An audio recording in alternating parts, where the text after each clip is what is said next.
It was an ordinary warm summer day. Similar to thousands of other such days, the city lived its slow life.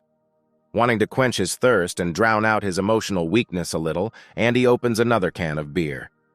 Andy took a whole bag of this goodness, so you can afford to drink a few jars while enjoying the beauty of the city.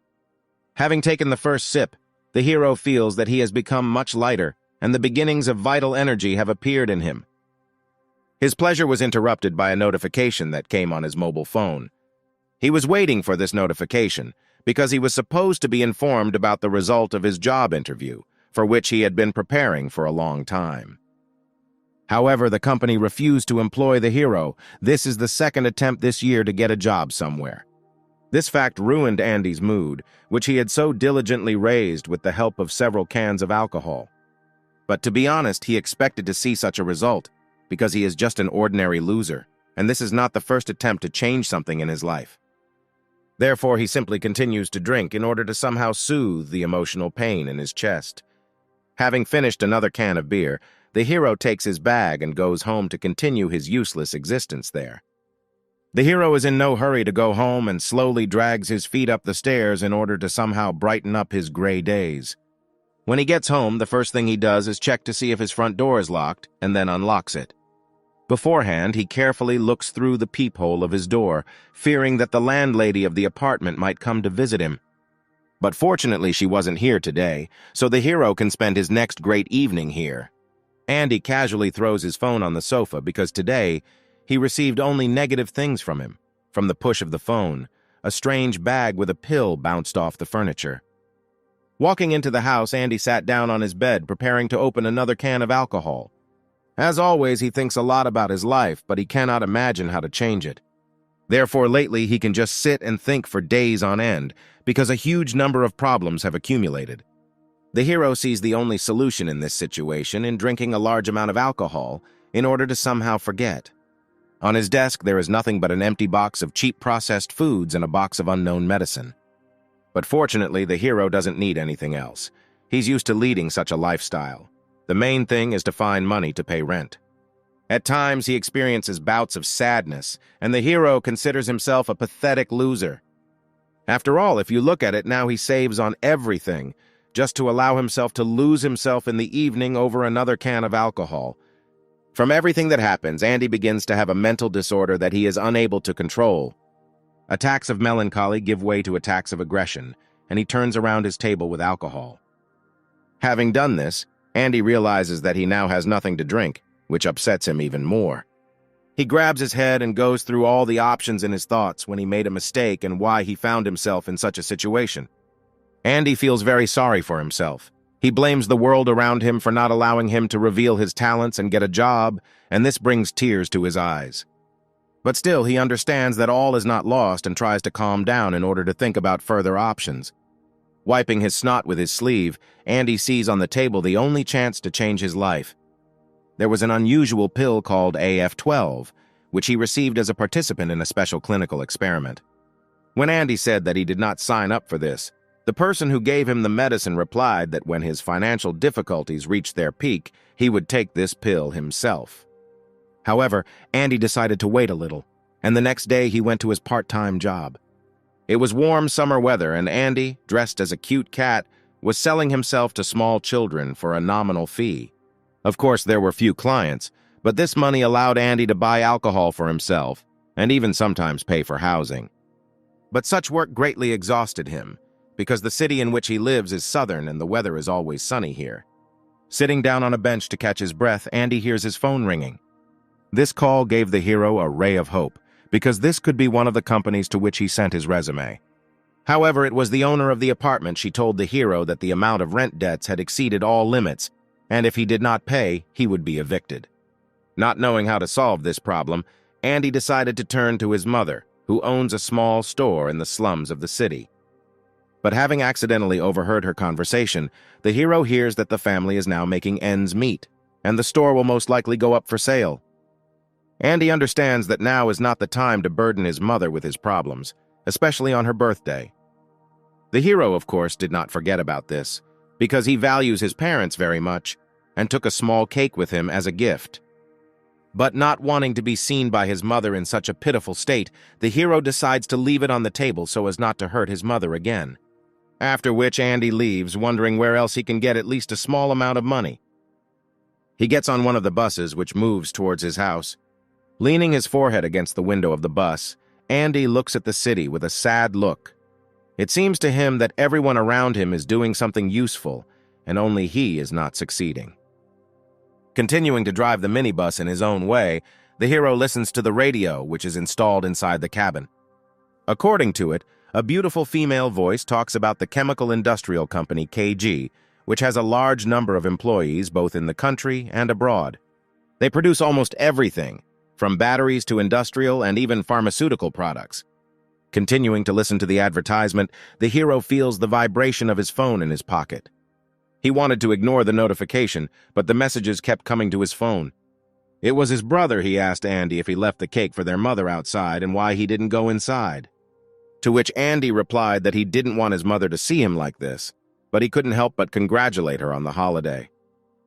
His brother sent him another message, which came to his home email, which said that the hero must pay off the loan debt. Checking his balance, Andy saw a disappointing amount there, because it wasn't even enough to pay off the rent he owed. The hero begins to rummage through his pockets, hoping to find at least some money there. However, he finds only a pill there, which he took with him, because he has not yet fully decided to take it. Looking at the tablet, the hero remembers the person who handed it to him. He handed it under the pretext of the protagonist's large debts. He explained that all the hero had to do was drink it and tell them about its effects, and if everything went well, Andy would never have to think about money again. Now Andy is in such a state that even if this pill kills him, he will not be very upset because death is better than such a worthless life. Therefore, without a doubt, he swallows this medicine. He has no other choice. After the hero takes the medicine, he feels like a million different chemical reactions are happening inside his body, as if he himself had become a small laboratory. At this moment, he has a hallucination. Andy feels that someone is trying to strangle him, but he cannot resist this. In front of him, he sees the silhouette of a man in a gas mask who is trying to extract information from him about the location of the medicine. To which Andy replies that he no longer has the pill because he just took it. The man in the gas mask tells the hero that if he doesn't want to get a hole in his skull, he must tell him the formula. After which, the hero wakes up, looking at the reflection of his phone. He does not understand whether it was a dream or reality. Taking the drug left a mark on his appearance. His eyes became very red and his skin became much paler. Despite all his physical weakness, Andy feels that he does not want to sleep at all, as if some chains were binding his brain. At that moment, a new notification arrived on his phone. Andy was surprised by this, because it was already late at night. The message was sent from an unknown number. The unknown person asked him if he had taken the drug and if he was sleeping now. When Andy answered positively to all the questions, the man invited the hero to meet, which greatly interested the hero. It was already late at night on the street. Only light could be seen in a few windows of multi-story buildings. Under cover of darkness, Andy approached the location indicated by the person who sent the message to his number. While checking his location with the required location, the hero notices a suspicious car not far from him. The man in the car flashed his high beams at Andy, showing him where he should go. Hesitating for a second, Andy wonders if he should go there, since it might not be safe. However, he decides that he has nothing to lose and starts moving towards the car. He approaches the driver's side window, in which absolutely nothing was visible, and tries to address this man. At this moment, the passenger door to the front seat opens in the car, again showing the hero what he needs to do. The hero gets into the car and at first only looks around thoughtfully, trying to understand what is happening to him. Having come to his senses a little, he sees a woman in the driver's seat sorting through some papers. The woman introduced herself. Her name is Sophie, and she is a senior researcher at KG. This fact greatly surprised the main character, because he did not expect that the person who sent him these messages was such an unusual woman. Seeing an attractive girl in front of him, Andy was a little confused, but Sophie immediately began asking him questions. The first thing she asked was a question about the protagonist's sleep, namely, whether Andy was able to fall asleep after taking the drug, to which the hero answered in the negative.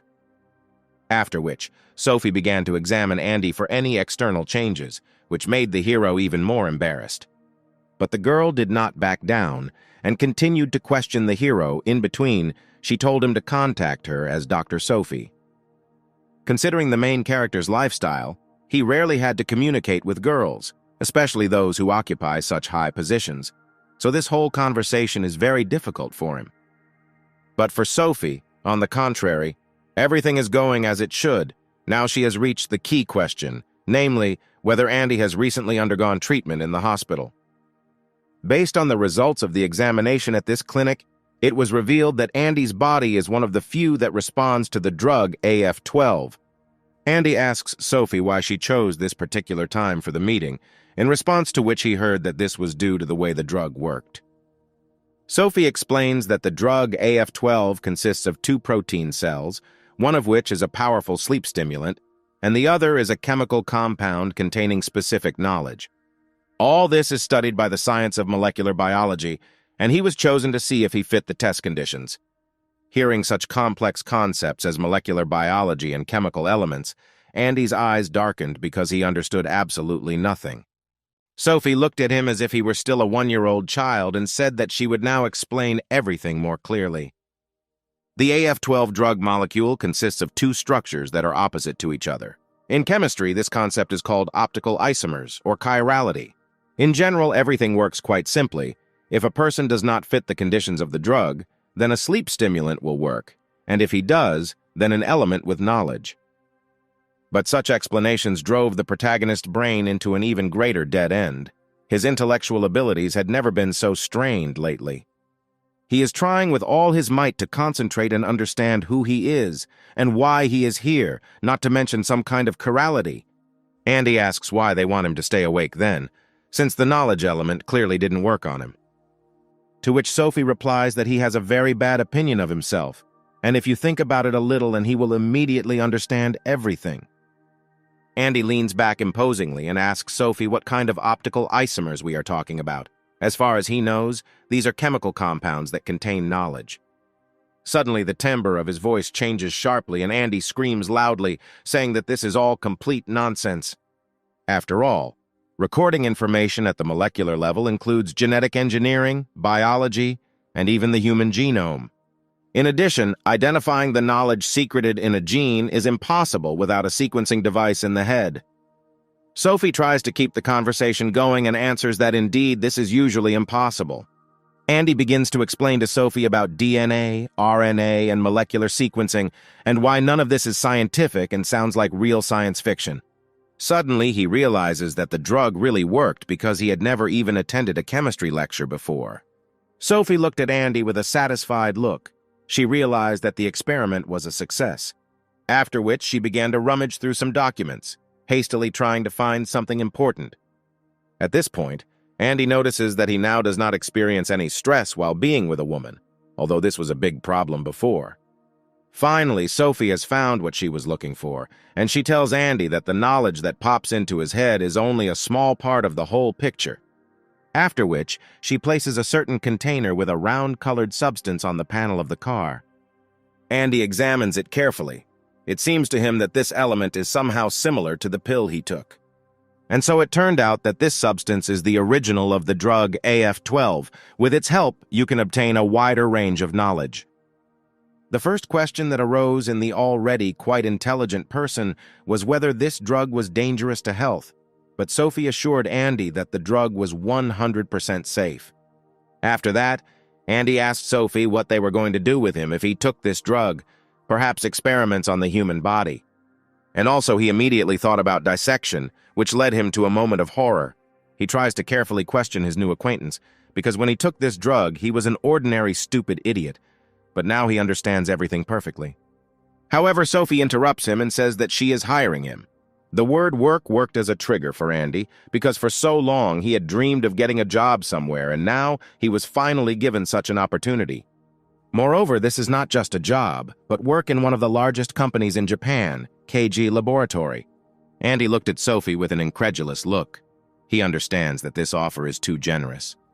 However, he cannot refuse it, because he must pay his debts, so he agrees to this offer. After the end of the rapid brain activity, Andy is finally able to fall asleep. In a dream, he sees pillars of fire surrounding his body. The hero is very scared because he is still just a child, and a terrible fire has formed around him. Andy is hungry, his whole body hurts terribly. He does not understand who he is, where he is, and why he is here. All he can say is the 4 letters that first came to his mind, the word Dad. After this, Andy wakes up and realizes that it was just a nightmare. Despite this, his body was covered in cold, sticky sweat, and his brain was still in a state of terror. After some time, the hero manages to come to his senses and he was able to tear his body, shackled by horror, from the bed. However, he cannot remember what he dreamed, and all that remains in his head is yesterday's conversation with Sophie.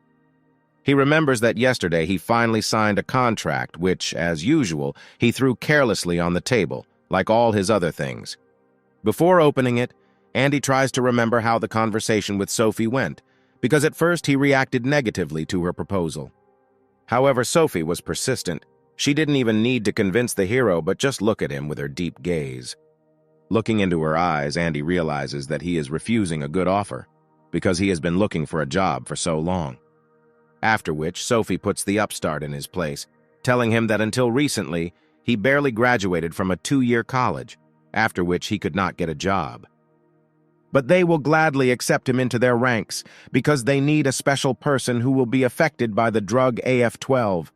After carefully reading his contract, Andy realizes that his annual salary will be about $100 million.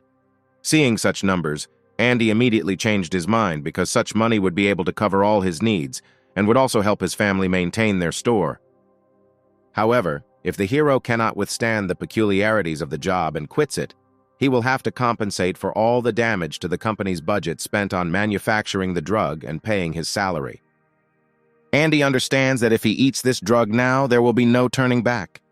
But after weighing all the pros and cons, the hero decides to take a risk and take this drug, hoping that there will be no side effects from it.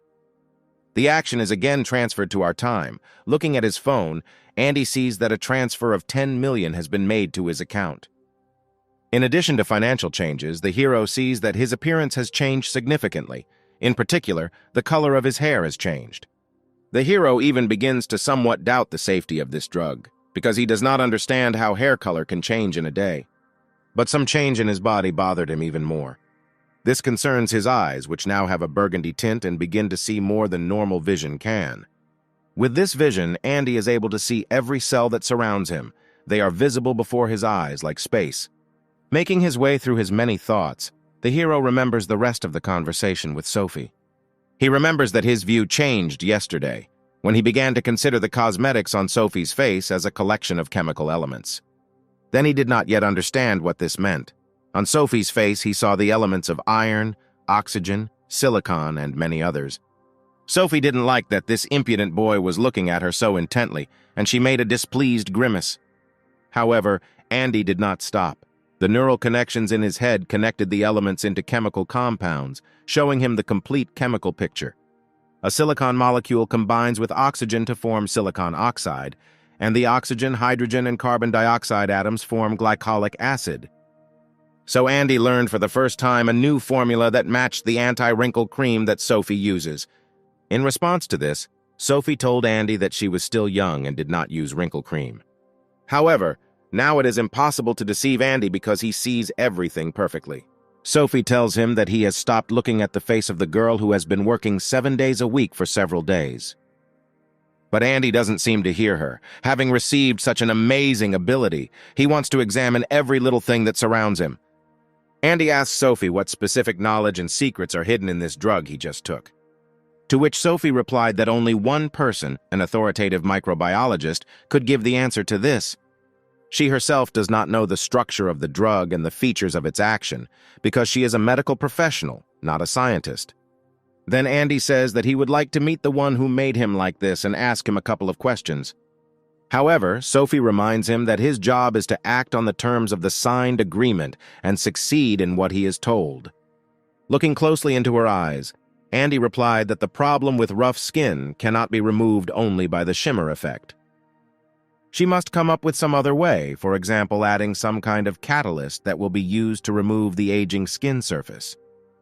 After which, Sophie slams her hand on the steering wheel of the car, telling Andy to shut up, otherwise he will fire him.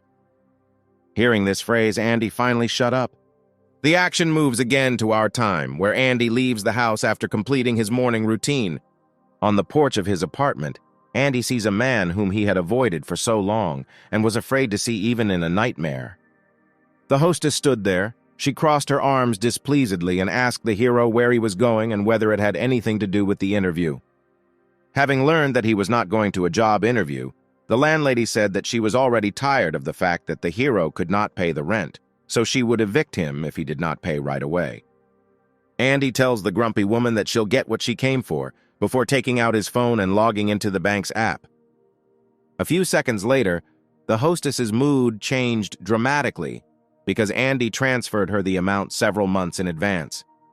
Seeing that the transfer was successful, Andy tells her in a calm voice that it is time for him to go. The hostess timidly thanked the hero because she had already forgotten when she received money from him and finally decided to ask where he was going early in the morning. Andy smiled back at her and said that he finally got a job. In order to get to work, Andy chose the city train because it goes right to the station where the laboratory is located. At such a time, there were a lot of people on the train because they were all rushing to their work. Wanting to stay in such a large flow of people, Andy tries to grab the handrail near the door. However, he immediately receives an electric shock to his palm and abruptly pulls it back. The blow was quite painful. Andy even had to shake his palm several times before the discomfort disappeared. Looking at his hand, Andy notices interesting changes on it.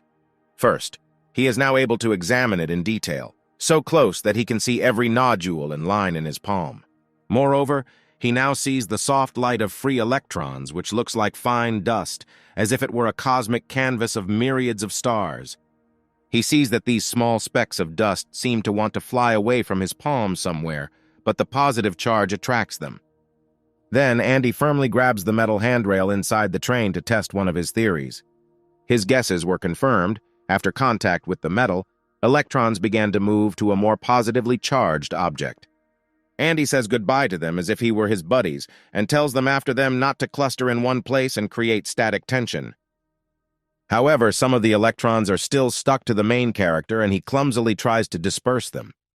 This is noticed by some passengers on the train who looked at the hero as if he were crazy. In response to this, Andy simply looked up and pretended that nothing had just happened. Seeing his reflection in the mirror, the hero hopes that the rest of the employees will receive him well, despite his disheveled hair and cheap clothes. Continuing to observe the movement of dust particles, Andy notices that some of them are beginning to accumulate chaotically in various places. This fact interested Andy very much, because he had never noticed such behavior in electrons before. Some of them, without any reason, accumulate on passengers' clothes, and some even freely accumulate in the air, forming something similar to flakes of silk. If you rub them a little against some object, you can hear a slight rustle, and if you collect even more of them, you can even cause a spark. Therefore, Andy disperses them with his palm so that an accident does not happen inside the cabin. The dust particles continued their movement. Some of them were chaotically scattered throughout the cabin, but most rushed into further movement. Andy wondered where the electrons would go this time and if it had anything to do with charge or action. Entering the next carriage, Andy sees a pretty girl there about his age, reading some document. Dust particles from electrons surround her young body. In this form, she seems even more attractive, because the electrons seem to emphasize her beauty. Andy cannot take his eyes off her, and despite his outstanding intelligence, he still loses to ordinary hormones. This is not surprising, because in addition to beauty, the hero sees something else in her, because now there are so few girls who read scientific literature while sitting on the train. He sees that too many electrons have clung to her, creating a small charge and electrolyzing her hair to the metal railing. Judging by their number, a certain object or thing from her wardrobe strongly attracts a negative charge to itself.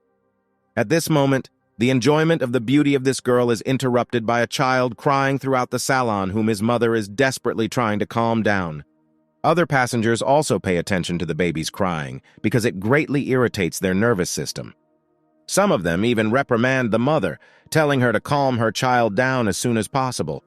However, this is not as easy to do as it seems, because often children at this age are capricious without any obvious reason for this. The man sitting next to the child said that both adults and children should know the rules of social etiquette. Otherwise, they should not visit such places. The child looked at the old man with a sad look, as if realizing that he had just insulted both him and his mother. In addition, the old man said that the current political system in Japan is complete rubbish, and if he were in their place, he would ban children from appearing in public places. Hearing this, Andy was very surprised because he had never met such radical people before. He notices that many electrons have accumulated around the child's woolen hat. Andy comes closer and starts waving his hand above his head to get the electrons off the baby because he's already crying. A wave of his hand redirected the flow of electrons towards the grumpy old man, who continued to read his newspaper. Electrons begin to accumulate around his hair, thereby electrifying it, raising the hair upward. The hero notices that a small beam of electrons remains in his palm, and he decides to do something fun. He gestures to the boy to look at the old man's head and himself presents his palm to it. Due to the difference in action potential, electrons from the old man's head begin to be attracted to Andy's palm, thereby raising his hair even higher, exposing his bald spot. Seeing this, Andy was very surprised, because it was as if he controlled the flow of electrons, creating a positive charge in his palm. This may mean that the free electrons are listening to him, because there is not even sodium silicate stuck to his hand, which would allow him to change the charge of his palm. At this moment, the gloomy old man notices that something wrong is happening to his head and turns his attention to Andy. However, he quickly hid his hands in his pockets and pretended as if nothing had happened. The child also sat quietly and carefully looked at Andy, who hid his hands in his pockets. Andy motioned to him not to say a word, and then he would show him such a trick again. For a moment, his palm changed to a positive pole, then changed to a negative pole again. Theoretically, this is possible. After all, when your hair stands on end from fear, this is also a kind of bioelectric reaction that is transmitted to the senses. Assuming Andy could control this signal, he could induce a tiny burst of energy in his palm. Andy tries to reproduce this charge on his palm and transfers his brain impulses there. And he does it very well. Free electrons begin to accumulate around his palm in large quantities.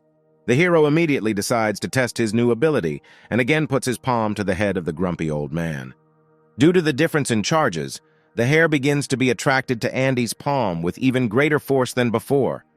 In surprise, the child covered his mouth so as not to laugh throughout the whole bus and attract the old man's attention. The other passengers also noticed this, and it amused them, removing the gloomy grimace from their faces after the boy's prolonged crying. Andy didn't even notice that one of the passengers was filming his prank on his phone. The loudspeaker inside the train announced the name of one of the stations where the old man got off, and now the kid can laugh out loud. He tells Andy that he liked his tricks.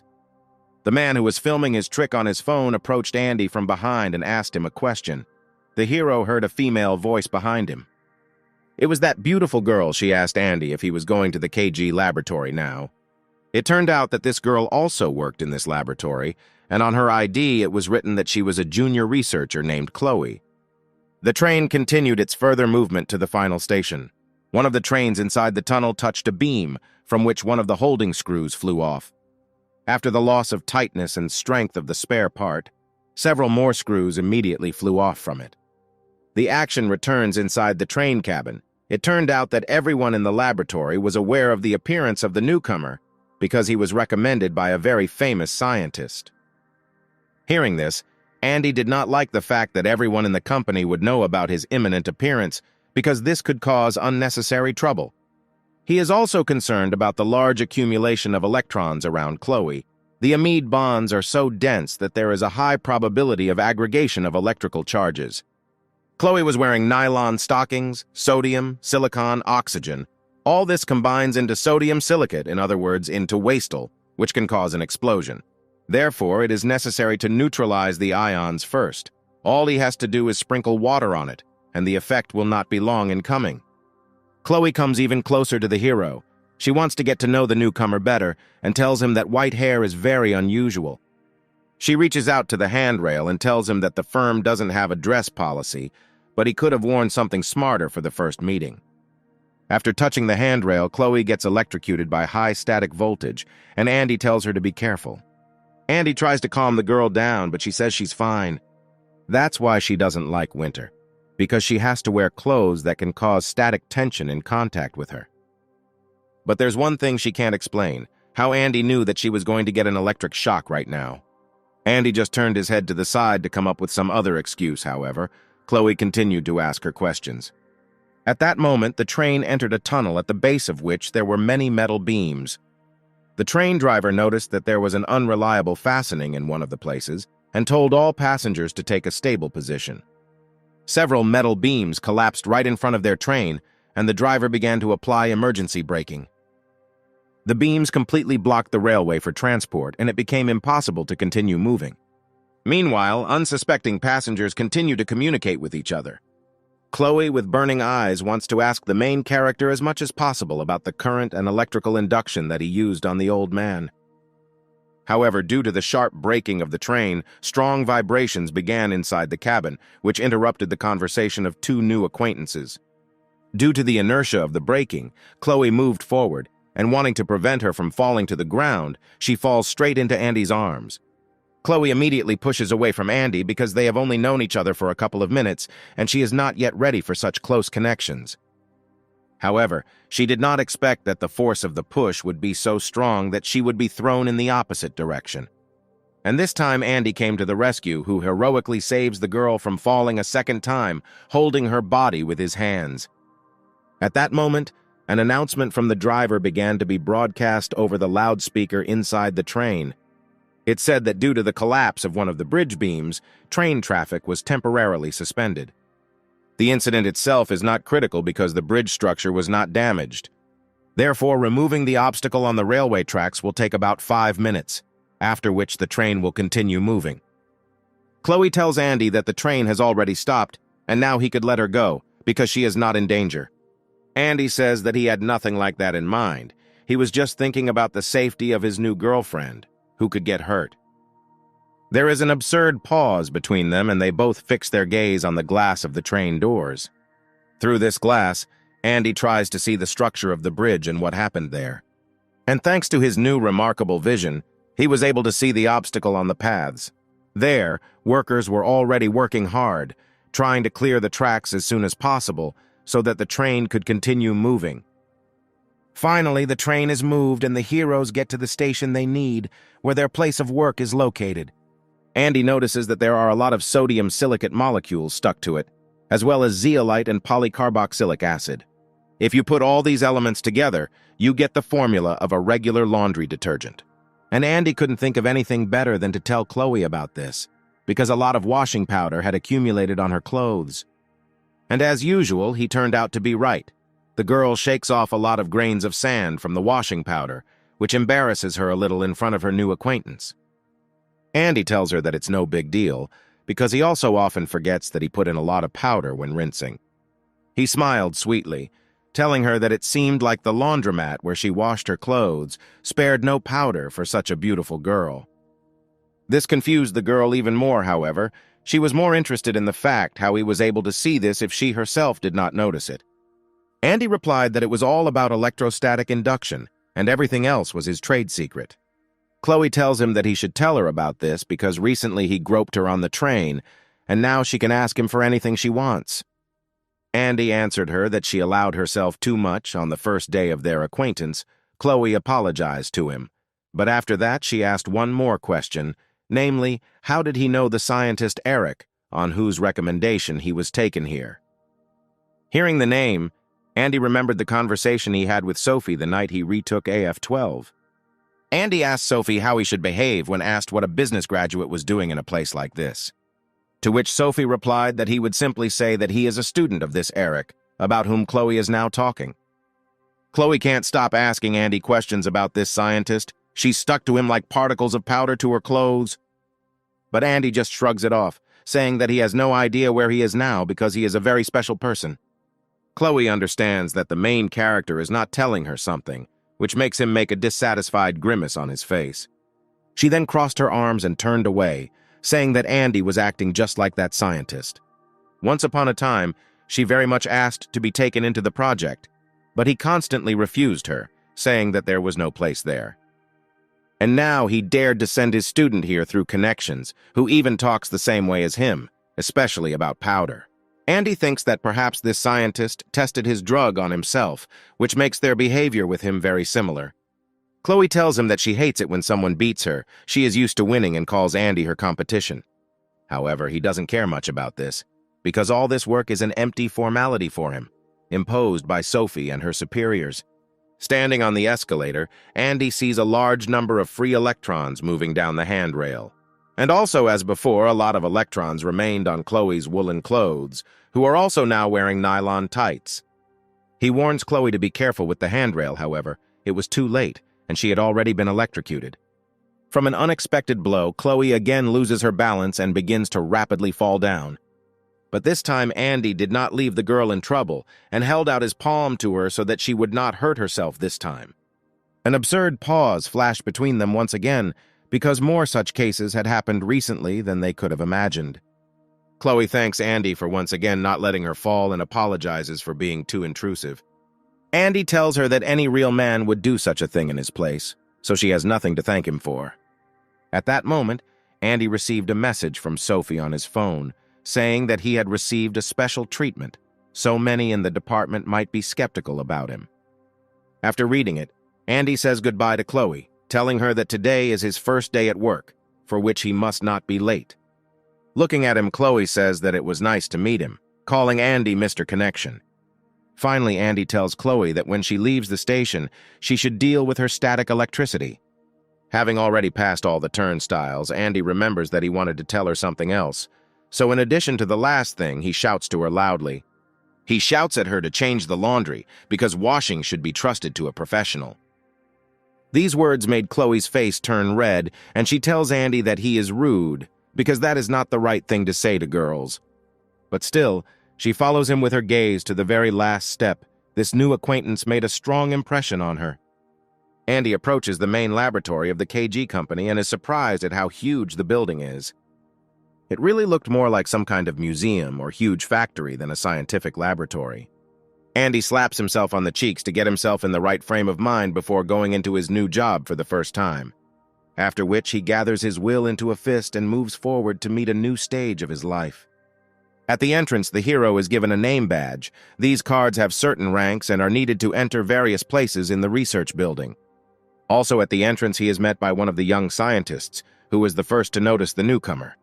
Andy also notices this man, and the first thing he notices is his card, on which it was written that he is a junior researcher. This man called Andy over to him, holding the front door so as not to use the card chips again. The heroes greeted each other.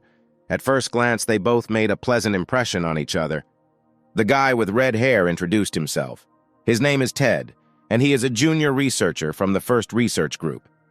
A conversation ensued between the young people, during which Ted asked Andy various questions. One of them was about which faculty the main character graduated from. Andy, with a slight casualness in his gaze, replied that he graduated from the Faculty of Business Administration. Ted was surprised by this answer, because it means that they took a person here on special conditions who does not have a scientific education.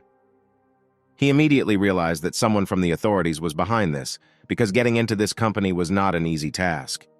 The conversation of the young people was interrupted by another man, upon seeing whom Ted immediately bowed his head, as if before his leader. This scientist's name was Joseph, who appeared to be middle-aged and with the appearance typical of his profession, and he asked Ted how his preparations for the design competition were going.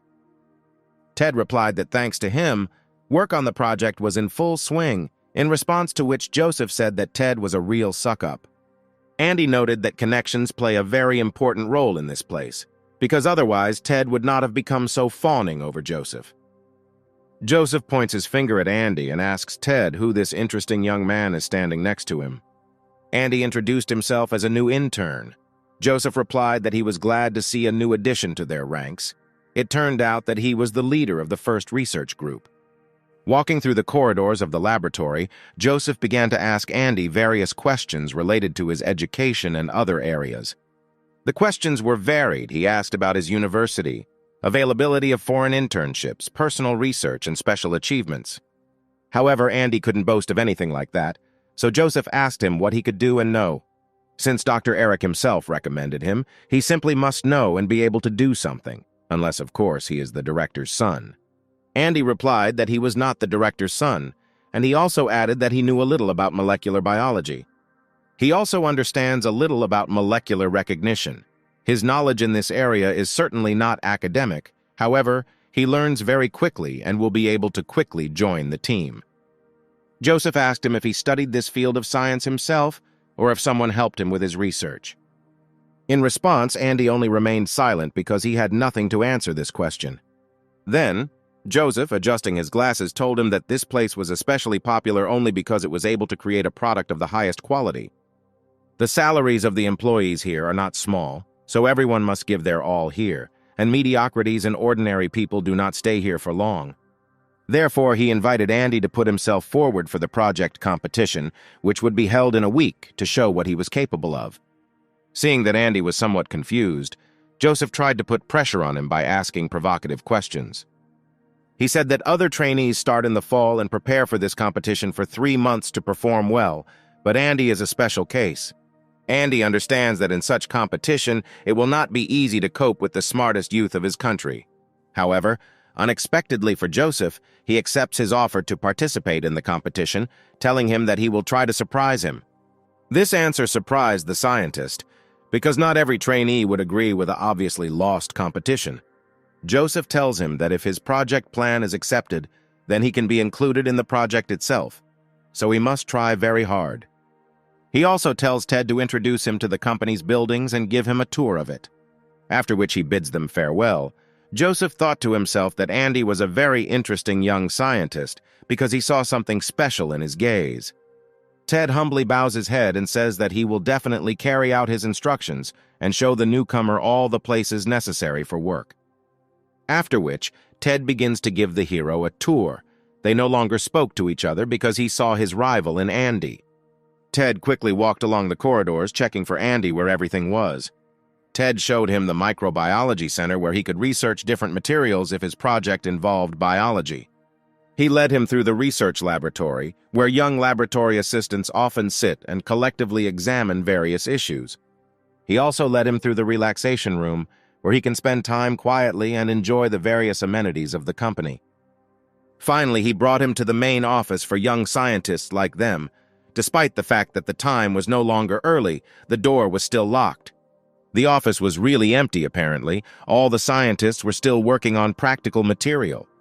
Ted said that he also had some work to do right now, so Andy would be here alone until the rest of his colleagues arrived. This did not make the main character very happy, because he was preparing himself for new acquaintances and expected to see other people here. He chooses a suitable seat in the front row and throws his things there. So Andy sat in the office for at least half an hour, however. None of the young scientists came here. Suddenly, he heard sounds starting to be made behind the door, as if someone was about to come inside. And so it happened. A young man with a funny hairstyle and a raincoat, who looked somewhat reminiscent of old Andy, came into the office. He threw his coat onto one of the chairs and saw that he was not the first one to arrive at the office today. The heroes greeted each other and introduced themselves. But when the young man heard the name Andy and took a closer look at his appearance, the grimace on his face changed dramatically. He said that he had urgent business and needed to leave for a while, after which we would hurry to the exit. The next person to come here was a young girl, about Andy's age. She also didn't notice the main character at first. However, after he introduced himself and she looked at the color of his hair, she suddenly had important things to do and hurried to the exit. Exactly the same thing happened to the next girl who came into the office. They all seemed to be afraid of Andy and each found some excuse to avoid being in the same room with him. Of course, he was ready for this, because Sophie warned him that all the trainees would see him only as a competitor, because he had a special place here. Andy decided to pass the time on his phone for a while when he suddenly heard footsteps behind the door again. This time, the person who went inside lingered here and did not immediately look for excuses and try to escape. It was Chloe. She greeted the main character and asked him where the rest of the interns had gone, because it was the height of the working day. Andy replied that after seeing him, they all found important things to do and went to work in the break room.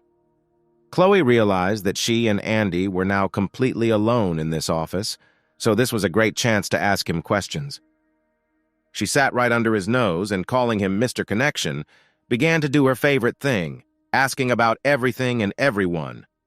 However, Andy pretended as if he didn't notice his new acquaintance and continued to just play on the phone.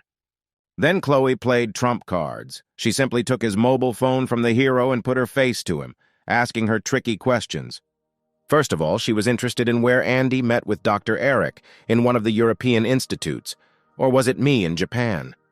Seeing that Andy hesitated a little, Chloe immediately began to press him, saying that this was a very simple question, and she did not understand why he could not answer it. After all, if he really came here on the recommendation of Dr. Eric, then he should be the last person to meet him. Andy responded that Chloe was asking him too many awkward questions for someone who, like him, was preparing for the design competition next week. Chloe replied that she didn't know about any project competition, and she didn't need it at all. Andy was surprised by this answer. He asked her why an intern like him didn't know about the project competition. With a happy face, Chloe replied that she was actually a year older and was no longer an intern at the company. Hearing this, Andy was surprised because she looks even younger than his peers and has already achieved such heights. This encouraged Chloe even more. She said that she often hears from people that she looks younger than her age, and Dr. Eric jokingly called her a doll. Moreover, it was she who won the project competition last year, because she was able to learn a lot of experience from such a great person as Dr. Eric. At this moment, through their fear, the rest of the newcomers who fled when they first met Andy begin to return to the room. Now they have set themselves in the right mood, because they also need an office for their productive work. Chloe introduced the newcomer to them, telling everyone his name, and also that they could call him Mr. Connection, since he came here on the recommendation of Dr. Eric. The interns looked at each other because the name of Dr. Eric is of great importance in this place. As a sign of new acquaintance, the trainees bow their heads to each other.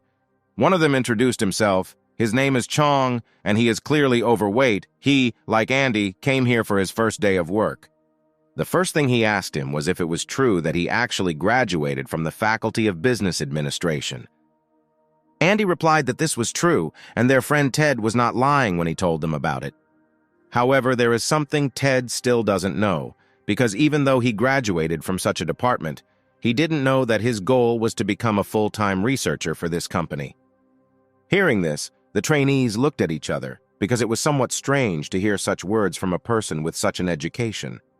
Andy also thought that he had behaved somewhat arrogantly, exposing himself as a complete upstart in front of his new colleagues.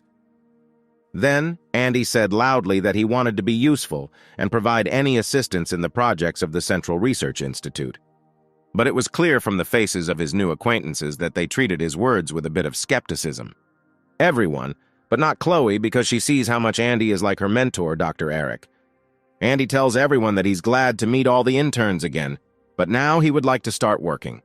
After which he goes to the research laboratory, where he begins work on his first project. He uses a special machine to calculate the various organic numbers needed to create his product. To begin with, he wants to test himself and his ability to use the tools given to him and tries to make plastic. To create it, he needs to isolate various olefins, a specific family of organic compounds, and develop a specific catalyst for the reaction. Andy spends almost all day in his work and understands that he is able to interact with this equipment. After spending the entire day working on an organic analyzer, Andy decides it's time for him to take a break. Moreover, his stomach itself is screaming at him that his energy reserves are running out. Andy chooses a park as a place for lunch, in the center of which there is a football field, where the other guys like to play the ball during the break.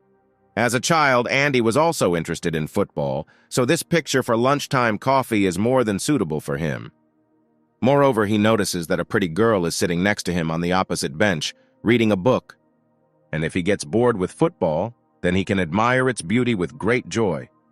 Thinking about this, the day began to sparkle with new colors for the hero, and the stress from working with numbers for a long time began to disappear before his eyes. But his enjoyment didn't last long as Chloe appeared behind him and told him that she also loved spending time here. Without asking permission, Chloe jumps on the bench with a smile on her face, because now no one can stop her from asking her questions. Andy realizes that questions about Dr. Eric are about to start again, so he tries to quickly finish his coffee and get out of here. However, it was too late, because Chloe would not let him leave here so easily until she heard the answers she needed. Then, Andy simply interrupts her, asking her why she wants to work with Dr. Eric so badly. With a sparkle in her eyes, Chloe replied that if there was ever a Nobel Prize winner in chemistry in Japan, it would certainly be Dr. Eric. She tells him that several of Dr. Eric's chemical experiments and scientific inventions are still shrouded in mystery to the entire world scientific community. Moreover, people who encountered his work rhythm and research could not understand even a few % of his work. And those who stood it said about Dr. Eric that so much information cannot fit into the skull of an ordinary mortal person. But she still read about all his works. Perhaps she is even the only one in Japan who has done this, because for most, it is common nonsense. Andy was about to praise Chloe for her excessive curiosity, but he notices something special on her lips. Using his special vision, he saw that a special chemical element, lenthianine, was stuck to her lips. The main character couldn't think of anything better than to tell Chloe about this directly, because he hoped that this might somehow push her away. Chloe immediately began to wipe her lips, telling the rude man that he was probably mocking her and trying to find her flaws everywhere. Andy told her that he didn't mean to offend her, but that lenthianine was a component of shiitake mushrooms, which meant that she was more likely to eat that for lunch. Hearing this, Chloe was very surprised. She asked the hero if he was really watching her, so that he could then give out such phrases at the right moment. However, I immediately realized that this was not so, because Dr. Eric also often noticed many oddities that other people could not notice. Andy told her that her favorite doctor taught him this special skill, but he wouldn't tell her how to do it, because it was a trade secret. Chloe tries to understand how Andy could know about the mushrooms, but nothing else came to mind other than surveillance. Finally, Andy finished his coffee and told Chloe that he had to go now because he had to finish his project for the competition as soon as possible. Taking a few steps away from the girl, Chloe asked Andy what the hero was doing tonight and if he would like to spend time together. Andy would certainly like to talk more with Chloe, but now she is the person who can reveal him, so he politely turns her down. This somewhat upset the girl because before she had never heard refusals from her peers, much less at work. After some time, Andy is still working on his new project, which is starting to bother him. He spends hours counting simple and complex numbers, trying to derive the ideal formula. Such work requires special attention, and therefore takes a lot of energy. And if we take into account the fact that due to the effect of the drug and constant brain activity, the hero cannot fall asleep, then this makes the hero's head spin. At that moment, Professor Joseph entered the research laboratory in which the main character worked. He decided to check what area of research the newcomer had chosen for himself and was pleasantly surprised. Joseph told him that for a beginner he was doing great in such difficult tasks, and if he continued in the same spirit, he could take prizes in the competition. When Dr. Joseph left, Andy realized that he was unable to work any longer, especially since the working day was long over. He went to the office to pick up his things, but when he entered there, he was very surprised. After all, none of the guys he met this morning still went home and everyone stayed working on their projects until late. The trainees worked collectively. They were divided among themselves into several groups and each tried to help each other in different areas. Seeing such a well-coordinated workflow, Andy decided that he would also stay to work with them and took out his computer. However, there was no outlet behind him, and the protagonist's laptop model could not work for a long time without charging. At exactly that moment, he received a message from Dr. Sophie, who told him that the workday was already over and they needed to meet. There was no way out. The hero couldn't work without his laptop, so he politely said goodbye to his colleagues and headed for the exit. However, only Chong reacted to this, who waved his hand at the hero in response. Everyone else continued to go about their business. Leaving the office, the hero decided that he must find contact with each of them. Otherwise, it would not be possible to create a work process. Finally, the hero gets into the elevator. He wants to quickly meet with Dr. Sophie in order to finish all his business here and go home. On one of the floors, Sophie was already waiting for him. As is typical for workers in her field, she was overly punctual. She politely greeted the main character and congratulated him on his first day of work in his new company. Andy was glad to hear such words because for the first time in his entire stay here, someone greeted him so warmly. Sophie tells him that the hero will have to adapt, and she warned him that he simply won't. She asked the hero if he received the company employee card, which is issued to everyone on their first day of work. Upon learning that the hero received it, Sophie tells him that this card not only allows you to visit the company's territory, but is also the key to Dr. Eric's office. There are materials from projects carried out and planned by the doctor, and after work, Andy is obliged to go there and study these materials. The hero asks Sophie if in the future they really want him to conduct these studies instead of Dr. Eric. Sophie replied that the hero is very quick-witted, and after the adaptation period, he will be obliged to start these projects. She gives Andy directions to Dr. Eric's office and tells him that no one should know about this. All these rules are in the contract, which Andy signed personally, so he has no right to refuse this. This news somewhat shocked the main character because he so dreamed of having a little rest after work today, but now he will always have to stay late at work. Eric goes to the location Sophie told him and approaches Dr. Eric's office. The office was very spacious. It was exactly like a personal research station.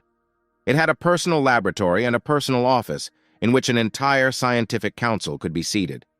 Dr. Eric's library was filled with various scientific materials collected from different parts of the planet from the most famous scientists. And the workplace was equipped with everything necessary in accordance with all modern technologies. Eric sat down in his new chair and felt how comfortable he was in such an atmosphere. He decides that he will spend as much time here as possible, because in addition to studying the doctor's projects, he will be able to develop his own here, because the material base of this place fully allows him to do this. He opens one of the doctor's shelves and begins to select the project he will read today. After looking through the notes a little, Andy comes across an interesting project called the Universal Factor Project. After reading the title, the hero understands that the words do not carry much meaning. Moreover, he has nothing to do with chemistry itself. The document was drawn up in June of this year, however. Apart from the title, there was nothing more in it. However, the hero will notice something interesting in this folder, namely a note that said that the drug AF5 should be studied with extreme caution. Even a minimal dose can cause an extraordinary chemical reaction that can shake the whole society. Andy understands that in addition to the drug AF12, there are others that may also have been tested on volunteers like him. The main character's last few days followed a similar schedule. Due to the sudden appearance of a work schedule and constant overtime, his sleep pattern had deteriorated greatly, which began to affect his work productivity. However, he knows what he is working for, because he must return her store to his mother and finally meet the expectations of his family. At that moment, he just received a message on his phone from his mother, who wished him a good day at work. This message seemed to cheer up the hero. Continuing to move to the desired station, the hero peers out the window and sees something alarming outside.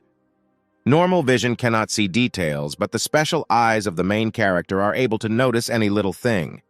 But after a couple of seconds, Andy exhales with relief, because with his improved vision, he did not see any danger.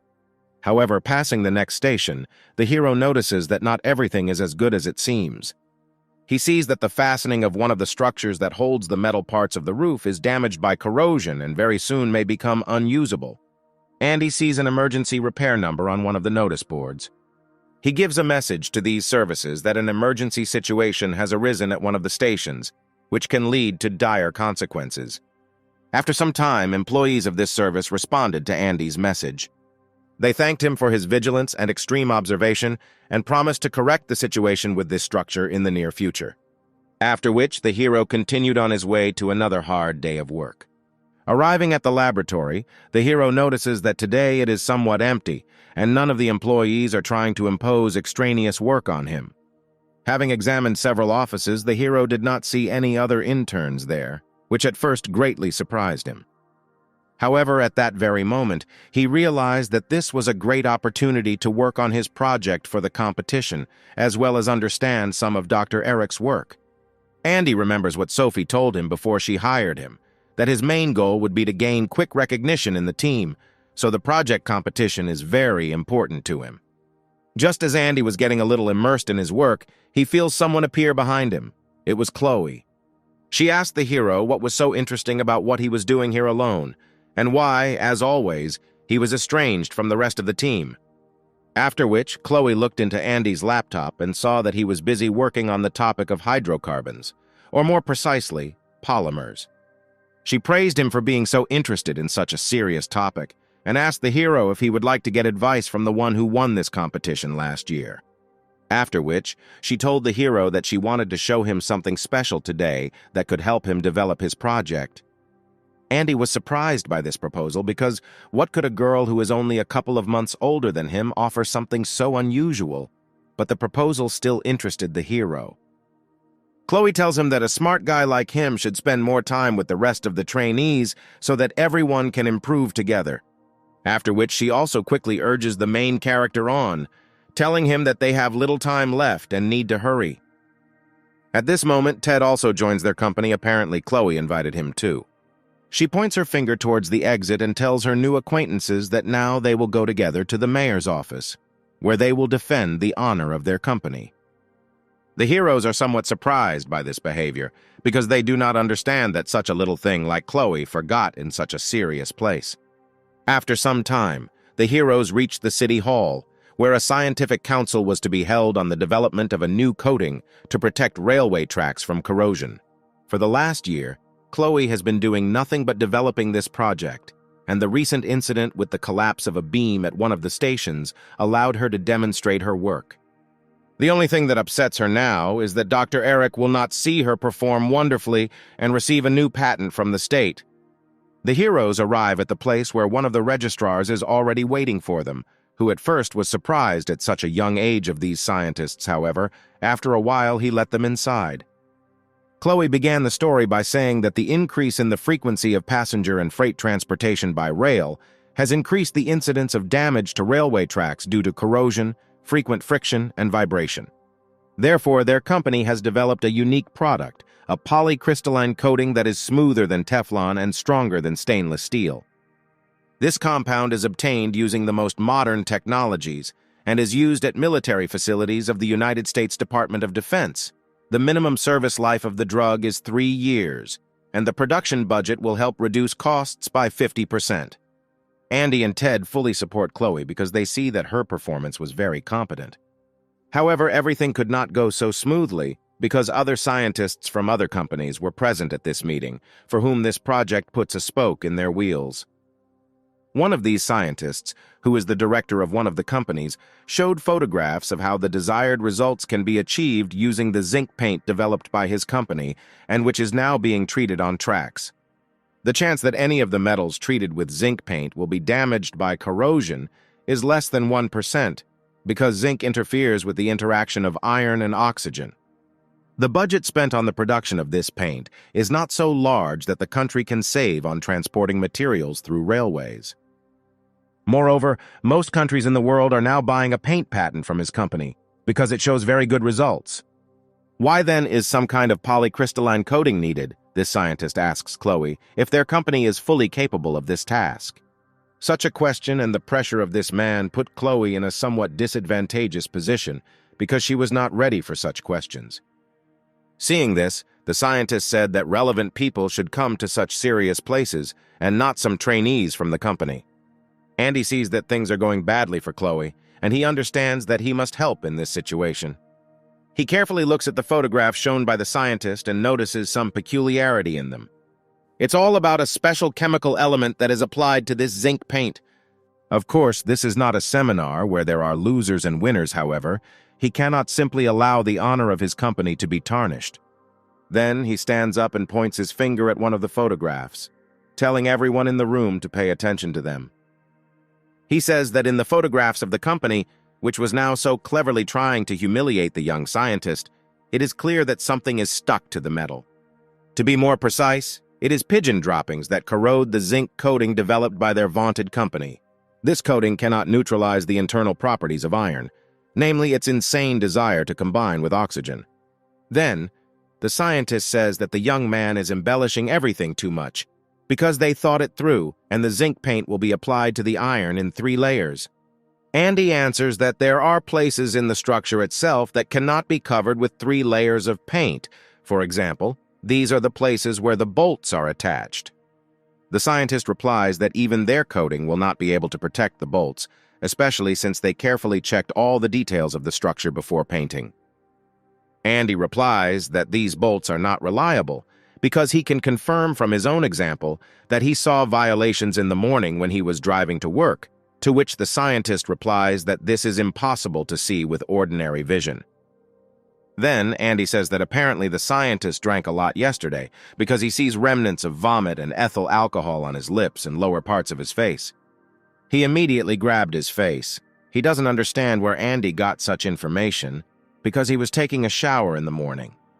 Moreover, Andy tells him his favorite snack. He says that he most likely ate an orange, which is confirmed by the acid residue on his lips. The scientist thinks that this person cannot see molecules with the naked eye. Then it must be ordinary self-confidence and knowledge of chemistry. Having convinced the scientists that they should listen to him, Andy continued. He said that the fastening itself was unreliable because the bolts differ in their chemical composition. He is not used to joking, therefore, this is his final opinion, and whether to believe him or not is a matter for the consultation. Chloe tells Andy that he is just an upstart because she would do a great job herself. A scientist from another company slammed his palms on the table and asked the hero where he came from and why he was here in the first place. Andy replied that he was just an ordinary intern from the KG laboratory and came here to support his friend. This answer surprised the scientist. He did not expect that their laboratory had such erudite interns. Taking his seat, Ted asks the hero if he knows which influential person he got into an argument with, to which Andy replied that it doesn't matter. The city continued to live its own life, and trains continued to carry out their routes along the railway tracks. And suddenly, as Andy warned this morning, several bolts from one structure came loose, greatly weakening the structure. After which, a pile of metal falls to the ground with a loud sound right in front of many drivers. A pile of metal blocked the path of traffic on the highway, creating a large traffic jam on one of the busiest roads. Reflecting on Andy's words, the scientist thinks that this young man is very lacking in manners, however. He very much reminds him of Dr. Eric. At that moment, he received a call on his phone. The girl on the phone told the scientist that an accident had occurred. The structure that Andy had reported about this morning still collapsed, which made the hero somewhat happy, because this is direct proof of his words. The girl tells the scientist about the man who foresaw the collapse and reported about it this morning. Then the scientist asks her for his phone number. The scientist immediately calls this number and tells the person that they need to meet and discuss how he foresaw the collapse. Andy approaches the scientist and says that he won't have to go far because he was this man. Seeing Andy in front of him, the scientist's face turned pale because the young intern had just completely won their argument with him. However, the scientist accepted his defeat with pride and immediately offered Andy cooperation to solve the problem with the collapses. Andy decided to consult with his friends because just a few minutes ago, he and the scientist considered each other enemies. His friends told him that no matter what this person was, the problem with the collapses needed to be solved, so he should help him. After which, they learned that they would go there in a special moving laboratory, which greatly surprised them, because they had never seen anything like this. Chloe tells Ted that she and Andy will go there together, and he must report to the company about the results of the conference. Going inside the bus, the heroes are surprised at how much functionality this vehicle is equipped with. Besides the head of this company, there was another woman with pink hair inside the bus. This woman is known in narrow circles. She is the right hand of this scientist and is responsible for key developments of the company. Approaching one of the computers, she decided to immediately demonstrate to the heroes what they were actually invited here for. Andy sees that the scale of the collapse is even greater than he expected, although only a few screws were damaged. The scientist immediately asks Andy what he thinks about this and what ways out he sees in this situation. However, the woman does not really trust the main character because she is based only on facts, and the age of this young man confuses her very much. Then the scientist tells her that this guy is a real find and he can pleasantly surprise her. Looking at this photo, the hero comes to the conclusion that this was not due to the delaminations that he spoke about earlier, but due to the fact that the bolts could not withstand long-term vibrations. Then the girl answers him that this cannot be because all the bolts were carefully checked and the metal should not be subjected to such vibrations. Andy sees that this woman doesn't trust his opinion, so he has to make some kind of impression on her. He peers into her face to see on it what is inaccessible to the eyes of an ordinary person and to perform a chemical analysis. He sees that a lot of foreign saliva has accumulated on her lips, which in its enzymatic properties is somewhat different from human saliva. Andy points to the woman's lips and tells her that it looks like she really likes kissing her cats, because there is a lot of animal saliva accumulated on her lips. The woman couldn't believe her ears. She doesn't understand how the hero could know about her pets. Moreover, Andy says that she has more than one cat because the enzyme analysis of the saliva on her lips is different and belongs to different individuals. Now this whole company trusts the main character and believe that he is not an ordinary rogue from the street. Andy asks the woman to give him control of the computer to show them what the cause of the collapse was. He opens a photo of the structure itself and once again says that it's all about these bolts. One of them differs from steel in its iron content, which led to its rapid corrosion and, as a consequence, a violation of the stability of the structure. Andy's words interested the scientists, and they also noticed a visible difference in the color of the fastening. This means that the root cause is a problem in the bolt manufacturing process. The scientist immediately picks up his phone to report to his boss about the results of his research and finding the cause of the collapse of the structure. He tells him that it's all about defective bolts, and they need to keep a closer eye on their partners who make them. All this time, Chloe only watched the work of other people, and now she decided to ask the hero if they had figured out this matter. Andy replied that he found the answer to this question at the very beginning, however, he could not pass up the opportunity to make some money by helping another company. Now all that remains is to receive payment for his work, and you can go back with peace of mind to continue working on your projects. However, the boss told the scientist that the accident had become a very high-profile event. Therefore, journalists would now come to them and they would have to give them an explanation in order to defend the honor of the company. Within a few minutes, many journalists from different television companies had already gathered around their buses. For the first time, the hero saw such a large number of cameras and microphones per square meter. But Chloe was even happy about this, because she always wanted to appear on TV, and finally she had such a lucky chance. Andy is thinking about whether he should go out to journalists, because by doing so he could harm the image of his company. In response to this, Chloe said that Dr. Eric always spoke to reporters, and he answered all questions firmly and confidently. At this point, Ted returned back to the company, where he reported what had happened to other people. It was at this moment that a report about the collapse of one of the structures with comments from specialists began to be shown on TV. Ted became very interested in the other people who were in the laboratory, and they all gathered around the TV. The first person interviewed was a pink-haired girl who replied that their company would fully pay for all the damage from what happened and would continue to develop methods to prevent such cases from happening. Then, journalists unanimously began to ask her how they planned to prevent further destruction of the tracks. Andy came to the girl's aid and began to approach the microphone to make his speech. Andy introduced himself.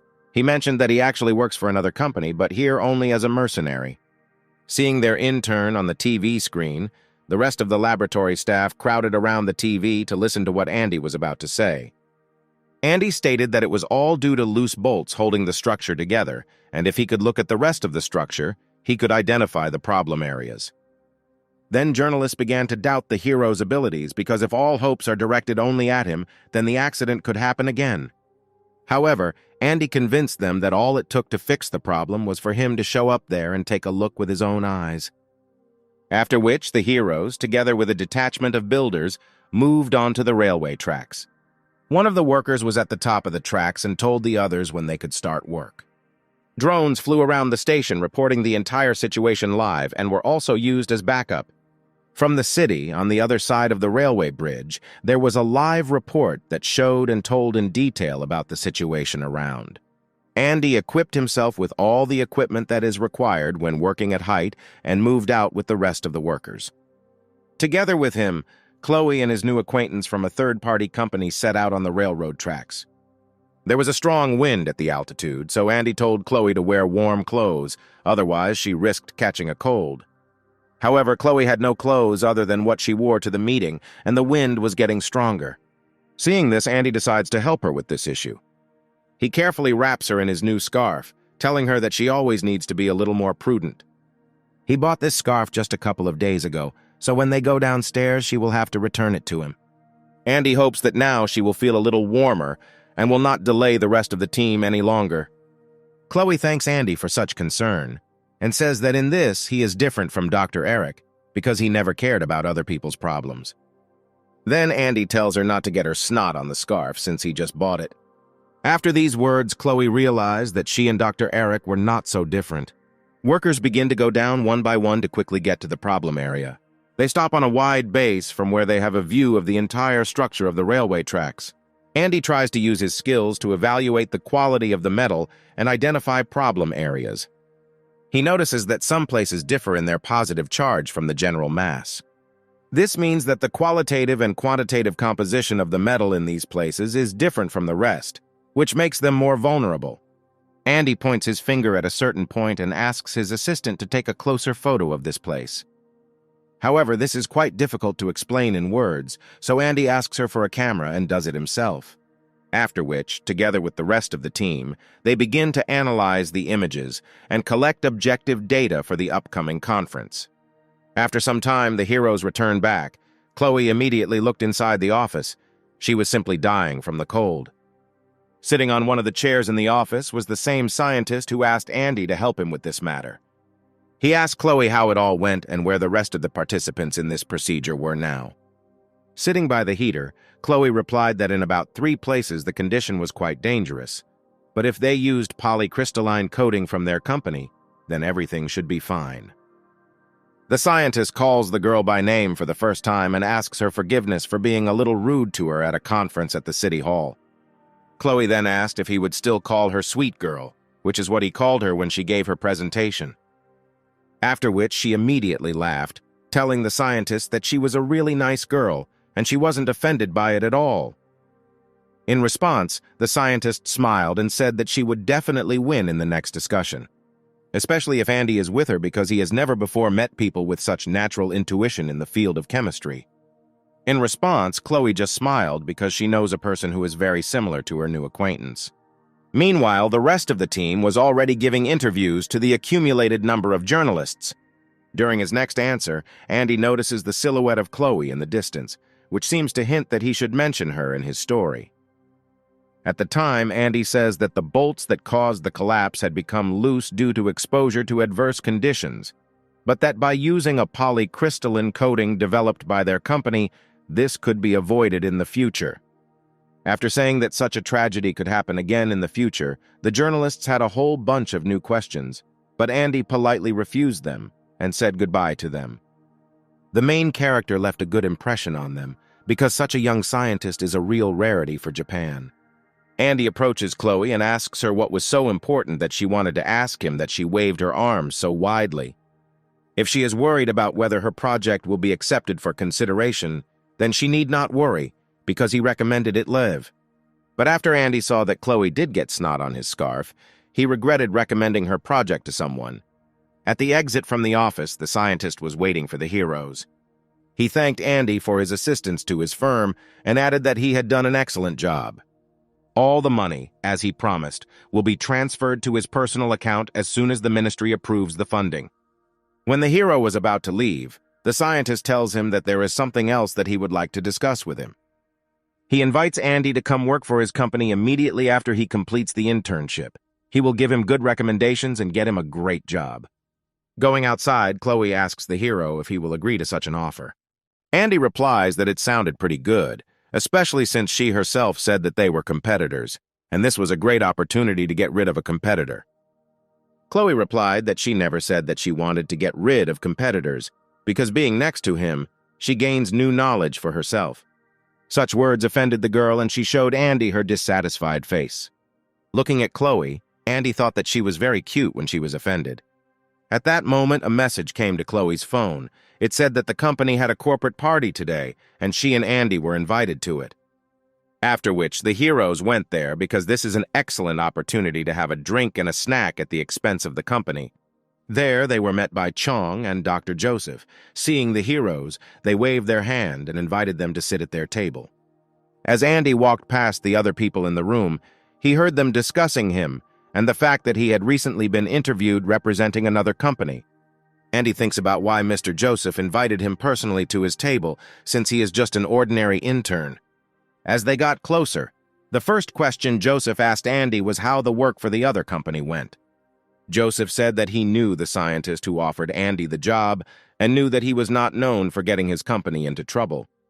This means that if the advice Andy gave to another company is ineffective, it could have a negative impact on their company's reputation. Andy replied that he would be more careful in the future, but still he was confident that his advice would help solve the problem in the future.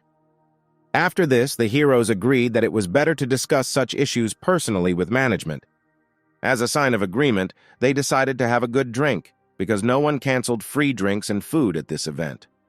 A few glasses later, Mr. Joseph said that he needed to prepare for his new scientific work, and another aspiring developer sat down at the table with the heroes. He told Andy that everyone in the company was talking about him now, so he decided to have a drink with the aspiring science star. Mr. Chong, meanwhile, just sat silently. Apparently, alcohol works differently for all people. The heroes had a fun time drinking drinks and having fun conversations about various theories and hypotheses. Chloe was already pretty drunk and asked Andy to pour her another glass of sweet vodka, which somewhat surprised the hero. Chloe told him that this was not surprising because at such events it is customary to consume everything while there is such an opportunity. Due to his interest, Andy inspects the drink he just poured for Chloe. He understands that there is nothing special in it, ethyl alcohol and water, however. Besides this, there is also aspartame, a sugar substitute to give a sweet taste. Chloe drinks the drink Andy just poured her, after which she immediately spits it out because it was from this portion that she felt some strange, salty taste. She says that the alcohol used to be a little sweet, so it was quite pleasant to drink, but now it's just disgusting. Analyzing the properties of the molecules that are included in the contents of this drink, the hero sees that their properties have changed somewhat. It turned out that this was one of Andy's abilities. He was able to change the aspartame molecule, which gave the drink a salty taste. Taking Chloe's glass in his hands, Andy again changes the composition of the drink and pours a new portion. This time, Chloe decided to play it safe and decided to first treat her new friend who sat down with them. The scientist drank a glass of alcohol, however. It was not noticeable from his face that the alcohol had any strange taste. He said that the taste was simply wonderful, after which he returned the glass back to the girl. Indeed, this time the taste was the same as before, so Chloe finished the glass, after which everyone began to go home. About an hour later, the place was already empty, and everyone went home on a friendly note. When Andy and Chloe were left alone, the girl took out the scarf that Andy had thoughtfully offered her and said that she had washed it. Andy told her that he was glad to hear that, especially considering the story with her clothes and the powder that he noticed when they first met. Chloe thanks the hero for such a good evening and invites him to have a cup of coffee with her someday as a thank you for the scarf. Andy told her that if it was free, he would always be happy to help her, because now coffee had become his best friend. When they reach the road, Chloe says that she wishes Andy would give her his phone number since they agreed to go out. After which, she said goodbye to Andy and went to her taxi, which was waiting for her by the road. As she got into the car and added Andy's number to her contacts, she somehow felt a strange feeling of warmth inside that she had never experienced before. She turned to the rear window of the car to get one last look at her new friend. However, Andy did not turn around. He, as before, simply continued to walk home with his confident, measured step. On his only day off, Andy somehow couldn't sleep. Too many different things had happened to him lately. He tried to fall asleep, but his constant brainstorming prevented him from doing so. Lying on the bed, he sees a call from his old friend, whom he has not seen for a long time. Andy is happy about this call because at least it somehow brightened up his dull day off. His friend's name is Yuki. He, like Andy, was unemployed for a long time, but now he has managed to get a part-time job. That's why he called. One of the events needed another security guard, so Yuki offered Andy a part-time job. However, Andy replied that he had already found a job and was working in one of the largest companies in all of Japan. Of course, Yuki was surprised by this fact, but he was only happy for his friend, because his mood had previously caused great concern. Then Yuki decided to play trump cards. He told the main character that one of the most popular female music groups in Japan would be performing at this event, and this was a great opportunity to ask for their autograph. After these words, Andy immediately agreed. His day off was still very boring. While riding on the bus, Andy saw a news story about himself, which said how a young scientist helped avoid problems with the railways. Moreover, he also appeared on video hosting. One of the train passengers filmed him conducting an experiment with the hair of a grumpy old man. Seeing so much news about himself, Andy felt a little uneasy, because he did not plan to become famous so quickly. Finally, the hero arrives at the place that Yuki indicated to him. At the entrance, he sees his friend. He is happy about this meeting, and a smile appears on his face. Yuki is also happy to see him. He thanks Andy for agreeing to this part-time job, because he couldn't have done it alone. Yuki gives him a staff badge and explains the nature of his work here. There is really a lot of work here. In addition to banal walks and monitoring the situation, it is necessary to prepare props and everything necessary for the event. However, this does not scare the heroes, because there is a chance to get the coveted autograph that they have dreamed of since childhood. The heroes got to work. For starters, Yuki showed his friend all the key places where they would be located. After that, the two of them unloaded a whole car with various sound equipment, the weight of which was not small. Andy feels like it's been a while since he's done something like this that puts so much stress on his body. But the work was not over. After unloading, everything had to be checked and installed efficiently. Yuki, meanwhile, began to disassemble other equipment for the event. He sees that Andy is having a hard time with all this and tells him that if he's tired, he can rest a little in the utility room.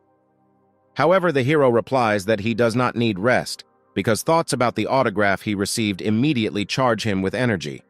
Finally, Yuki sorted this box. It turned out that they were fireworks for the performance.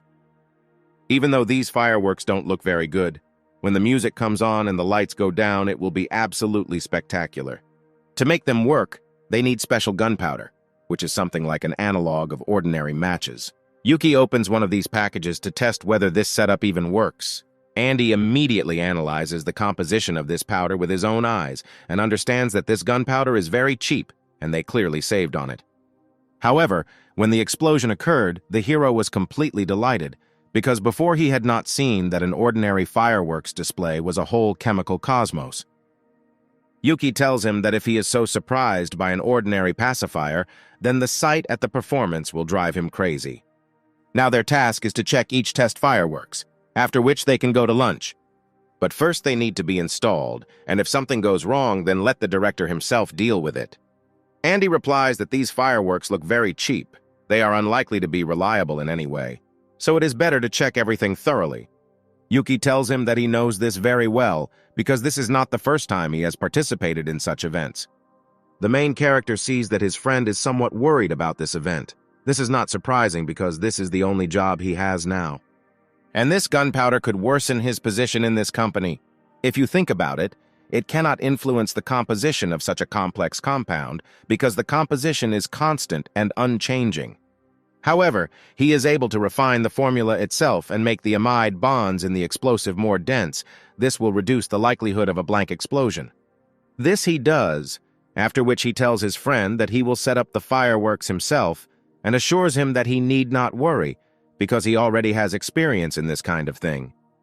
Andy is very happy about this day off because after a long period of mental work, he missed physical work. The guys had a good snack and now came to the warehouse to sit out their lunchtime and drink coffee. Andy feels that during this time he was quite tired and his body became as if it were cotton wool. For the first time in a long time, he wanted to sleep because now he practically does not use his brain, which means the effect of the drug is weakening.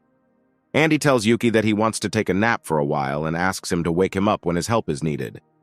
Yuki realizes that the warehouse can be very cold in the winter, so he takes out some warming bags to keep Andy warm while he sleeps. After placing them on his face, Yuki went to deal with further matters, leaving Andy alone. After some time, the heat from the warming bags made the main character wake up. He sees that his friend is nowhere near him, although lunchtime is not over yet. Andy decides it would be a good idea to finish his coffee since he still feels sleepy. However, during this time, the coffee managed to cool down significantly, which made its taste too disgusting. Andy decides to do a little experiment on his can of coffee using warming bags. He understands that with their help, the coffee will take too long to warm up, so an idea came to his mind. Using his abilities, he reduces reaction time, which significantly speeds up the heating of the bags. Within a few minutes, the coffee becomes warm and his experiment is a success. After finishing his drink, Andy hears someone enter the room. Looking at the corner, he sees that a girl has entered the warehouse, holding a branded guitar in her hands. Having laid out her instruments, the girl began to play the guitar and sing. Her voice was simply wonderful. Even such a skeptic as Andy was able to touch her music, and he felt warmth in his soul. However, his lunch was already ending and he needed to get to work, so he decided to approach the girl. She apologized to the hero for interfering with his rest, and in response, Andy thanked her for such wonderful music. Although he heard it for the first time, he really liked the song. The girl was surprised by these words because people came here to listen to her music. Andy replied that he doesn't know much about modern music, so he doesn't know such a song. However, she is very good at it, so she must continue to rehearse to please her listeners. The girl asks not to tell anyone that she rehearsed in the warehouse.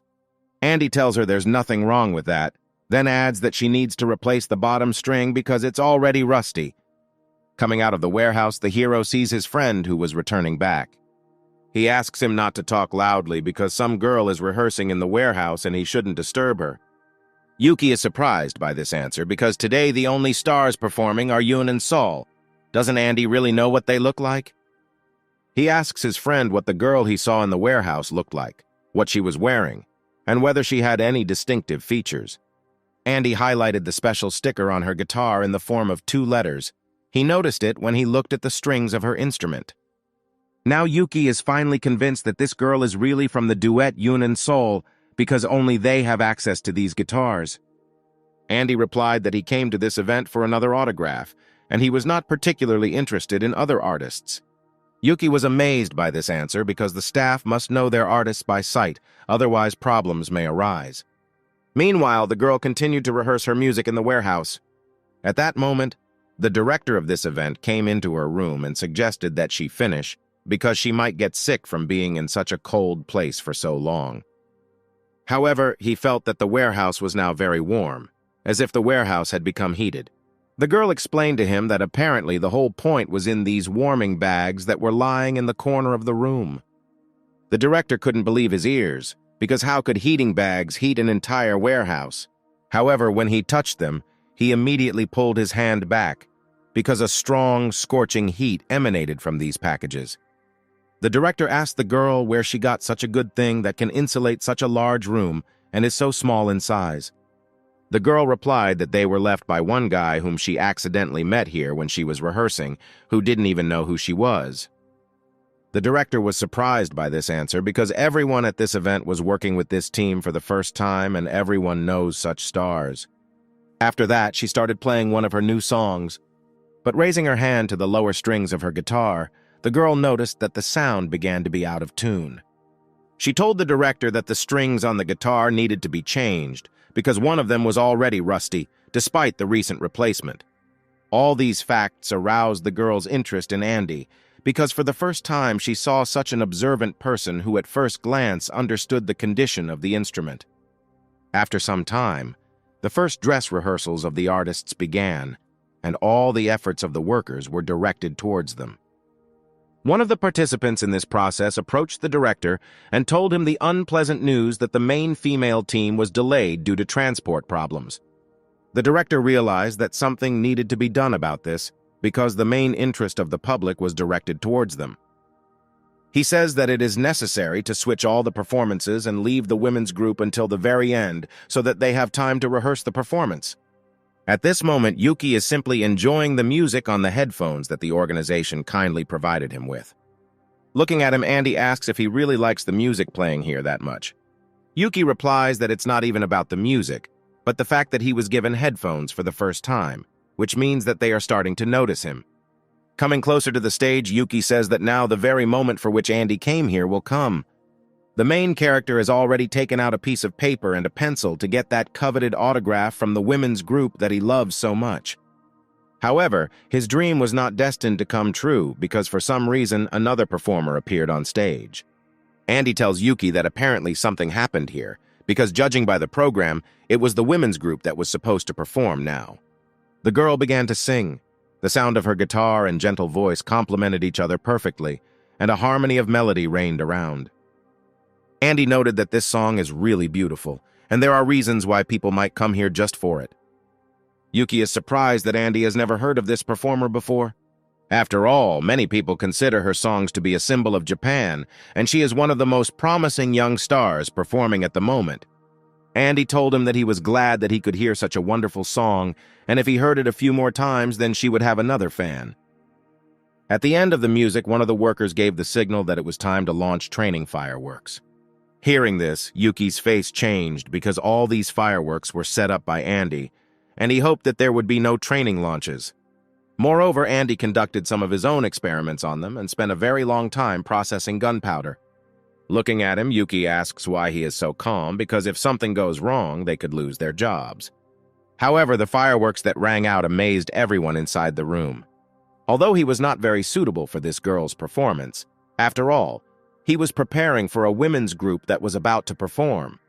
Yuki's face turned blue again, because Andy shouldn't have engaged in such amateur activities without warning the main director. But that was not all. In addition to the inscription, after the next salvo of fireworks, a pink heart was formed as a symbol of their team. Seeing this, Yuki thought that now he would definitely have to look for a new job. He didn't even have time to come up with some kind of excuse when he was informed in his headphones that the chief director was urgently calling him to his place. Yuki told Andy not to do any more amateur performances, and he would try to talk to the director so that he would allow them to continue working. Andy continued to observe the situation around him. He was pleased with how his experiment with fireworks went. At that moment, a girl approached him, because she recognized him as the man she had seen in the warehouse this morning. Andy is glad that she approached him. He once again praised her creativity and emphasized that she has a very bright future. After which he added that now he can consider that she has one more fan, and he will definitely listen to this music later. But now it's time for him to go, because the director calls him too, and all this time the girl just continued to look at him. Finally, Andy said that his observation turned out to be correct, and she still broke the bottom string on her guitar. The string was indeed broken, and Andy, as usual, was right. Approaching his friend, Andy sees that the director is clearly not in a good mood. Did he really not like this fireworks display? He asked the guys which of them was behind this amateur performance, because there was no such fireworks in the program.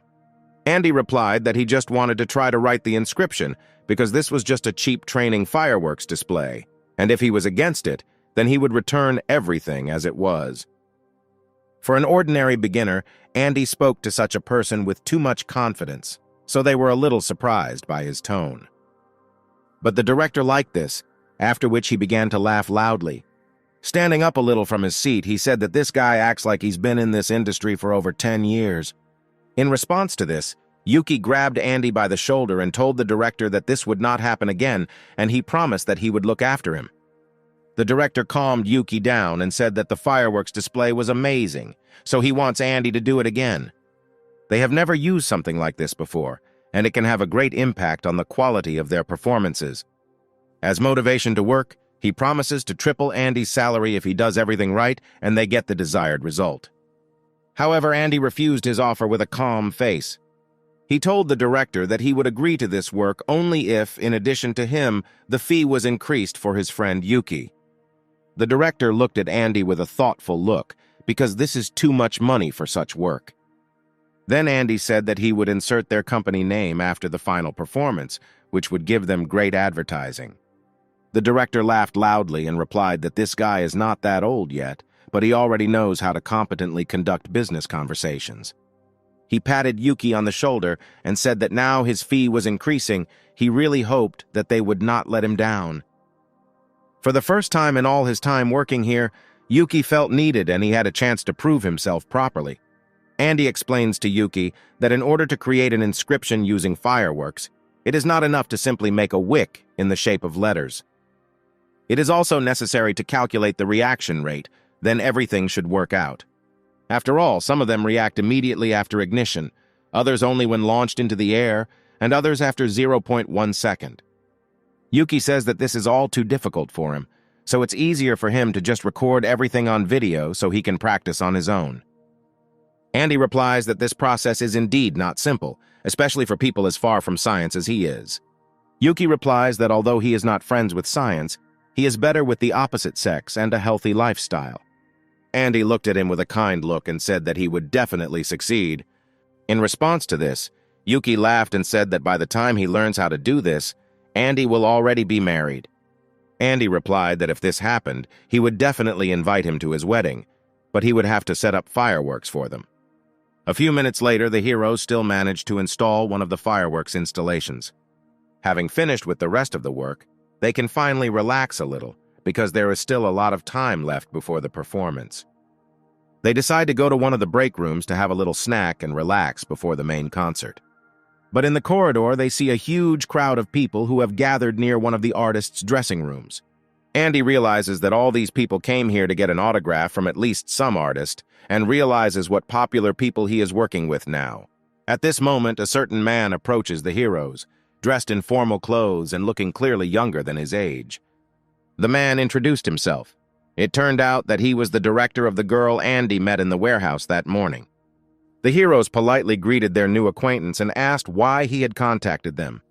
In fact, he did not have any specific instructions or requests for these two. He simply asked if they had given the warming bags to his artist in the morning. Andy looked serious and asked the man why he was so interested in them. The man moved his hands, showing the heroes that they could relax. He just didn't expect to get such an effect from the bags, so he decided to ask where Andy bought them. At this moment, Yuki intervened in the conversation, who said that there are plenty of such bags in any household store, and he bought them in the store across the street. The director thanked them for their response, saying that this information was very important to him. After which, he reached into his pocket to give Andy Yoon and Seol's autograph, which she had made especially for him. Andy was surprised by such a gift, because he had not done anything for her so that the director himself would give him her autograph.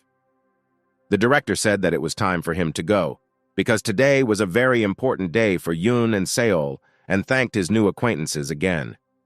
Andy immediately reproached Yuki for not interfering in someone else's conversation because the director was not talking about the bags that he recommended to him. Yuki told him that none of this makes sense, because in this way Yoon and Seol just wanted to convey their gratitude to him. Maybe even at their wedding, Yuki will someday launch a personal fireworks display where their engagement date will be written all over the sky. From such words, Andy turned a little pink because he expected to hear this from Yuki. Yuki asked him if he doesn't have girls in his company, then why doesn't he really take a closer look at this artist, because then everyone will envy him. But he did not know what beautiful girls surrounded him in the company, relationships with whom were also too complicated. Therefore, Andy replies that everything should go as usual, and then he will definitely find happiness in his life. After which, the heroes approach the director and report that they have finished work on installing fireworks. At that moment, an adult man with a stately gait appeared behind them, who also addressed their director. It turned out that it was the director of this concert hall, who unexpectedly decided to pay them a visit. The director asked the director how the work with organizing the concert was going, and what innovations he should expect from him today. After which, he told him that he would like to see snow at today's performance. In his opinion, it would perfectly emphasize the situation. Then the director asked the director what kind of snow we were talking about, because if it was paper, then it could be made, but it would take at least a day. The thing is that the marketers of this shopping center made a promotion with a discount on winter days, but added a key phrase there that says that the discount is valid when it snows, and there is absolutely no snow this year. Their warehouses are full of various junk that they have not been able to sell for a long time, so such a move would be very profitable for them. The director explains that no matter how hard they try, they won't have enough time to install snow devices because the concert starts in 7 hours. At that moment, Andy accidentally overheard their conversation and wondered if he could synthesize artificial snow himself. He looked up with his special eye and saw the remains of condensation from the air conditioner on one of the ceilings. The hero understands that snow is just one of the aggregate states of water, which has taken the form of a crystal. It seemed that the conversation on this topic had already been completed, and they would come up with snow for the next performance. Andy understands that this is a great opportunity to earn extra money with the help of his knowledge, because this man will do anything for the sake of his business. After which, he intervenes in their conversation and says that he could synthesize artificial snow on his own if they help him with this. The director looked at Andy with an incredulous look, because this was the first time he had seen this young man at his concert venue. The director came closer to him and asked how he wanted to create artificial snow and whether snow sprayers would be needed for this. The director also approached them. He asked the director who this young man was and whether he could help with their problem. He sees that he is wearing a sign that shows that he is working at this event, but he did not see it on any lists. The director replied that this guy was working for them for the first day, but he had already proven himself well as a talented director. Moreover, he works in a famous scientific laboratory. These words interested the director, and he asked Andy how he could help him so that he could organize snow for them at the event. Andy replied that there is nothing complicated in the process itself. You just need to find something that will keep the room constantly cold. However, constant use of conditioners is extremely expensive, so they will use special proteins called pseudomanides. The director heard such words for the first time. He asked the main character where they could find such proteins now, and what price they would cost. Rick replied that this substance could be sold in some chemical laboratories, and they only need to choose the one that is more profitable for themselves. Fortunately, Andy works at one of these laboratories, so he can help them acquire these proteins, of course, not for free. The director told him that if he manages to organize snow for him, then he can ask for any fee, because it is very important for his company. So Andy decided to call Dr. Sophie to find out if their lab sells these proteins that have the highest cooling rates. Sophie answered him in a dissatisfied voice because Andy calls on his only day off, especially in the evening. Andy apologized to her and immediately got down to business, clarifying all the details of his order and what exactly he was looking for. Sophie replied that the company could provide them with the required quantity. However, given the weekend and the rarity of this component, the price would be appropriate. After which, she added that doing business during non-working hours is not a very good idea. It would be better if he devoted more time to science. Andy replied that it was his personal time and he could use it as he pleased. Sophie told him a price that was several times higher than what Andy expected to hear. However, he had no other options. The company itself is not poor, especially since thanks to the snow they will be able to sell their goods, which have been sitting in warehouses for years, so the deal took place. Within a few hours, people began to gather for the concert. Their number increased every minute, which is not very typical for concerts of this scale, but the presence of star artists did its job. Looking closely at the stage, the hero sees those for whom he actually came to this event. Finally, the female group arrived for the performance in full force. They looked even more magnificent in real life than in the picture. The audience greeted them with loud applause because these are the main stars of this event, for whom everyone was gathered here. Considering all the circumstances that happened to the hero during the whole day, he had already forgotten that he initially wanted to get an autograph from one of these girls. Andy's reverie was interrupted by Yuki, who brought with him a whole bunch of boxes with various installations that they had to install. Andy manages the entire process, and they construct devices for spraying artificial snow and also unload fireworks and other paraphernalia. At this moment, Yoon and Seol entered the stage and had already started their performance with their signature song, which most teenagers in Japan know. At this time, the director received a command that it was time to start snowing, because the next song of this girl would be just right for this atmosphere. The director immediately gives instructions to all the assistants and also tells her to inform her that it will snow now so that she can adjust to it. Seeing this message, the girl was at first surprised because this was not planned in the program of her performance. However, she immediately adapted to the circumstances and asked the audience if they liked the snow that falls in early December. After which, she looked up, expecting to see there that same winter miracle that has been so rare in Japan lately. Small flakes of beautiful snow began to fall on people, and everyone immediately began to look up, pointing their fingers at this beauty. This is exactly the reaction Andy expected to see. People were so bored in the winter climate that just a few snowflakes could greatly cheer them up. Harmony and winter comfort reigned in the hall. It seemed that they were all together now observing one big New Year's miracle. This was the best moment to perform one of his most melodic songs, which emphasizes the beauty of this atmosphere. There were even more people. They all listened intently to Yoon's gentle voice and listened to every note emitted by her guitar. But everything could not go so well, because the snow on the stage began to melt, and the evaporating water damaged the sound equipment. The director also enjoyed the moment. He felt like the hero of a New Year's film that everyone watches on Christmas Eve over a cup of hot chocolate. However, his enjoyment was not destined to last long because he was interrupted by one of the workers who informed him about problems with the sound. This news, of course, did not make the director happy because sound is the main thing needed for a performance. Meanwhile, the girl does not even suspect that something has happened to the sound and continues to use all the equipment to the maximum. The director was informed that one column installed in the most remote place had already completely failed. For now, viewers do not notice a significant difference in sound because the central speakers take on most of the load. However, if this continues, the entire sound system may stop working, which means the end of the event. The director understands that the only one who can help him in this situation is Andy. Only his brains can be relied on now. Andy immediately understood why the director was calling him, because he was one of the first to notice changes in the vibrations of sound waves. The hero understands that the only solution to this problem is to transfer the water to a different state of aggregation. After all, when all the water from under the snow evaporates, it will be possible to prevent the rest of the sound equipment from short-circuiting, which will allow the performance to continue. However, it will take him some time to create such a temperature, so Yoon and Seol must somehow distract the audience. The girl continues to spend time on stage, basking in the rays of fame and audience love, surrounded by the beautiful view of winter snowfall. This song made a very big impression on the listeners. It became a kind of symbol of the coming winter.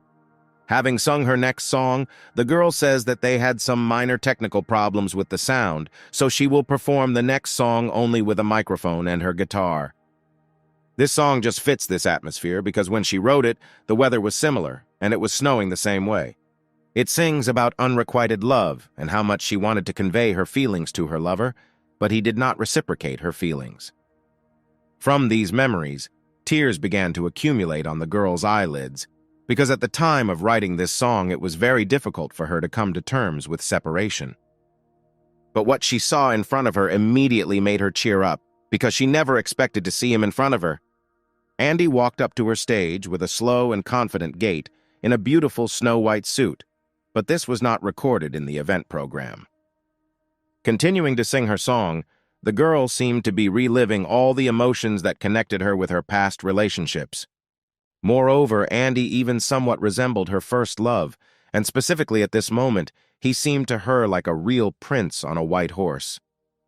It turned out that he went on stage to warm it up with the heat of the bag, which he held with insulating gloves. The snowflakes on the girl's face began to melt, and she felt the surroundings getting warmer and warmer every minute. This warmth also appeared in her soul because Andy had now made a strong impression on her, which was reflected in her composition. It was clear that the heat of these bags scorched the hands of the protagonist, because in order to warm up the whole scene, he greatly accelerated this reaction. However, he steadfastly withstood all the pain, because he could not interrupt such a wonderful performance, especially since he had not yet listened to all the compositions. After the end of this sad song, the girl asked the hero who he really was and why he came here. Andy replied that he was just regular staff at the event, and it just so happened that he knew a little more about things than everyone else. At this time, many cameras from different corners of the hall were pointed at the faces of the rising star, because the picture was simply mesmerizing. Some of them were filmed directly on video, which was immediately broadcast on the internet and already gained a large number of views. The photographers were pleased with the gorgeous materials they were able to obtain during this performance. However, Andy himself was included in some of the pictures, although he was only thinking that he should show less at public events. But this did not bother the photographers at all, because these two looked on stage as if this was not a concert, but a theatrical production. Andy perfectly complemented the atmosphere of this performance because he was perfect for the role of the guy the girl was singing about. But at that moment, the hero felt that the heat from the warming bags began to penetrate even through the insulating gloves. However, he continued to stand patiently because he could not interrupt such an amazing performance. The girl seemed to be shining, her voice was like an angel, and the music from her guitar seemed to warm the hall more than the hot water bottle Andy was holding. Even despite the unbearable heat, the hero continued to stand firmly on his feet, admiring the beauty of this girl. She herself got a taste for it. The arrival of the main character on stage greatly encouraged her, and performing became not only warmer, but also more reliable.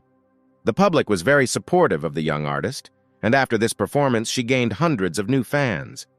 The girl thanked everyone present for their excellent support and understanding. She is very glad that she attended such a wonderful event today. After these words, Andy, as befits an artist, bowed towards the audience. However, at that moment, Yuki told him over the earpiece that it was not customary to perform such bows in such a smart manner.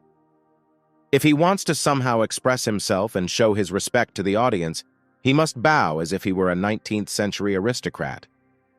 Even though Andy didn't really like this idea, he still did as his friend advised him. The audience actually responded to this with thunderous applause, although Andy thought that now they were ready to clap for anyone, just so that the event would not end. At that moment, the girl decided to ask Andy a question about who he really is. All this is too suspicious because it was as if the situation was planned in advance and she was not introduced to the details of what was happening. Suddenly, in honor of the end of the performance, a loud fireworks thundered, which illuminated the entire concert hall with bright light. The loud sound somewhat startled the girl, which made her step back, but Andy put his hand up and prevented her from falling. He told her to be careful, or she would risk damaging her gorgeous image in front of thousands of spectators. Now may not be the best time, but Andy has prepared a gift in honor of her wonderful performance. He tells her to look up, and then she will understand what he is talking about. The girl looked up. The sight of this spectacle made her admire it without interrupting her gaze for a minute. The entire concert hall was strewn with multiple colors of fireworks. It seemed that some unimaginable magic reigned here. And in the center of this entire salute composition was a drawing of this girl's guitar with all the corresponding inscriptions on it. This surprised the girl very much, and she asked Andy how he did it, because she had never seen such breathtaking fireworks before. Andy looked at her with a serious look, going through the possible answers in his head. He answered her that in fact he is a wizard from the first metro station, and everything that has happened to them lately is ordinary magic.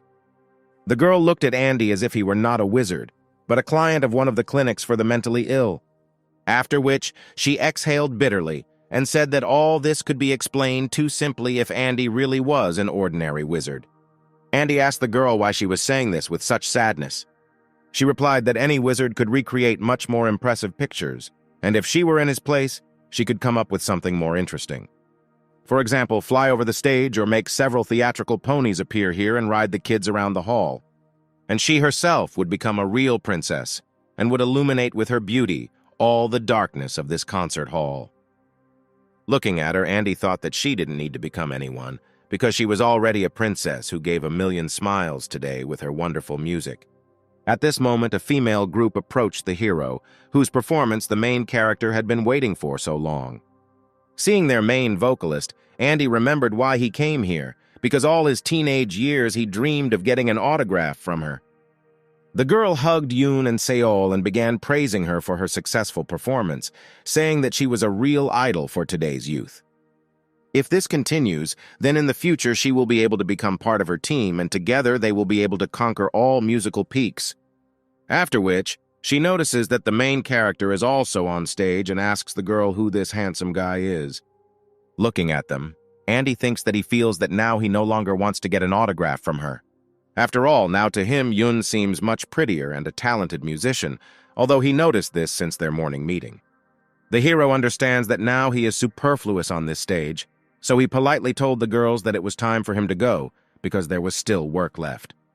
But when Andy turned his back, he heard Yoon's voice, who asked him to stay with them a little longer.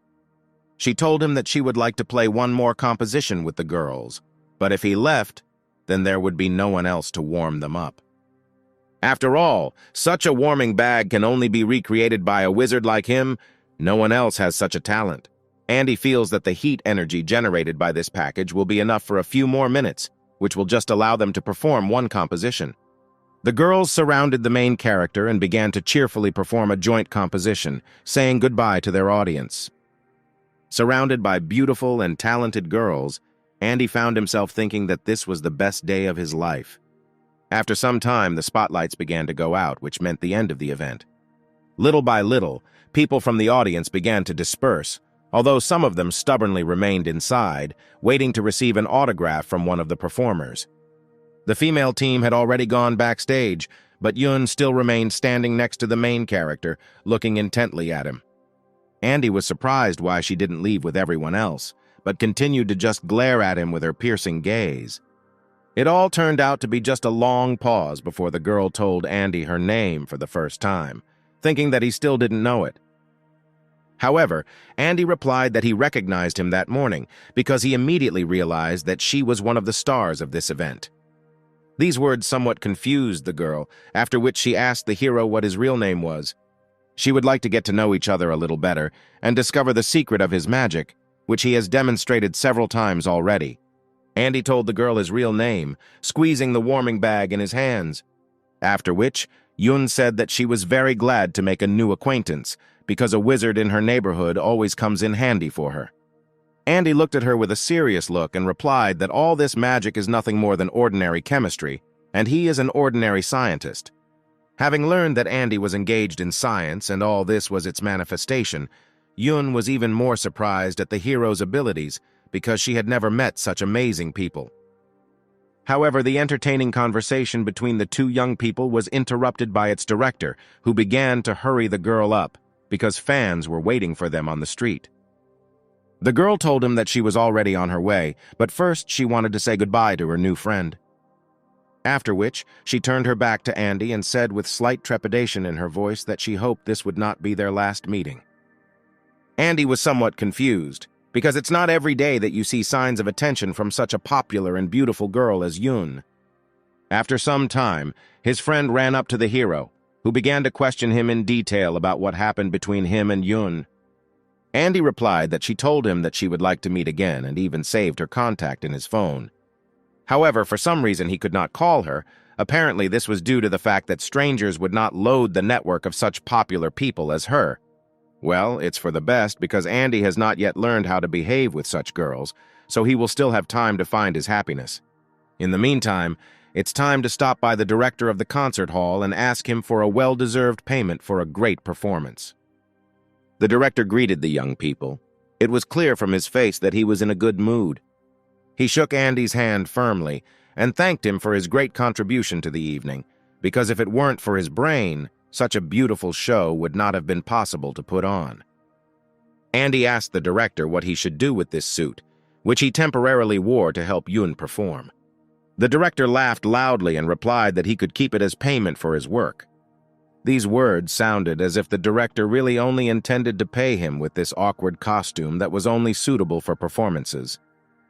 Yuki wanted to take Andy already because it was time to start assembling the scene, but the director said that they had already done a lot for today. They settled with them and promised to do so, after which they were allowed to leave early today. Meanwhile, Yun had already gotten into her limousine, around which many fans had gathered, who saw her off to loud applause. The girl waved back at them, promising that they would definitely meet again and that she would come to perform here again. After this concert, the girl received a great charge of positive energy, which she felt would not leave her for a long time. The director noticed that the girl was behaving a little differently than usual. She seems to be dreaming about something, and the smile does not leave her face even for a second, as if she was dreaming of a mountain of sweets. In fact, it's all about her new acquaintance, who made a strong impression on her, but as luck would have it, she lost his phone number. Yoon smiles and tells his director that if he wants everything to go well between them, he must find her this guy's number. The director laughed hard, telling the girl that he would not fit into her stage image very well. However, Yoon was very persistent and she would not accept a negative answer. She really wanted to know more about this amazing man because for some reason he made her feel those feelings that she had long forgotten. Meanwhile, the heroes, after a successful event, drank a little and went home. Even though they drank a little, for some reason the alcohol hit the protagonist's brain so hard that he could barely stand on his feet. Apparently, this was due to the fact that physical activity greatly exhausts the hero's body, and when brain activity is added to this, the body's resources begin to be depleted. However, when the heroes come closer to Andy's house, he removes his hand from Yuki's shoulder and says that he will go further on his own, because if the owner sees them, it will not end well. The friends said goodbye and promised each other that they would see each other a little more often from now on. Having reached the house, Andy for some reason decided that he had not cleaned the apartment for a long time, so he decided to sweep his hallway a little. However, he quickly realized that this was a bad idea because he could barely stand on his feet and it seemed that he was about to fall asleep right there.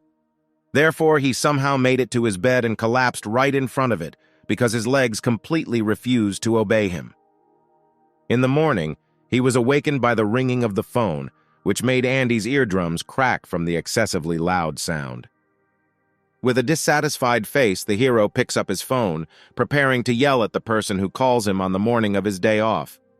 But hearing the voice on the other side, his face immediately changed, and the desire to conflict immediately evaporated. It was Chloe. She asked the hero what his house number and street were, because it seemed to her that she was somewhere nearby. Andy told her his landmarks, not understanding why Chloe suddenly wanted to know them. Andy was sure that she would not find his house quickly, so he would still have time to come to his senses and tidy up his apartment a little. However, after 1 second, Chloe was already standing on the threshold of his house, as if she already knew where the main character lived. The girl stood on the threshold for a short time, and seeing that she had not made a mistake with the house number, she immediately went inside, examining Andy's possessions. The hero told her that it is generally customary to ask if it is possible to enter, and not to walk in a straight line without permission. Chloe replied that they had known each other for quite a long time, so she thought that the hero had nothing to hide, which is why she came in so freely. Andy smiled and said that he wanted to be alone today, so he kindly pointed his finger at Chloe to the exit door. The girl frowned and said that he actually invited her yesterday, that's why she came, and now he's kicking her out. Apparently, when Andy was drunk, he wrote her some SMS, after which he safely fell asleep. Since this was the case, Andy suggested that she spend time in some other place, for example, in the coffee shop across the street. The girl smiled sweetly at him as a sign of her consent. The heroes came to one of the establishments nearby and ordered themselves a cup of coffee so that the conversation would go better. Sipping her coffee, Chloe tells Andy that she didn't come here empty-handed, but brought something interesting with her. After which she takes out some mysterious envelope and puts it on the table in front of Andy. After reading its title, Andy realized that this was one of Dr. Eric's scientific papers, something similar he had already seen in his office. However, these papers were completely different. Chloe tells him that this work was written jointly with colleagues from Germany, so finding copies of this work is quite problematic in Japan. Looking at the title of this work, Andy realizes that it is also related to the human genome and drug development. In a previous dissertation like this, Andy found some note that talked about another version of the drug that Andy had never heard of before. He thinks about whether it could be that there are many more people who took such a drug than he thinks, and all these drugs were tested on volunteers like him. Chloe sees that the hero is very interested in this work, and she notices that his manner of studying the material is the same as that of Dr. Eric. Andy tells Chloe that he doesn't understand a word that is written on this paper. For him, it's some kind of jumbled set of letters. Chloe was surprised by this answer, because she believed that he would be able to understand this work, which is why she brought it here. But the hero tried to connect everything together and connect each line with experimental drugs. Everything was mixed up in his head, so he could not find any specific meaning in this dissertation. Chloe told him to look at things more superficially, because everything in Genius is actually simple. She sees that he has much more potential in terms of science than she does, even though she is one of the most gifted aspiring scientists in the company. With a dissatisfied face, Andy looked at Dr. Eric's work again. He didn't understand why he needed this, because he couldn't make out a single sentence. However, through joint efforts, the hero gradually began to understand the essence of this work and what Eric wanted to convey in it. Andy asks Chloe where he got this work from, if all his scientific publications are incredibly rare and impossible to find in Japan. Chloe replied that she just knew Dr. Eric very well, so she had a lot of his projects. She is ready to show them all to Andy, but for this they must see each other at least once a week and sort out these projects together. Rising from his chair, Andy said that he didn't see much need for this, because he needed to work on his own projects, not other people's. Chloe told him that she saw the way he looked at this work, so he didn't have to deceive her. Besides, she still owes him dinner for lending her his scarf when they checked the condition of the bridge. Therefore, whether he wants it or not, they will have to meet several more times in addition to their main work, and at the same time study several of Dr. Eric's works. Andy sighed loudly, however. He really had no choice, because one of the conditions of his work was to study the scientist's projects.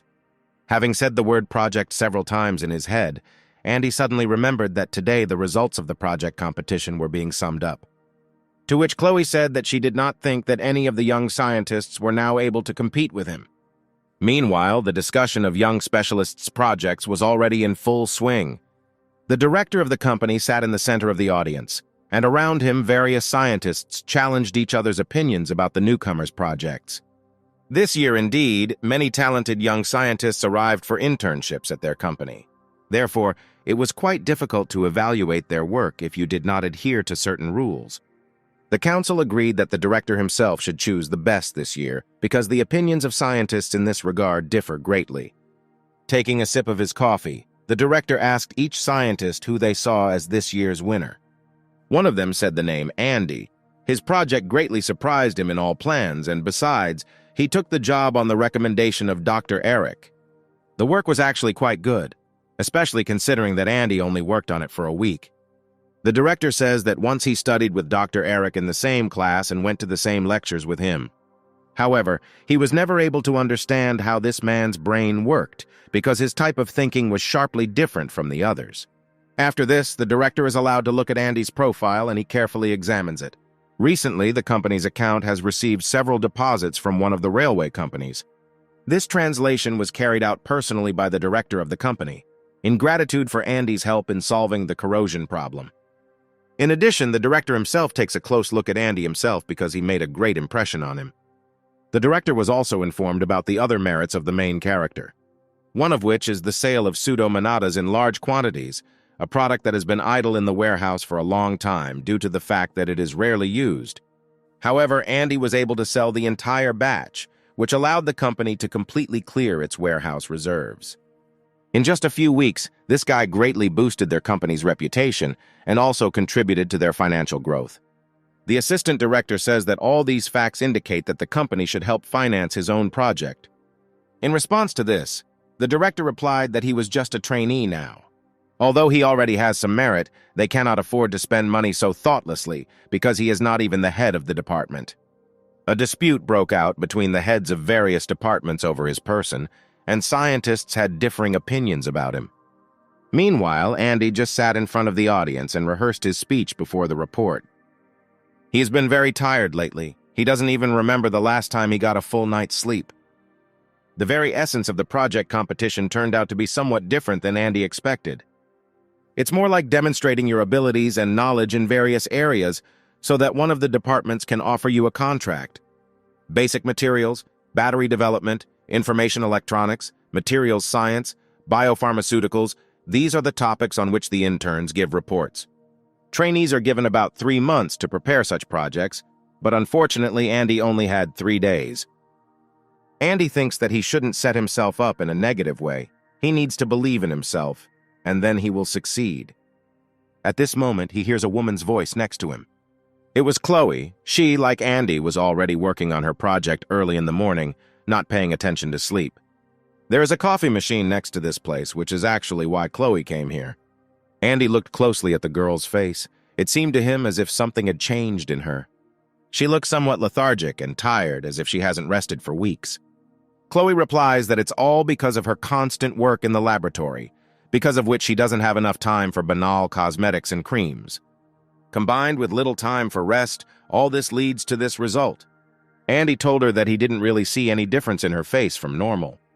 Chloe was delighted by these words. She asked Andy if this meant that she was very beautiful even without makeup. Andy replied that this means that she looks exactly the same with makeup as she does now. The girl made a displeased grimace but still treated her friend to a glass of invigorating coffee. When she sat down with the hero, Andy asked her what kind of research she was doing in the microbiology laboratory. Chloe replied that the work was very specific and was the task of the first research team. The project for the revival of rural areas in cooperation with the Institute of Ecology and Agriculture is not so difficult. but it requires a lot of attention because it is a state project. She constantly has to work with various manures and fertilizers, and she dreams of finishing this project quickly. And Chloe has to do this because she is the youngest of the first research group. Chloe decided to change the topic of conversation a little and looked at the topic of the main character's report, which was related to synthetic polymers. It turned out that this was the work of Dr. Eric, which Andy decided to continue to complete it and introduce it to the masses. Andy notices that something has changed in Chloe's behavior. She treated him to free coffee, and she hasn't asked about Dr. Eric for several hours. He decides it would be a good idea to ask Chloe to watch his report, since she was the one who won the competition last year. Of course, Chloe agrees to help the hero, because she herself is very interested in what the main character's report will be about. She sees the work focusing on the concept of crystallization of plastic, which makes it a very durable material. Such work is initially doomed to success, since such material can be used in almost any industry. The most important thing is that the council that will meet at today's presentation does not reject it, because there was little time for preparation. Chloe would like to see more of his work, so she invites him to continue during lunch together. Andy tells her that he doesn't want to spend his lunch with someone who spent the entire day working with manure. Chloe tells him that he doesn't understand anything, because when you get used to the smell, it even becomes sweet. Andy grinned and told Chloe that he didn't want to test it, so he would mail the work to her. The girl is happy with this and thanks the hero for allowing her to again enjoy the work of Dr. Eric. Andy sees the girl off with a smiling look. It seems to him that after such a good conversation, he has cheered up somewhat. Since yesterday, the hero has had a strange feeling, as if he is being pulled somewhere. He needs to throw away everything unnecessary and focus only on work. At this moment, other trainees begin to approach the audience and begin to discuss the topics of their reports among themselves. Andy hears them say that the director himself will be present at today's competition, as well as the heads of all departments. This somewhat shocked the main character, since he expected that he would only speak to ordinary employees. Trainees come to the auditorium where the presentation of their reports is about to begin. Andy can see from the faces of his colleagues that the situation here is a little tense, because this is their first time as novice scientists. Moreover, the director himself is present in the hall today, as well as the heads of all centers. Among a large number of unfamiliar faces, Andy still finds a person he knows, and it turns out to be Dr. Sophie. There were indeed a lot of scientists. It seemed that there were more departments in this corporation than in any other. It's exciting for even the main character to speak in front of such influential people, let alone ordinary trainees. The host of this event came out from behind the podium and greeted all the participants. After the approval of the director and the decision on the issue and the order of presentations, it was decided to start a competition for interns' reports. The first to step up to the podium was an intern named Kim, who Andy first met when he walked into the classroom. The topic of his report was the study of insulating coatings on glass windows. Listening to his report, Andy thinks that the project itself is quite simple, but Kim is very confident on stage. After the end of the report, the director of the Basic Materials Center, Dr. Jan, was the first to ask questions. He asked him about his education and how long it took him to prepare this project. Kim responded that he had spent all his free time on the project and believed that his report deserved funding. Dr. Jan told the intern that for 3 months of work, his report looked very weak and he should have prepared more material. These words puzzled the young scientist, because he does not understand where he should have gotten even more information from. Moreover, Dr. Jan added, research in this area has already been carried out on the basis of their company, and they have already managed to obtain results.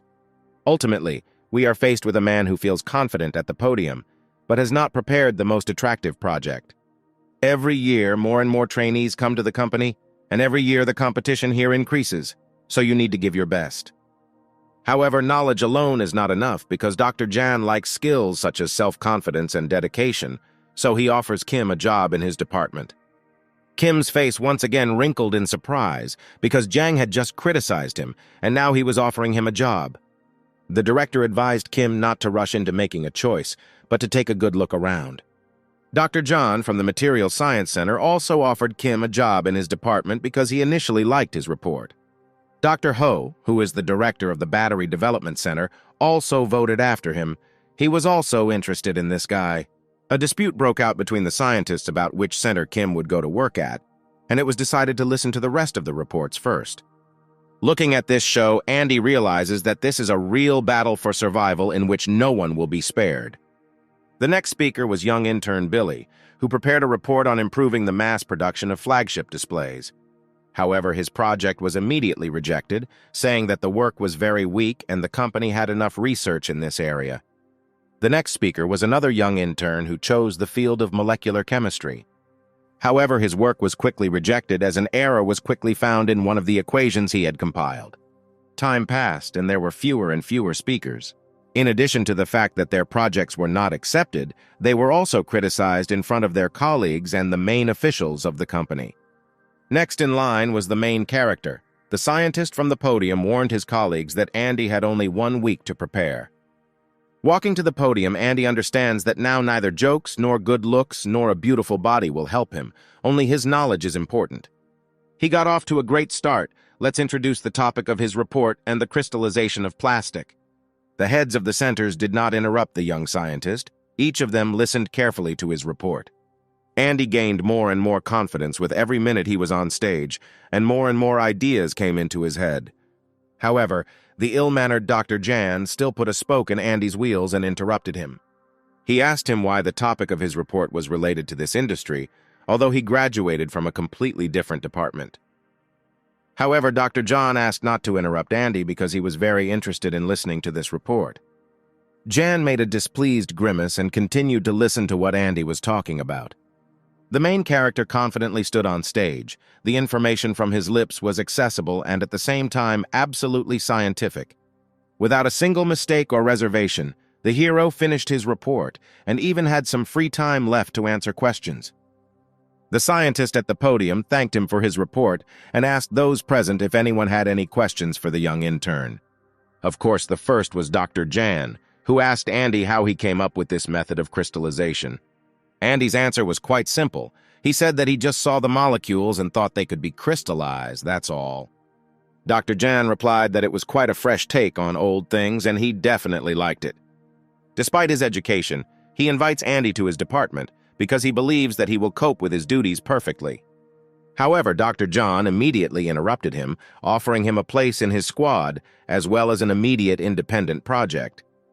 Other scientists also voted for Andy. They all liked his project and are ready to fight for such a talented scientist.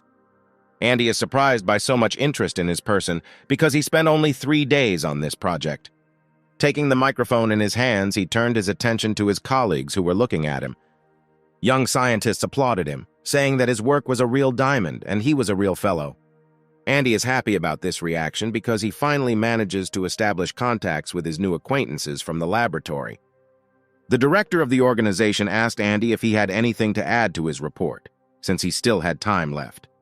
Andy fell silent for a while. He thought to himself that although now was not the best time for amateur performances, he should try. He said that although it was not his project, he would like to add something to intern Kim's project. Kim looked at him with a surprised look, not understanding why he decided to discuss his project, because it had already been accepted. Andy said that the scientist's comments were not entirely correct, although the work really requires additions. Then the council began to ask Andy what changes he was talking about. Andy said that if the insulating structure was treated with palladium on one side and hydrogen on the other, it could create a coating that would absorb heat in winter and reflect rays in summer. Dr. Jang was surprised by this answer because this completely invalidated his claims to the work of intern Kim. Moreover, all the necessary materials are developed independently by their company, which can greatly reduce the cost of production. Scientists listened to this with a bit of skepticism because Andy did not have any evidence as such. However, Andy was ready for this. Using the presentation of intern Kim, he gave them a lot of evidence in favor of this theory. The other scientists even laughed at Jian a little because some intern had just completely outplayed him on his battlefield. Dr. Ho said that it was not in vain that he came to today's event because he had not seen someone humiliate Can so beautifully for a long time. Then Dr. Jan asked Andy if he had a review of the report that Dr. Ho had failed. Andy said that if this presentation was open to him, he would definitely find answers to Dr. Ho's problematic questions. Zhang asked his colleagues to open this report so that Dr. Ho would not feel so good at this event. Andy actually had something to add to this presentation, having done some research into the effectiveness of semiconductor enhancement. He suggested that scientists use liquid silicone instead of regular silicone, which only requires heating. If you apply ultraviolet rays to such silicone, you can achieve increased efficiency without wasting extra silicone. Dr. Ho was interested in this hypothesis because he had never really even thought about such an obvious method. Hearing this, other scientists noted that this young man was great at putting scientists in awkward situations. Then, Dr. Ho decided to ask Andy what he thought about the displays that another scientist had rejected. Since he had comments on their projects, he must have something to add to the rest of the works. Andy's answer was banal and immediately pointed out to the scientist the relevance of this issue, contrary to his words about extensive research in this area. Another scientist no longer wanted to laugh at his colleagues because answers to his questions had also been found. The only person whose questions Andy had not yet answered was Dr. Han. The scientist from the podium asked Andy if he wanted to add to his report and answer the questions that Dr. Khan was asking about it. However, he has little time left for this, just a few minutes to analyze the entire report and answer questions. But the main character still agrees to this because he has something to add to each of the projects on this list. The report was devoted to the topic of allergy treatment, which is based on symptomatic therapy, so uncertainty about the effectiveness may lead to a slowdown in the pace of drug development. What if, through genetic analysis, protein polymers could be reproduced and applied to regular T cells? This would make it possible to create antibodies that would initially kill all allergenic cells in the body, preventing clinical signs from appearing. At this moment, Dr. Sophie raised her hand, wanting to ask her question because the topic of the project is related to medicine. She asked the scientists if anyone would mind if she asked this intern her question. Dr. Ho replied that he is absolutely not against it because she is here as an observer, which means she can participate in the competition. Dr. Sophie said Andy sees immune cells as just chemical elements because germs aren't always bad. Andy replied that with genetic engineering, they could test for every cause of atopy. However, this did not sound convincing to Sophie, and she said that some bacteria are necessary for the human body to form its immunity. But Andy insisted that if you determine which DNA fragment reacts to a pathogenic bacterium, then it would be possible to determine the cause of the allergy. Sophie told him that the process of gene recombination is a theory about which it is too early to draw any conclusions. At this point, the rest of the Presidium of Scientists recommended ending this discussion, otherwise it could continue for a long time. Dr. Jan asked Andy whether all these amendments to their questions were his own ideas or not. Andy replied that this was not entirely true. All these amendments were aimed specifically at their comments and did not mean to harm the participants' report. Dr. Jan was more than satisfied with this answer and immediately invited Andy to his department, promising him the best conditions. But he was interrupted by Dr. Ho, who said that with this level of knowledge, the best place for him to be was in the center of battery development, because that's where the most variables were. Dr. John is also not against having such a specialist in his ranks, and Andy can be sure that the very first project will be his. The rest of the scientists joined the words of their colleagues and also invited the young scientist to their departments. Dr. Jan did not back down, pointing his finger at himself. He tells Andy that such a young and progressive leader is no longer in any other department.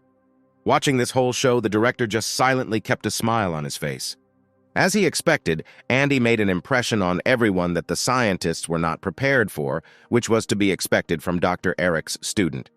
Unable to figure out who this young talent would go to work for, Dr. John suggested that the director make the decision. However, he, with a characteristic smile on his face, replied that he trusted the leaders of the centers and believed that they themselves would be able to come to a general consensus. Dr. Jan said that if the fate of this student is in their hands, then he is simply obliged to transfer to his organization. A fierce dispute arose again between the scientists. Each wanted to get a valuable employee into his department. Everything reached the point of absurdity. Scientists openly argued among themselves, pointing out the disadvantages of each department and the advantages of their own. Assistant Director, Dr. Hughes, who is the second person in the company, simply could not look at this without words. After hearing yet another insult, he loudly slammed his palms on the table and jumped up from his seat. Hughes said they were all at the conference and should not forget the status and authority they had. If they continue to communicate with each other, they will not be able to reach any common opinion, and they need a cold approach. Moreover, Andy himself is far from an ordinary student, and which specific department to send him to is a big problem. The hero would be perfect for the battery department, the materials science department, or any other department.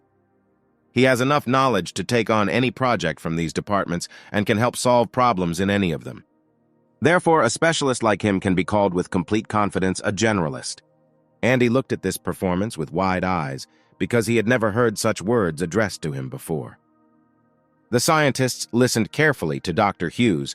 For them, he had the same authority as the director himself. Taken together with all these factors, Dr. Hughes sees only one competent way out of this situation.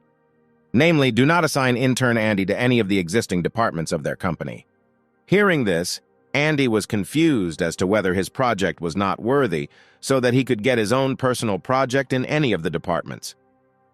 But Dr. Hughes immediately reassured Andy, explaining to him that this meant that he would work in each of the departments, since such a specialist could not be limited to just one industry.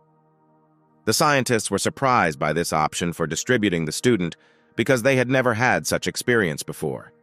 However, the director liked the idea and said that he considered Dr. Hughes one of the wisest leaders in the organization. Hughes asked if anyone has a better idea. He's waiting for someone to come up with a better idea. The dispute between the scientists ended, and none of them could offer a better idea than the one proposed by Hughes. With a word from the director, the event was completed, and this decision was made at the official level. Within 5 minutes, the audience, where fierce debates had just taken place between many of the smartest people, was empty. As a result of this conference, all trainees received a workplace that fully met their expectations. For only Andy, everything was not so clear because in terms of documentation and many others, it is difficult to approve a person in all departments. The main character's new friends thank Andy for his great help for them, because if it weren't for him, they would hardly have gotten jobs. Meanwhile, the hero is trying to figure out the documents that he will now have to fill out for employment. Of all this list, his old contract, which he received as an intern, attracts special attention. It initially contained many controversial points, and he does not understand what will happen to them after he receives a new position. But the hero was lucky, because at that moment a person entered the audience who could give him answers to all his questions. Sophie congratulated him on his brilliant performance at the conference, saying that all the leaders were impressed for a long time after his speech. However, Andy was interested in only one question, namely what would happen to his old contract now. Dr. Sophie told him that his contract would not change in any way, because initially he received much more than ordinary interns and all his additional payments would remain. Andy was a little upset, because he expected to hear that he had received a promotion and therefore improved financial conditions. If these are all the questions Andy wanted to ask, then Sophie is forced to leave because she still has a lot of work to do at the hospital. However, Andy immediately stops her, shouting at her back that he has another important question for her. He asks her if he can go to the hospital with her. Sophie looked at him with a surprised look and asked what kind of question he was talking about. Andy explained to her that lately he had obvious problems with sleep. He either simply could not fall asleep or had nightmares. It is possible that the whole point is severe overwork and, as a result, depletion of his body's resources. However, he did not have such problems before. Sophie moves closer to his face to inspect his skin and other mucous membranes at the time of the changes. From above, the doctor seemed even more beautiful and feminine. She performed every manipulation of Andy's body carefully and tenderly. After an external examination, she began to study the objective functions of his body, such as pulse, blood pressure, respiratory rate, and so on. However, having received data on these indicators, Sophie understands that according to these signs, the main character is absolutely healthy. Andy is a little confused by the doctor examining his body so closely. She seems to him to be very meticulous in her specialty because she does not miss a single, even the smallest, detail. Moreover, she seems very nice to him because such a serious doctor at such a young age and with such an appearance simply cannot leave him indifferent. That's why he worries that his body functions may change slightly. For example, his heart rate may increase. However, Sophie tells him that she does all the examinations taking into account the fact that he is in rather specific conditions. At the very end, the girl checks the protagonist's mucous membranes, but even here she does not find any changes. The eyeballs were white, as if he had not strained his eyes for more than a week. After a full examination, Dr. Sophie concludes that Andy is absolutely healthy because she did not find any objective signs of disease. However, for a full conclusion, it is necessary to conduct a hospital-based examination because a routine examination is not enough.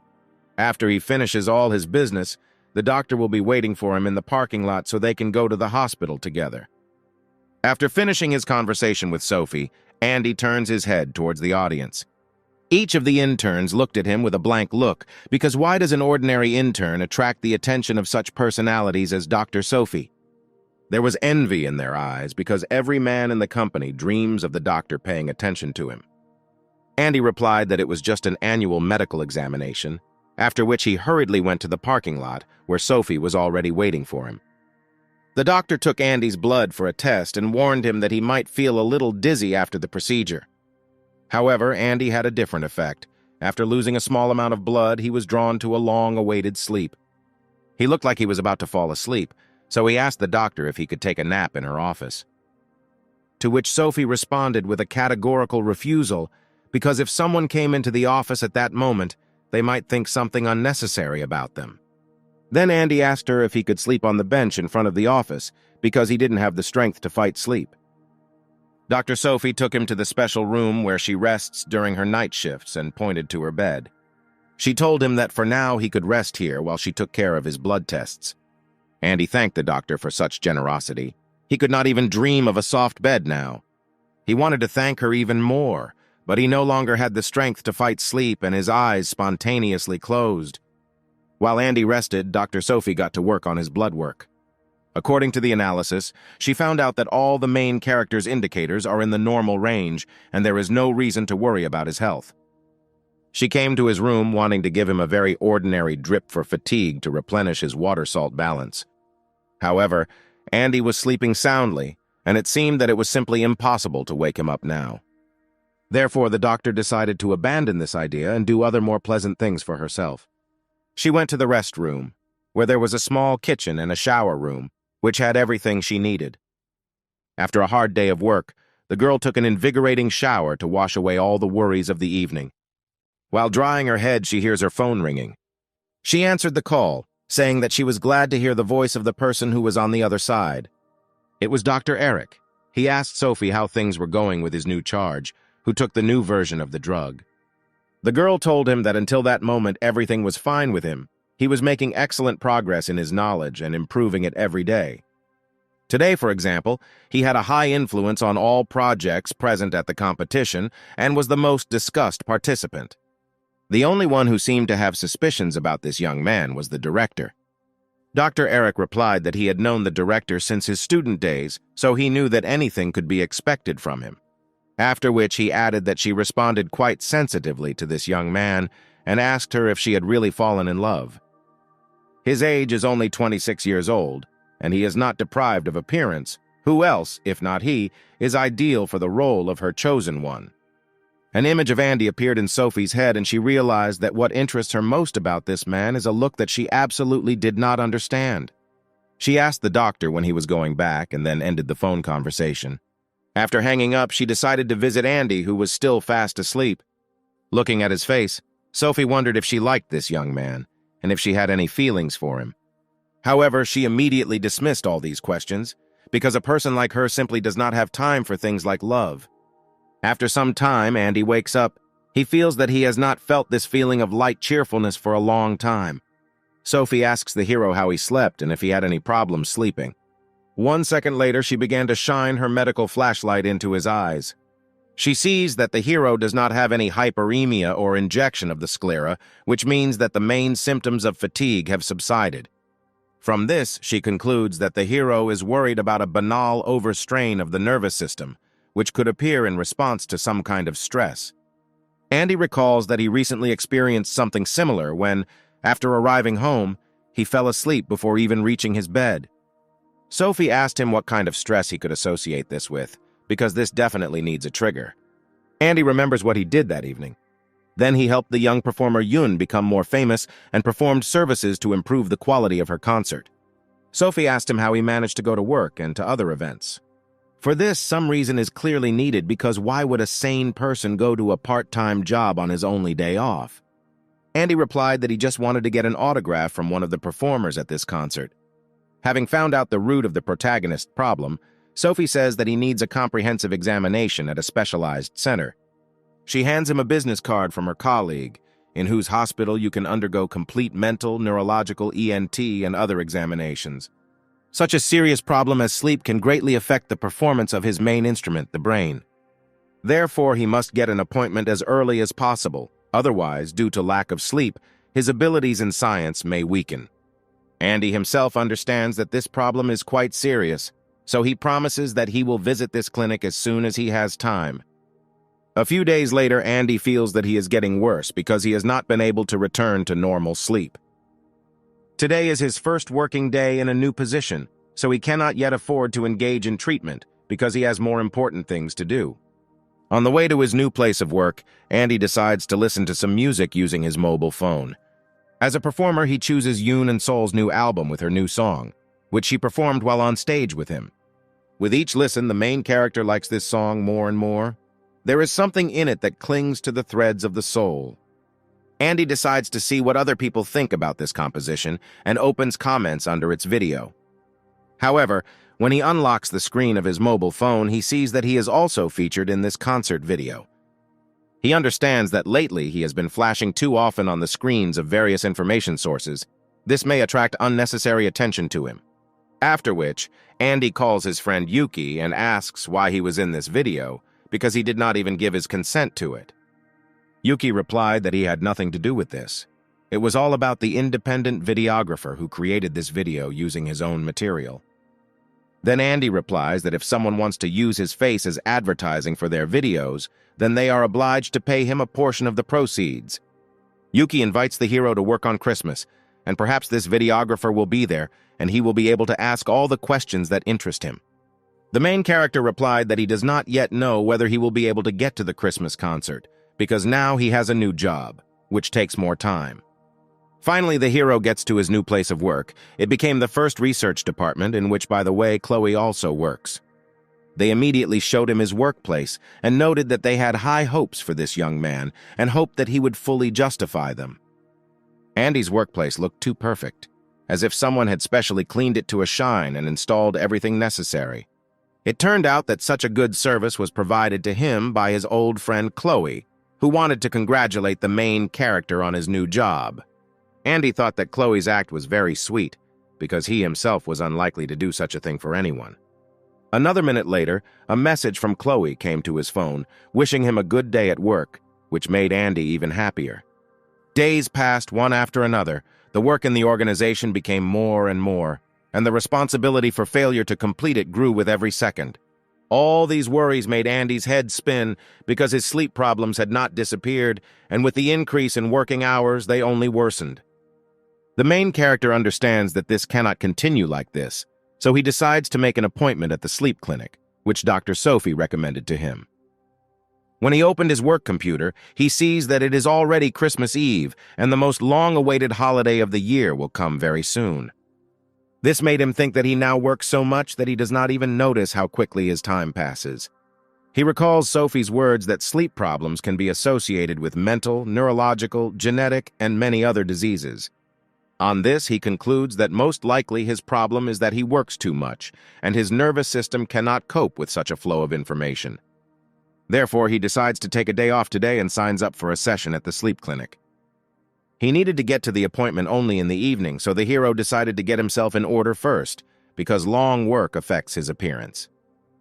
At the moment when he was wiping his head, Andy heard that there was someone in his apartment and strange noises were coming from his room. Entering the room, he saw a young man sitting on the floor who was clearly younger than the main character. It was his brother Henry, who came to visit his brother because he had not appeared on the threshold of his home for a long time. He treated him to a bottle of soda, which he kindly brought to his house.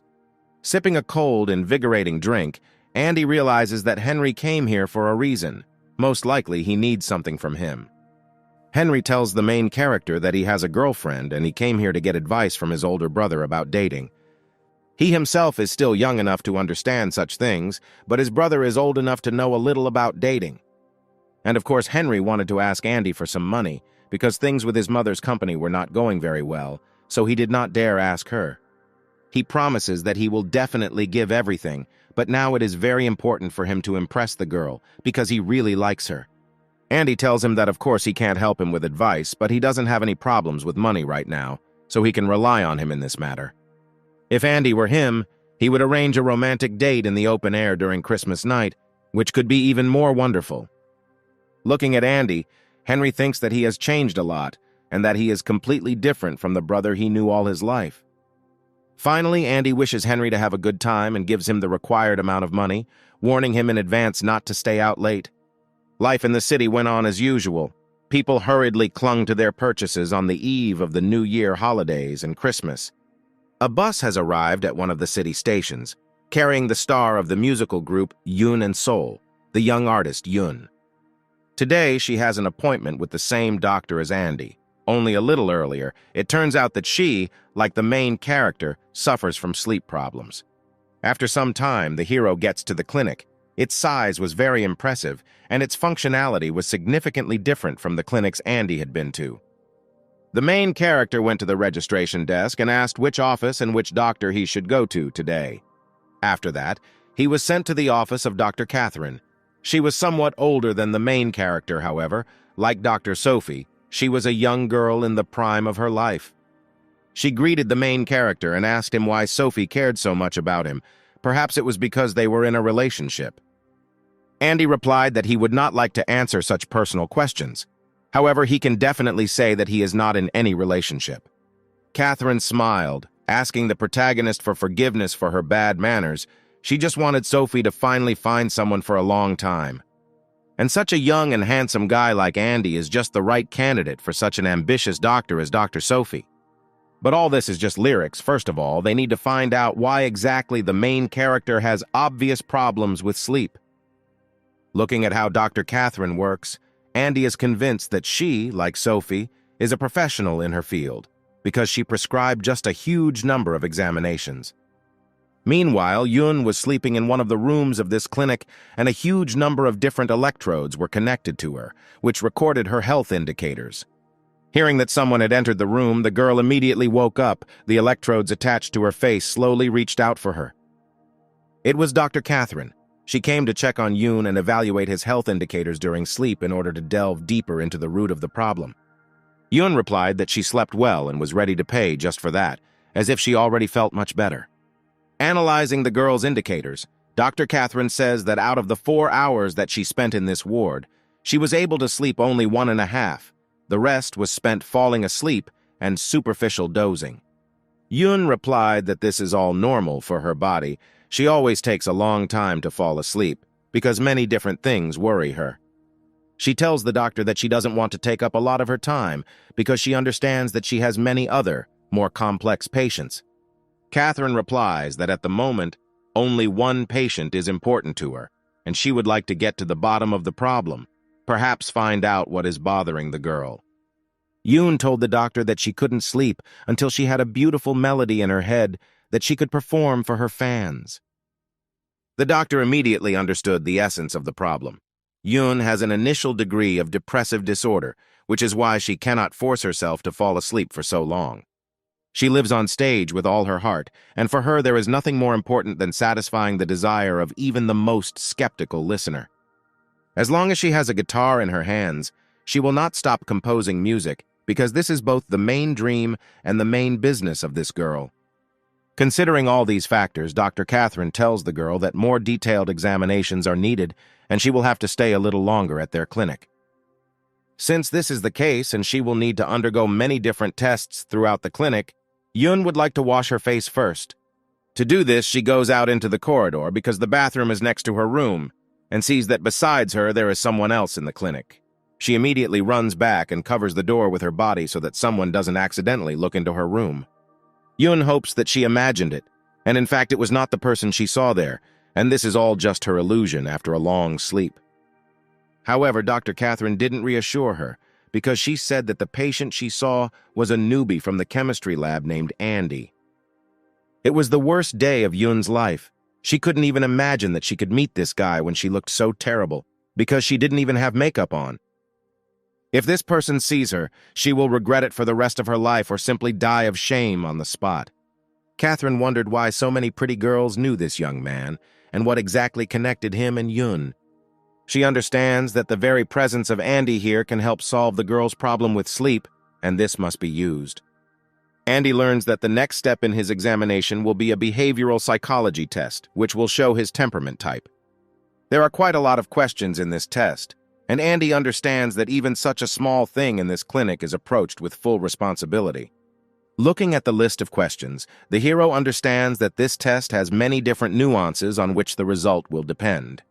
The person responsible for conducting the test asks the main character not to worry and pass it with full responsibility. On the way to the testing site, Andy decides to text his brother and ask how his date is going. The brother replied that for now he was just gathering his thoughts and choosing what outfit to wear today because it was quite cold outside. This amused Andy somewhat, because he himself had been in situations more than once when he had to choose between being warm or looking beautiful.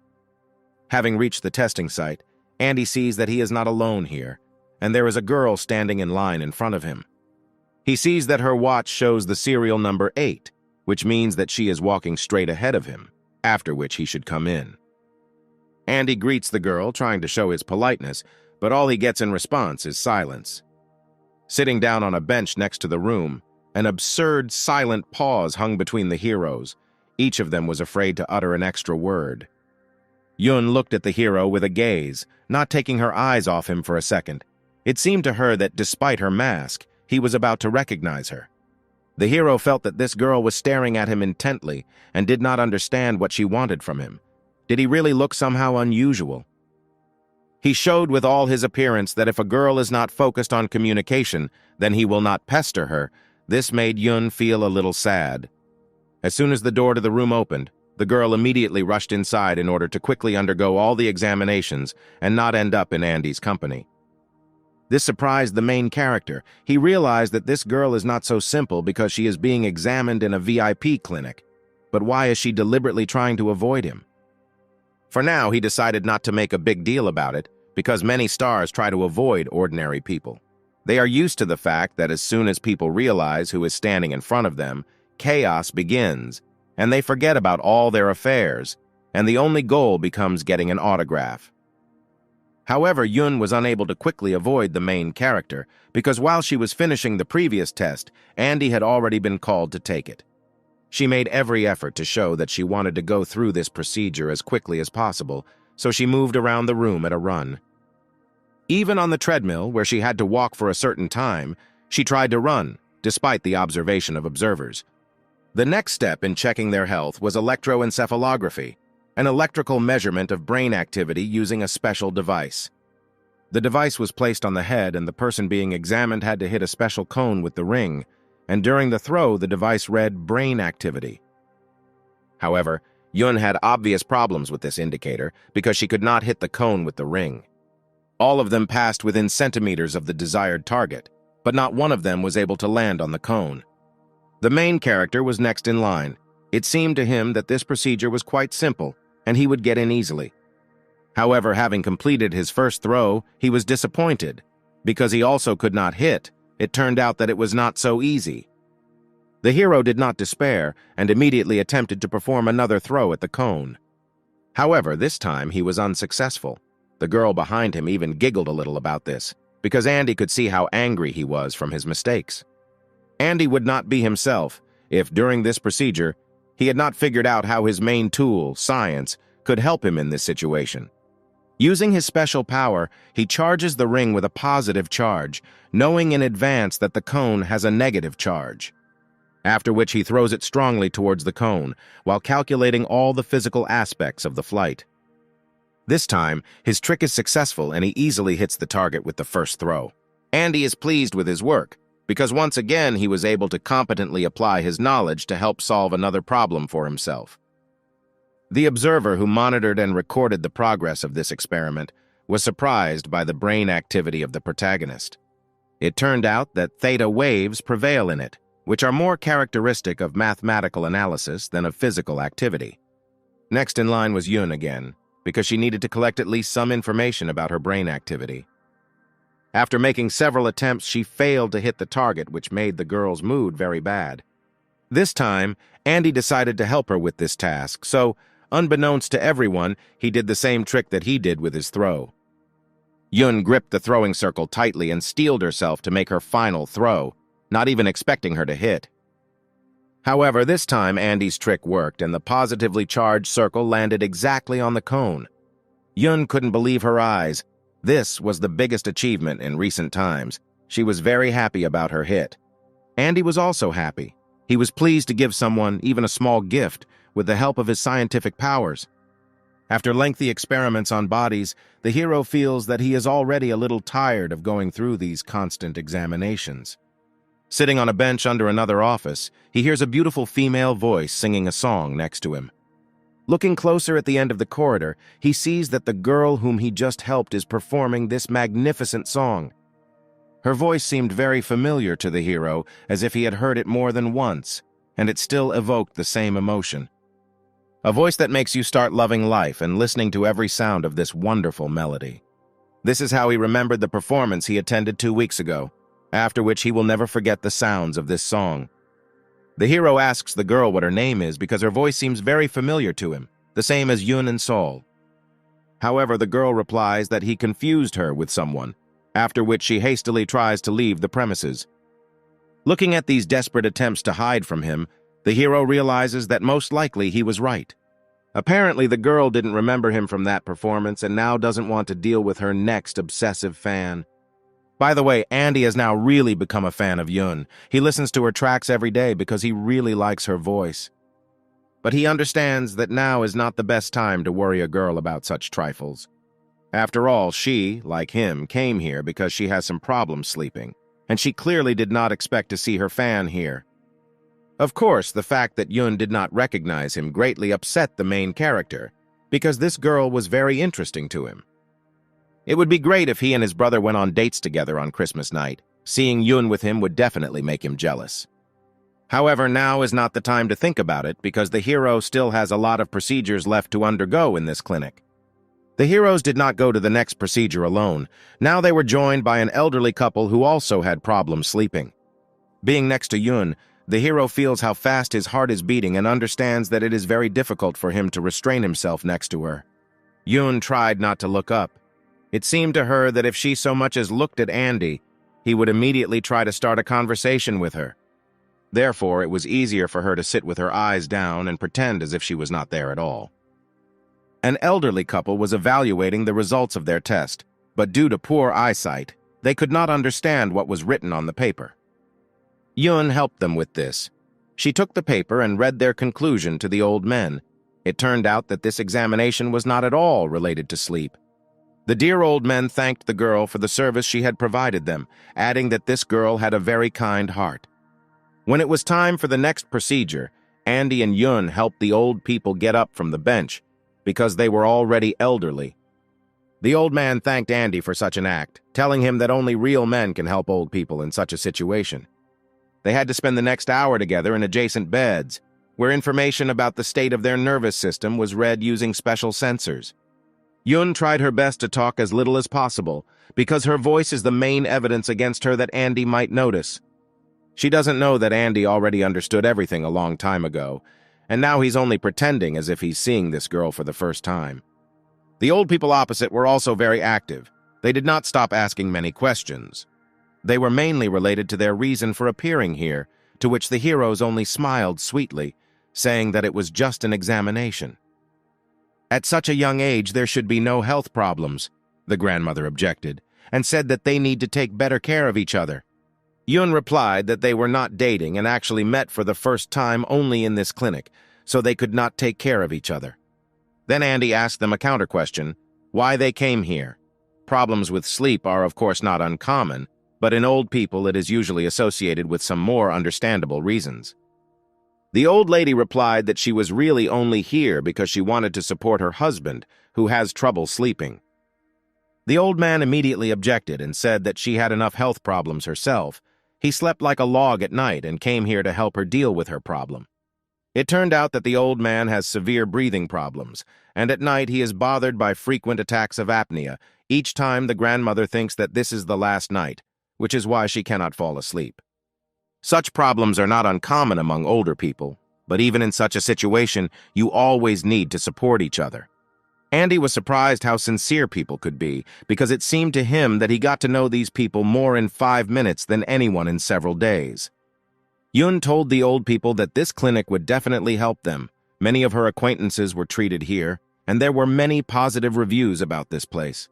After that, she realized that now she had completely screwed up, and now Andy would understand exactly who she was. However, Andy carefully pretended as if nothing had happened. He did not want to impose his company on Yun. Instead, he decided to check in on how his brother was doing on his date.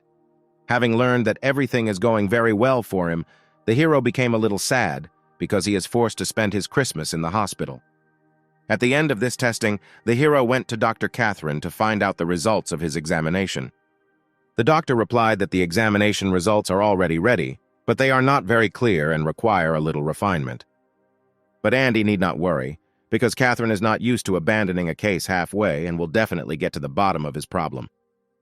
The fact is that the centers of his brain that are responsible for brain activity are much more active than those that should suppress it. The problem is the so-called neurotransmitters, which are released by the body at different times of the day and act on the body. Some of these mediators activate the nervous system, while others, on the contrary, inhibit its functioning, thus creating a balance. Andy asked if his problem was just these neurotransmitters, then all this could lead to a problem like narcolepsy. This is indeed not the most common case, and its solution requires an integrated approach. On the one hand, everything is decided by the selection of medications, but these drugs are narcotic and cannot be taken for a long time. The second option is to train deep sleep with your own psyche. This can be learned at their center, but it will not be cheap. Having learned the amount that the doctor was asking for the training method, Andy asked if he could pay it in installments because the amount was very large. The doctor replied that the clinic will accommodate its patients because their health is above all else. Andy asked her when they could start this vaunted technique, which should help him solve his sleep problems. The doctor replied that it would begin right now, because she had already come up with the conditions in which this training would take place. She also added that the conditions would be somewhat unusual, and for this, she would give the hero a small discount on the full course of treatment. Meanwhile, Yun sat in the waiting room and reflected on how her day had gone. She didn't like that she had put herself in a losing position again and was never able to have a normal conversation with Andy. All that day she only thought about him, how to start a conversation and with what words, but in the end she only avoided him at every opportunity. She doesn't understand why this is happening, because when they were at a concert with him, it was very easy for her to communicate and the topics found themselves. However, today, it was as if she had swallowed her tongue and could not utter a single word because she was afraid that she would be misunderstood. This makes it seem to her that she does not even consider herself an independent person who is capable of self-expression and remains an ordinary gray mouse. After this, she promises herself that she will no longer remain silent and will speak to Andy at the first opportunity, no matter what. At that moment, Andy looked into the room because Dr. Catherine told him to come here, saying that the first stage would be here. Yun was surprised to see him here because she was not ready to fulfill her promise to herself so quickly. Andy asked if he could come in and if his presence would disturb her, since Dr. Catherine had told him to come here. Yun told him that he should not ask her permission because she was a patient here just like him. She asked him why the doctor told him to go here because she also made an appointment for her here. Andy replied that he had absolutely no idea what was in this doctor's head. Apparently, this was one of the methods for solving their problem. Yoon asks the hero for forgiveness for trying to avoid him all day. She shouldn't have behaved like that. She was afraid that Andy would not understand everything correctly when he found out that she was undergoing treatment here, since she was still so young. Andy replied that her behavior really did not understand him because he was here for the same reason, because it was a hospital. The main character admits to the girl that he immediately understood who she was, but did not want to be too intrusive. Yoon replies that it's no big deal because he's not her fan and wouldn't ask her about just one aspect of her life. Andy replies that he has recently begun to listen to her music more often, but even in this situation, he did not ask her for a photo or autograph. Yoon replied that he could have said that he really wanted her autograph. It would have been much more pleasant for her. Then Andy replied that if it was more convenient for her, then he was ready to ask her for an autograph and a photo because he was really her fan. These words made the girl feel a little awkward because she did not expect to hear such an answer. At this moment, the heroes hear that someone has entered the room. It was Dr. Catherine. She asked the heroes how things were going in their communication because she sees that contact is slowly being established. She immediately realized that these two knew each other, so she decided to bring them together in this room to help them adjust a little. The doctor handed each of them a list of procedures that they would have to perform together and warned that their implementation was mandatory. The list was quite impressive. It did not have any specific research methods, so all procedures could be completed together. Catherine wished her patients luck and said she would monitor each examination to ensure they did not escape. The first stage was a relaxing massage, which acted on special nerve points that made the body relax. Catherine carefully controlled the entire process and periodically changed the modes of this chair. Yoon felt very small when she sat on this chair, as if she had fallen inside the entire structure, but she was still very comfortable. Moreover, Catherine constantly adjusted various modes, which made being in the chair even more comfortable. The only thing that worried her was that she couldn't communicate normally with Andy, because now she was ready to communicate, but the doctor was interfering with their privacy. This didn't matter to Andy himself, because he really enjoyed spending his time in this chair. The next procedure was warming up under special rays that act on the parasympathetic nervous system. This time the doctor was a little behind, so the heroes could spend a little time with each other and chat. The doctor realized that she had fulfilled her function and could now allow the heroes to be alone and continue to carry out their procedures. Andy apologized to Yoon, saying that he had to respond to his brother's message because he was at a very important event. Yoon replied that she also had something important to do on her phone, and at that moment, she texted her boss to come later than expected. Yoon asked what important matters he was talking about with his brother on Christmas Eve. Andy replied that his brother was now on his first date in his life. He was very worried, so he asked Andy to always be in touch. Yoon replied that it was very sweet that he cared so much about his brother, because support in such moments is very important. She said that she also has a younger brother, but he is still too young to go on dates himself. Andy replied that his brother looked more like a gangster than a hero of romantic novels, but he was still studying at the university. He shows the girl the cafe where his brother invited his new girlfriend and asks her how she likes this place. The girl replied that this is a very wonderful cafe. Because she herself often performed in this place, there is simply a wonderful atmosphere there. She asked the hero why he was in such a place on Christmas Eve. Did he really not have another day to undergo these examinations? Andy told her that the holiday was a reason for him to at least somehow take care of his health, because he always works on another day. Looking at the main character, Yoon said that most likely they should have fallen asleep by now, however. They are still continuing to communicate. Andy replied that he was just worried about his brother. That's why he couldn't sleep now, because he might say too much. Yoon replied that people in love tend to say varying degrees of stupidity. There is nothing wrong with that, because they are in a special state. Andy replied that she had said enough nonsense today. After these words, there was a short pause between the heroes, and they continued to simply look into each other's eyes and say nothing. After some time, all temporary procedures ended, and it was necessary to wait some time before the next one. Wanting to pass it off somehow more cheerfully, Yoon invited Andy to try hot chocolate together. It seemed to her that now was the most suitable atmosphere. Andy said it was a great idea and he'd love to have some hot chocolate with her. He once again thought to himself that Yoon is very nice. When she starts to behave as usual, it seems to him that they have a good contact. While Yoon went to get some food and hot chocolate, which her grandmother kindly handed her, Andy looked into the next room and saw a magical atmosphere there. There was a beautiful New Year tree in the room, which was decorated with many New Year balls and garlands that glowed brightly. Using his special skill, Andy appreciated the lighting power of these decorations and realized that it could make the atmosphere even brighter. To do this, He brought his hand to one of the balls and sent a large stream of electrons there, thereby accelerating the reaction of this object. After this action, the balls around began to shine much brighter, illuminating the entire room with their New Year's beauty. Andy heard the door to the room he had sneaked into open, and for a second he was afraid it would be the doctor. But this was Yun. She brought with her the promised hot chocolate and was surprised how Andy found this room.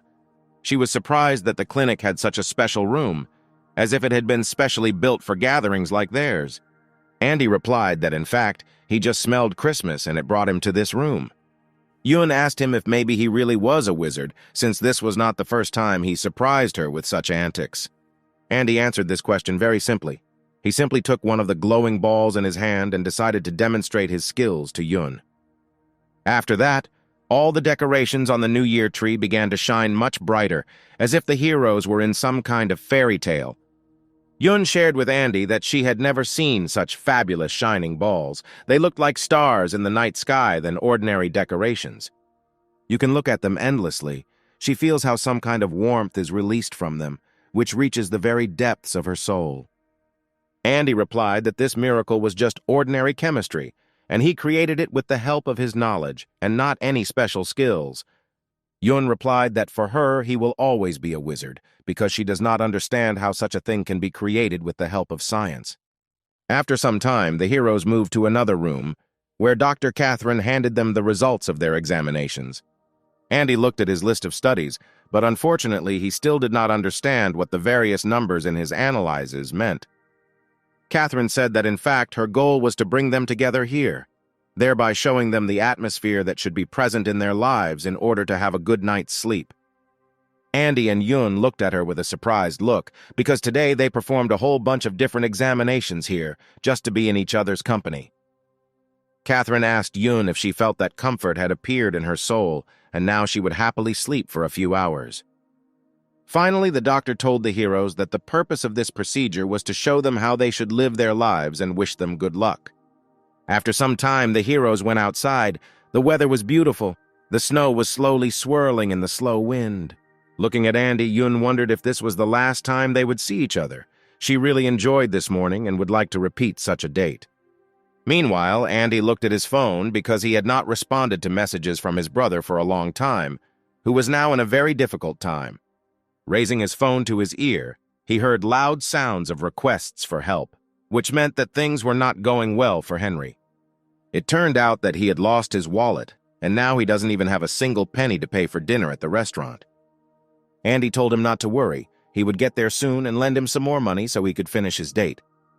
Yun asked the hero if everything was okay with his brother. Maybe he needed some help from her. Andy replied that everything was fine. The little fool had just lost his wallet, and now he would have to go to his aid.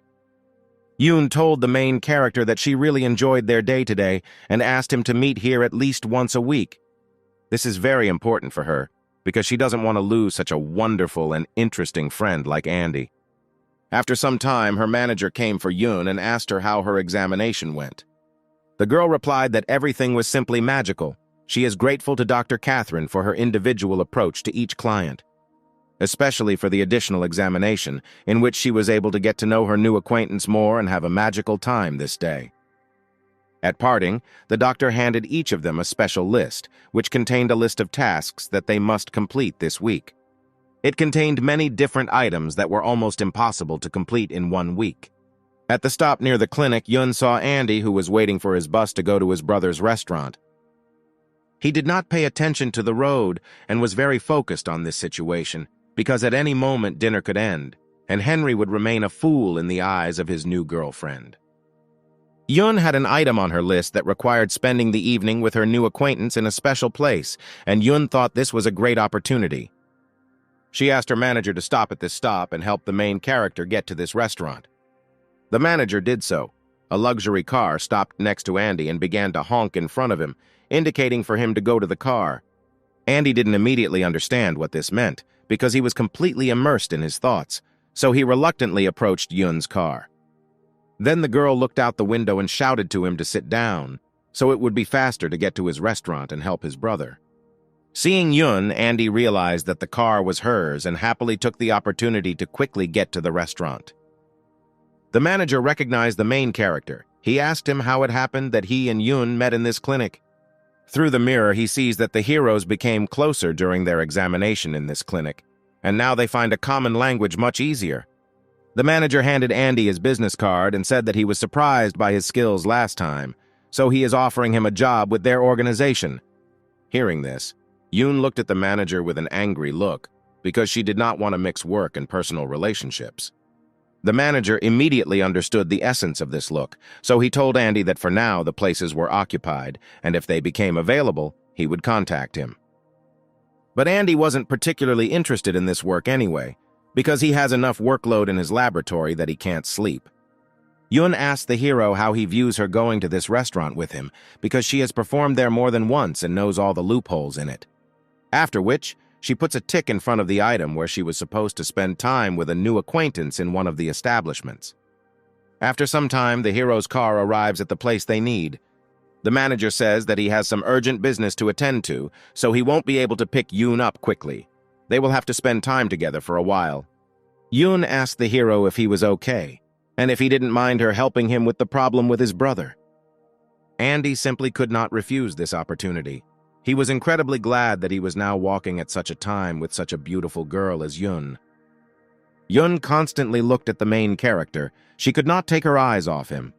She asked Andy if he thought if she wore a cap and mask, would anyone in this crowd recognize her, since she didn't want to sign autographs and stand around for endless photo ops. Andy replied that no one next to him would think that she was some kind of star. He looked too much like a commoner. Yoon told him that this is not so. He has a very amazing appearance and is definitely different from the extras that surround them. Andy thanked the girl for such flattering words addressed to him, because he rarely hears compliments from anyone about his appearance. Having reached the right place, it turned out that the restaurant itself is located on the basement floor to ensure good noise insulation. Yun led the hero to one of the doors and said that they would enter the restaurant through it because this entrance is used only by staff. However, after pulling the handle several times, she realized that the entrance inside was closed and there was no way they could get inside unnoticed. She was not ready for this because this was the only service entrance that she knew about, and the last time she performed here it was still working. Andy assessed the condition of this metal door with his eyes and saw that the joints of the door were corroded, indicating that the door had not been used for over 3 months. After which, he turned around and saw a door that someone regularly uses because all its edges were erased from constant use. He walked closer to her and pulled the door handle, and he was absolutely right. Andy called the girl over and said that perhaps this was the staff door she was looking for. Yun once again called the main character a wizard because out of many doors he chose exactly the one they needed. It was surprisingly calm and quiet in the dressing room. There were no artists here yet, so they were able to calmly go inside. Yun opened the door leading to the guest room and called Andy over to show her which table his brother was sitting at. Andy looked around the entire room and saw that there were really a lot of people here today. Apparently everyone was expecting some kind of grandiose performance. At the very end of the hall, at one of the tables, he saw his unlucky brother, who was sitting there with his new girlfriend. He pointed Yun to this table and said that this man who looked like a bandit, sitting with a charming girl, was his brother. Being close to Yun, Andy feels his heart begin to beat faster. Perhaps this atmosphere is to blame. Yun replied that his brother does not look like a bandit at all, and in fact they are very similar, despite the age difference. Pointing to his brother's face, Andy asked the girl who she thought was older, Henry or him.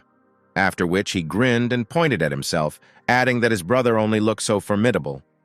Yun laughed and replied that she would never believe that Andy was his older brother, but Henry shouldn't say that he looks older than him. Andy sees that his brother's conversation is going well. They are passionate about each other, and that's the most important thing. However, he was forced to interrupt their conversation, so he wrote a message to his brother about where he was so that he would come to him. Henry was incredibly happy to see his brother here. It seems that in his entire life there had never been a moment when he arrived here at such a time. Putting his hand on Andy's shoulder, he said that he loved him and was glad that he came to help him, otherwise he definitely wouldn't have been able to cope on his own. After which he sweetly asked his brother for some money so that he could pay for his table and continue their date in another place. In the corner of the room, Henry noticed that the main character did not come here alone, but brought a companion and asked Andy who this girl was. The main character answered him that this is not what he should think about now, and let him solve all his problems first. After which he hands him the money and adds that if after this he doesn't kiss today, then he may not even return home. Henry laughed and told him that he would try to do everything possible for this today, but he would not rush things yet. After Henry left, Andy breathed a sigh of relief, because he was glad that he was in time to help his brother. At that moment, the heroes heard a man enter the staff room. Yun turned around and realized that it was the manager who was responsible for scheduling the performances of the artists in this establishment. The manager immediately recognized Yun, despite her disguise in the form of a cap and mask, because her magical hair was immediately a kilometer away. Yun was glad to see this man here, because they have worked together more than once, and she knows that he is a true professional in his field. The girl asked the manager why the door that she always came through before was now locked. The man replied that this was done for the sake of convenience, because now you can immediately enter the hall through the dressing room, which makes this room more convenient. After which he asked who this young man was who came with her because strangers should not be brought here. Yun replied that Andy is not an outsider. He is now her temporary manager while her director is away on important business. Andy was surprised by this answer. In fact, he would like it all to be true because he really enjoys spending time with Yun. The manager told the heroes that since they came here, they must say hello to the artists who are performing today, because John and Anna are here today. Hearing these names, Yun beamed with joy, because she really loves spending time with these people, because she has known them for a very long time. After which, the manager took the heroes to their room, where the artists discussed the plan for their performance and various nuances. They were somewhat surprised when they heard someone enter the room, because they thought it was another fan who wanted to ask them for an autograph. But when they saw Yun enter the room, they were immediately happy, because they had not met this girl in this establishment for a long time. The girl immediately ran to meet them, because she had not seen them for so long and wanted to tell everything that had happened to her lately. But first of all, she introduced her new acquaintance. She, just like the manager, told them that this was her new manager. Andy nodded his head awkwardly and confirmed that this was true. He was now temporarily holding this position while the director was busy with important matters. The first one to introduce herself was a girl named Anna. She often performs in this jazz-style establishment and is practically the main star of this place. It turned out that the manager whom the heroes met in their dressing room is the husband of this girl, and at the same time her manager. The second person to introduce himself was a guy named John. He said that he was the most talented and smart rapper in this establishment. Hearing this, Yun loudly scattered because only John could describe himself this way, because he loves his creativity very much. Andy sees that Yun is very comfortable in the company of these people and behaves completely differently than when they are alone. It is clear that she has known these people for a long time, and they often spend time together because contact is well established between them. The heroes sat down around the same table, and while Andy feels a little uncomfortable in the new company, because these people are different from ordinary people. However, John is trying his best to establish contact with the main character. He says that since he is now Yoon's new manager, they will have to see each other more often. Andy replied that if it concerns her work, then she is her temporary manager for now, so he is not sure that they will be able to see each other that often. At that moment, the manager looked into the hero's room, bringing with him a bottle of good wine for a more relaxed conversation. First of all, he poured a glass for his wife, as a real man should do, and beautifully handed the glass to her. Andy gave up alcohol, saying he was currently undergoing treatment, so he would only drink soft drinks today. Yun grinned, because she knows what course of treatment Andy is talking about, and this really touched her. Taking a glass of wine in his hands, John said that lately he has been really enjoying this drink. He considers it special. He asked the heroes if they knew who a wine sommelier was, after which he added that now he was very interested in this activity. It is very interesting to recognize the different notes of fruits and berries in this drink, using your sense of smell and taste buds. He added that he was great at it, and if they asked, he could easily list the composition of this wonderful wine to them. The girls laughed because they know how quickly John finds a new hobby, and after that considers himself a master in this matter. John replied that they were laughing in vain because he already knew the composition of this wine just by smelling its aroma. According to him, this wine contains strawberries and lavender leaves, which perfectly emphasize the taste of this berry. Andy asked John if he could look at his glass and try to guess the composition of this drink just like him. John kindly presented him with his glass, expecting that now Andy would definitely not guess the composition of this wine, and in the eyes of the girls it would seem much cooler. However, he did not know that Andy is not an ordinary person. He does not even need to smell and taste this drink to understand what it is made of. After this, he pretends that he is trying to understand the composition of this drink by smell and brings the glass to his nose. Having tasted its aroma, he confidently says that John is mistaken and in fact, there are no lavender leaves here. John objected to Andy, because here you don't even need to be an expert to understand that the smell of lavender emanates from his drink, which cannot be confused with anything else. However, Andy confidently answered that this smell appeared as a result of the symbiosis of raspberries and various coniferous herbs, which provided similar qualities. John realized that Andy was right, which meant that he had not guessed a single ingredient in this drink, even though he called himself an expert in this field. Andy just smiled sweetly and replied that he had been interested in this activity for a long time, so he shouldn't be offended by it. John told Andy that he should definitely teach him this skill, after which he drank his glass in one gulp.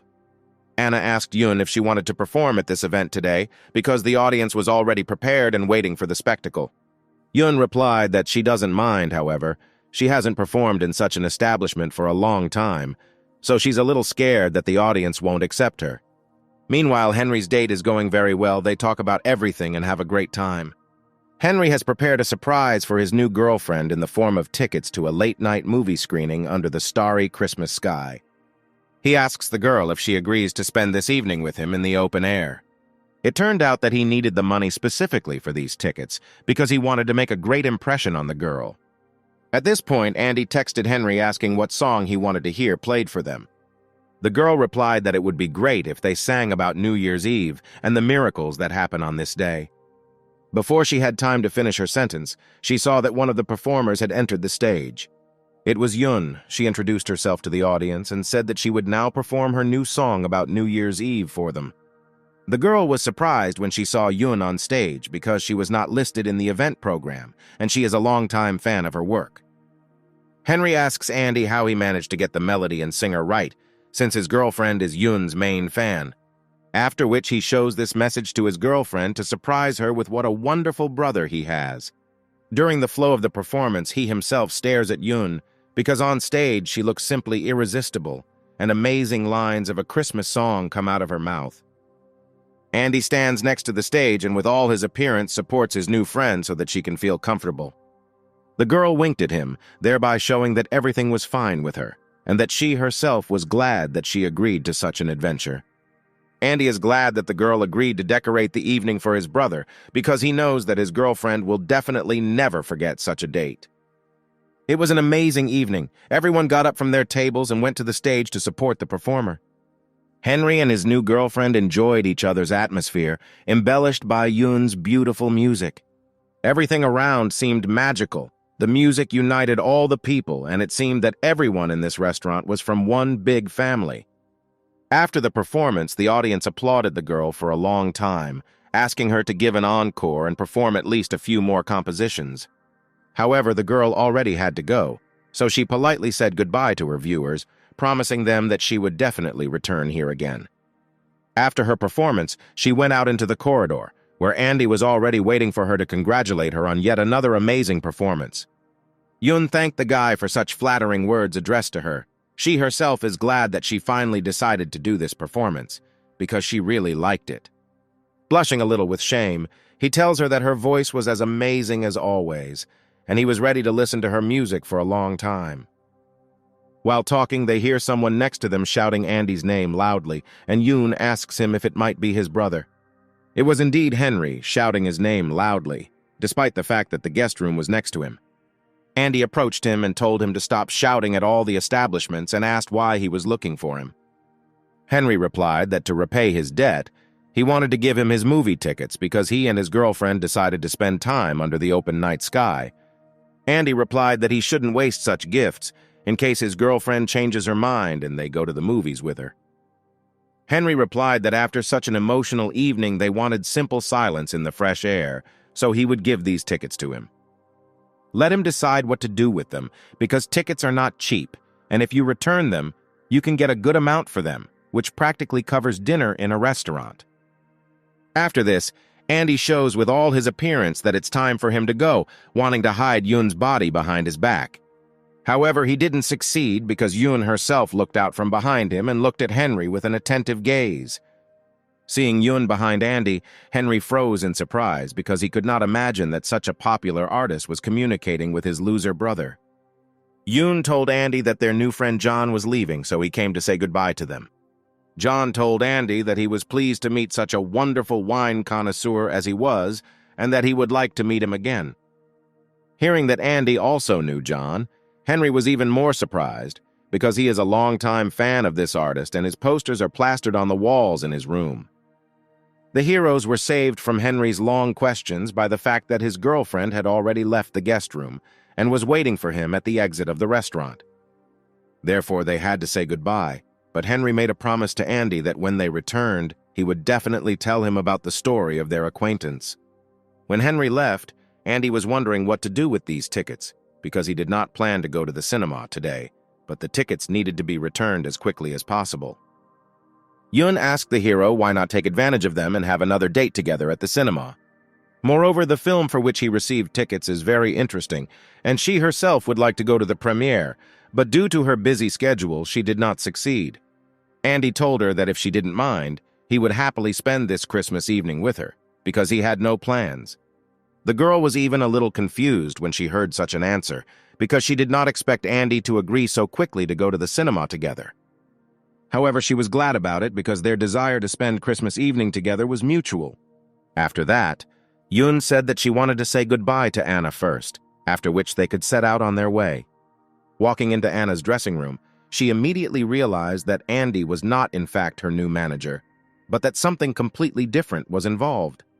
She told her that she liked Andy, but she must understand that any sympathy must be mutual. Only then can she show any signs of attention. Yoon replied that despite the fact that Anna is already a woman with experience, she will deal with her problems herself, so she does not need to give advice. She also asked her that if her real manager asked about her whereabouts, she would tell him to go to the cinema by a certain time. The girl puts on all the attributes of a disguise, so that none of the random passers-by will disturb her and Andy's evening. It turned out that the girl's to-do list included an item that required going to the movies with her new friend. She is glad that in one day she was able to complete several items from this list at once, which makes her work on the report for Dr. Catherine much easier. Entering the screening room, an absurd pause arose over the heroes because they realized that this film was intended for couples and there were only people in love around. Moreover, the places Henry booked were not cheap and were intended for a special date to maximize the romantic atmosphere. Andy laughed loudly and told Yoon that he had a lot to learn from his brother because if he were a girl, he would really like this atmosphere. Yoon did not answer anything to this. It was clear that some kind of embarrassment arose between them because before that, they had never been in such close proximity to each other. Andy decided to dilute this atmosphere by saying that he had recently started listening to her music a lot more, and he liked it more and more every day. After which he looked at her with such a look, as if he wanted to tell her something important, but so far he did not have the courage to do so. Now he saw in her the girl he saw for the first time when he listened to her song at that event. Now she seemed even more beautiful to him. Yoon replied that she was pleased to hear such flattering words addressed to her from such a smart person. She was glad that he liked her music. After which she added that next to him she feels that she does not need to wear a mask. She already feels calm. Andy told her that she didn't have to wear masks and caps because it just hid the beauty of her hair and made her look plain. These words made the girl feel a little ashamed. She even felt a little uncomfortable. However, Andy immediately diluted this atmosphere by making a reference to one of the moments in the film, which immediately diverted the topic of their conversation in another direction. After some time, the heroes again became comfortable being in each other's company, and the embarrassment between them completely disappeared. The film was really interesting because the audience carefully watched what was happening on the screen and were not even distracted by their other halves. At the very end of the film, Andy feels the same weakness that he had when he returned from the event. His eyes begin to close involuntarily, and Andy can't do anything about it because he has no strength left to maintain his consciousness. Andy ends up falling asleep and using his new girlfriend's shoulder as a support for his head. This surprised Yoon a little because she knows about his problems with sleep. Apparently, he was very tired from today's busy day. Therefore, she fully understands why he could have fallen asleep and decides not to wake up the main character because normal sleep is very rare for them now. Moreover, at that moment she felt that her eyelids were weakening and she herself would not mind taking a nap for a few hours. Ultimately, they slept until the very end of the movie show and continued to do so, even at the moment when people had already begun to leave the cinema. They would have continued to sleep if not for the guard who had to wake them up, and the heroes did not want to open their eyes for a long time. Coming out into the street after a wonderful time, the heroes realize that today it is time to say goodbye. Yoon asked the main character if they are friends after such an evening, or if he still does not perceive her as his friend. Andy replied that he considered her his friend, and she could count on his support if she suddenly needed something from him. In this case, Yoon asks Andy for his mobile phone number so that they can keep in touch if necessary. Andy is not against this because he is always ready to maintain contact with such a wonderful girl like Yoon. They thank each other for their help in treating sleep problems and promise that they will definitely meet again and repeat the same wonderful evening. After they separated, Yoon called her best friend and told her everything that had happened that day. She said that she felt like she considered Andy more than just a friend, because she had never met such amazing people as him. The next day, Andy went to his work. The reporter reported that big frosts were expected in Japan, and the coldest winter was coming. It was really felt, because despite the warm clothes that Andy put on, he still felt the frost reaching his body. By the way, he was even glad about this because for a long time, there had not been such truly winter weather as there should be on New Year's Eve. Winters are usually warm in Japan, but this year even this aspect of his life has changed, not to mention his work and knowledge. From today, he will be working in a new department under the leadership of Dr. Jan, so he is a little nervous. Having gathered his thoughts, he enters his new office and is already anticipating what projects he has to create, because Dr. Jan is known for his unpredictability. He opens the doors of his new office and greets his new team. Despite the fact that he came to work 15 minutes before the start of the working day, work in the office was already in full swing, and many people had already come to work. Such a desire to work surprised the main character because he had not seen this in the previous office, but something else surprised him even more. Next to him, someone was sleeping right on the work table, covering his head with a warm blanket, and considering that yesterday was New Year's, this surprised him even more. Looking at the wall clock, the hero realizes that in a few minutes the daily consultation will begin and the person next to him would need to wake up. Noticing a piece of this man's head, the hero realizes that Chloe is sleeping next to him apparently. She has worked here for more than one day in a row. He thinks about how he can make a person work so hard. Does she really have nothing else to do at such a young age? However, he decides to mind his own business, and if Chloe wants to share her problems with him, she will do it herself. At that moment, the head of their research group came into the office. He was glad to see a new face in their team in the form of Andy. The main character tried to wake up Chloe and kicked her in the side a little, telling her that it was a new day and it was time to do science. Although reluctantly, Chloe began to open her eyes, which, due to extreme fatigue, were in no hurry to open. She was still in a state between sleep and wakefulness and did not understand what they wanted from her and where she was. Andy sped up the process of her awakening by telling her that if she didn't wake up now, then all her projects would be transferred to him, and she would be left without a job. Chloe was unhappy with this arrangement, so she raised her sleepy head and said that she would finish her projects for the year herself. The team laughed in unison, telling Chloe that this year, unfortunately, she would not have time to finish anything because she slept at her desk throughout the new year. Chloe's eyes still didn't want to open. She couldn't believe that because of her long work, she managed to fall asleep at work and appear in front of Andy like that. She covers her face from him and asks the hero why the alarm clock didn't go off, because she remembers exactly how she set it up last night. Andy tells her that if she's talking about the clockwork alarm clock, then the morning shift turned it off because it interfered with their work, and she didn't wake up. Chloe replied that they could have woken her up because she didn't want everyone to see her sleeping soundly at work. After which she asked the main character when he managed to arrive, she thought that he should still work in another department.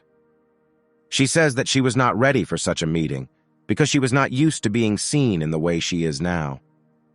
It seems to her that from sleeping for a long time and wearing glasses, her eyes have become even smaller than usual, and a little more and they will completely disappear. Andy told her that now he doesn't see any difference in her appearance, and it seems to him that she always looks about the same. At this moment, the head of the department patted the folded paper on his palm, thereby attracting the employees' attention to him. He outlined everyone's plans for this week and said that the main task of their department was to develop a new substance for the fire extinguishing system. It was this project that Chloe worked on for a long time, but she was never able to find the ideal formula and reaction for the substance. This week, there will be a tender for the supply of fire extinguishing agent, and their company will be participating in it, so they must put their best efforts into it. Today, there will be a consultation within the company, at which Chloe will be present with a report on her work. He has another task for Andy. He informed him that today at lunchtime he must be present at the main technology center. They will be waiting for him there. He cannot be late because this order was given personally by Dr. Jan, and his presence at the center is mandatory. Chloe tells Rick that she spent the last 3 days at work, and all these days she slept exclusively at work. Therefore, for her active work, she has the right to take 1 full day off, which she plans to spend actively. She invites Andy to have lunch together and disassemble one of Dr. Eric's works, as they had previously planned, since such a fortunate opportunity appeared. Andy doesn't know how to respond to this proposal because he just moved to a new office, and asking for a day off on his first day is not very good. Chloe told the main character that she had not forgotten that today was his first day at work, and had even prepared a gift for this occasion. It was a white coat. She gave it as a sign that Andy had finally become a junior researcher, which means he was already worthy of wearing a white coat. Looking at this robe, Andy sees how carefully every seam is made in it. There is not a single thread sticking out anywhere. Apparently, Chloe sewed it herself. Chloe asked Andy to try it on because she wants to see the result of her long and painstaking work. Andy had no right to refuse the young girl because she put her whole soul into this gift and was worthy of seeing how this robe sat on him. By the way, it suited the main character the first time. It felt like it was made just for him, and it made the hero look even smarter than before. Looking at the clock, Chloe tells the protagonist that lunch will start in a few hours, so they need to hurry up to complete the tasks that their leader has set for them. All Andy needs to do is visit the research center. He doesn't think it will take him much time, and he should be able to finish it by lunchtime. The heroes agreed that in honor of Andy's first day of work, today they would have lunch together, and began to complete their tasks. It was already 11:30, which meant that it was time for Andy to go to the research center. As usual, Andy got there a little earlier than expected and knocked on the door, expecting that no one would be there yet. He was very surprised when he saw Dr. Jan there, who was already waiting for him in the hall and immediately offered him a job. For the past few years, their company has constantly lost the tender to develop a special material for fire extinguishing, but this year they intend to win and outshine their competitors. Remembering that he promised to have lunch with Chloe today, the hero asks Dr. Jan what exactly he can help with, because he is not an expert in this field. The doctor tells him that he is not looking for specialists. He needs chemists who will develop the formula for the ideal remedy. He made a great impression on Can at his report, so he thinks that he should try himself in this field. Jan hands him documents that indicate the means that are currently used in various fire extinguishing industries and their chemical formulas. Basically, in Japan, one type is used, based on fire extinguishing foam from fire extinguishers, but the formula of the substance can still be refined. Andy sees many more firms entering the patent competition this year to secure the substance than in previous years. Jan replies that this is why this is an important factor for their company, because they need to show all of Japan that this company has the smartest employees. Last year, the patent was won by Eugene Chemical, who brought with them an entire mobile laboratory, thanks to which they were able to show everyone their research. This year, Jan has also prepared, so he will send his smartest wards, who are well-versed in this industry, with Andy. For a long time, Andy still doubts it, because besides this, he has enough projects that he would like to finish and begin more important ones. Therefore, he asks, can what his personal advantages are in this project, because there is very little time left for preparation. At this moment, one of the subordinates comes to Director John and reports that the consultation on the development of the substance will begin any minute. Andy was not prepared for the fact that he would have to participate in the consultation so quickly, because he first wanted to understand in detail the essence of the issue.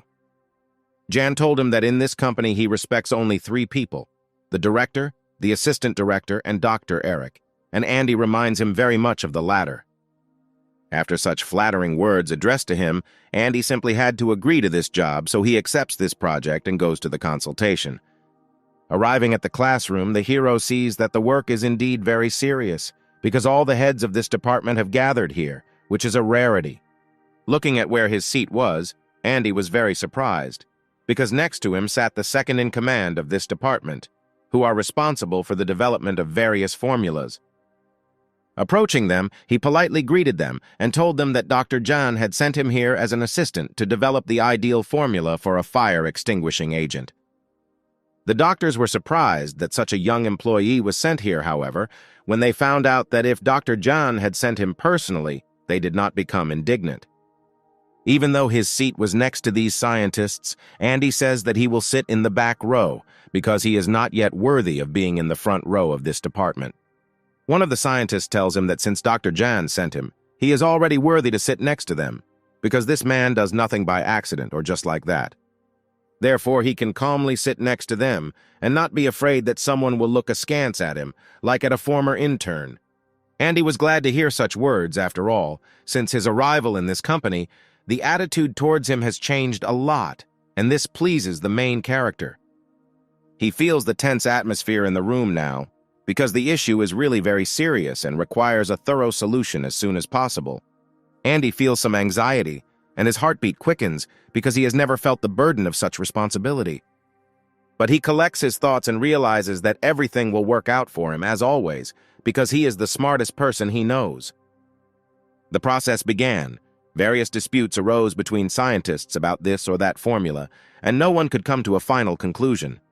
All this time, Andy just studied the documents and scrolled through various options in his head to create the ideal formula. The buzz stopped when Dr. Brown, who is Dr. Jang's right-hand man, entered the audience. Along with him, Chloe also looked into the audience, who as a junior researcher could attend this event, but only as a spectator. Seeing her, Andy was somewhat confused, because he promised her that they would spend today's lunch together, but instead he is at a consultation. Chloe asked him what he forgot in the front seats, because the seats intended for junior researchers are in the back. Is he really one of the participants in the project, since he only started his first day in this department? Andy bragged to her that Dr. Jan personally asked him to participate in this meeting so she could support him. Several hours have already passed since this meeting began, however. The scientists did not come to a final version. Each proposed different formulas. They differed greatly, but carried approximately the same message, which made it possible to improve the fire extinguishing system by only a few %. All these factors meant that if their competitor chose a technique that was even 1% better than theirs, then they would not win the tender this year. Therefore, the final option should be the most reliable of all those proposed, and it should also fit the company's budget. There were indeed many factors, so the process of creating the formula dragged on for a long time. The tender began within a few hours, and the scientists agreed on the option proposed by one of the employees. Andy reflects that there are different ways to put out a fire. The fire can be extinguished with plenty of water, you can extinguish it with foam, or you can use sand of various consistencies. But the best option is the one that eliminates the contact of the flame with oxygen, which completely eliminates the cause of the fire, and this is what the modern fire extinguishing system is based on. Essentially, the company needs to develop a formula for a substance that will allow less oxygen to pass through than what is found in modern fire extinguishers. After thinking about this topic and hearing his colleagues' suggestions, Andy raises his hand and declares that he has found solutions to this problem. He is talking about a hydrocarbon that practically does not conduct oxygen at all, but it is in a solid state of aggregation. The main issue that they will have to deal with is the transfer of this substance from a solid to a gel-like state, the formula for which he writes down on his piece of paper. After reading Andy's version, Dr. Brown concludes that this theory has its place and should definitely be used as a bargaining chip during the patent process. He praises the newcomer for his ingenuity and says that he himself would not have thought of this, although the option seems very obvious. Hearing such flattering words addressed to Andy, Chloe became somewhat angry. She asks the main character how he managed to develop a formula in a few hours that the entire department of scientists could not develop for a whole month. This is simply unfair to people like her because she spends a huge amount of time at work but has never heard such words addressed to her from Dr. Brown. Andy replies that he can't do anything about it. He was just doing what Dr. Jan asked him to do.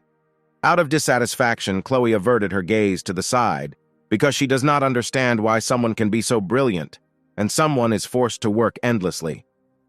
However, in her heart, she is happy for Andy because she feels proud of the student of the one she tries to emulate. Andy tells her that she did well today too because that red hairpin really suits her look and complements her perfectly. In protest, Chloe immediately takes it off to show Andy that she deserves attention for more than just her hair clip. Andy laughed and promised her that when he was done with this project, he would definitely have lunch with her, and they would look at one of Dr. Eric's projects. Chloe said that she wouldn't just leave this matter, so she too would go to the patent to see how Andy was there crucifying himself in front of a large audience. Within a few hours, a bus with scientists set off for one of the most important events of the year. The department tried to bring along as many bright minds from its company as possible to finally win this battle this year.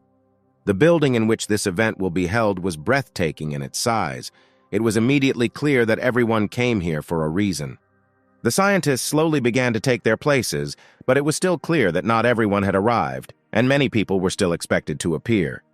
However, the core scientists from KG were already there, and Dr. Brown greeted Andy and told him he was glad he was joining them this year. Andy was surprised to hear such words from such a person. They meant a lot to any aspiring scientist.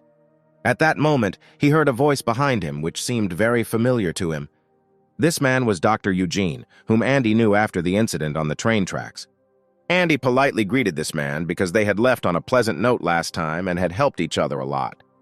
Thanks to the combined work of all his subordinates and Andy's brilliant ideas, they managed to get away with it, and the state continued to work with them.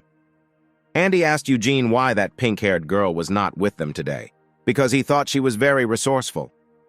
The doctor replied that this time she had different tasks assigned to her, and if he wanted to ask her out, then he was very sorry.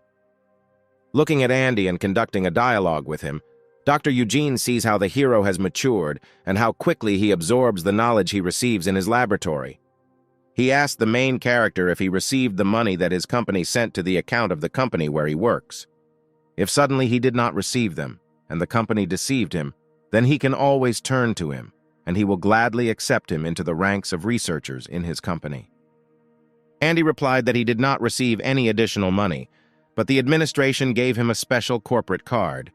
Eugene was somewhat surprised by this, because the money that his company sent was addressed to Andy personally, and it's simply rude to treat your employees this way. Andy continued, he said that this card allows him unlimited dining and attending events in any establishments in the city, and this also applies to delivery. Hearing this, Eugene realized that he was talking about a VIP card, which in his company is issued only to the best researchers, and he did not understand why such a card was given to a simple intern. After these words, Andy scratched the back of his head and said that he quite liked the conditions in his company, so he was not going to leave there yet. Since this is the case, Eugene asked the main character in whose capacity he arrived at today's event. Upon learning that Andy was part of Brooke's team, Eugene grinned because he did not expect that among such experienced scientists, there would be a person who had not even worked for 1 year. This time they will have to be rivals, which Eugene regrets, because he would really like to see Andy in the ranks of his company. Within a few hours, the tender began, for which all the famous scientific companies in Japan came. This year, there are twice as many participating companies as last year because this is a state tender and can bring a lot of income to the company. The company where Andy works was already fully assembled and waiting for the tests to begin. All their work pieces were in place. Eugene also did not lag behind, because it was his company that won the tender last year, and this year they cannot fall on their face. Seeing how many serious competitors there are this year, Andy understands that winning this tender will be very difficult.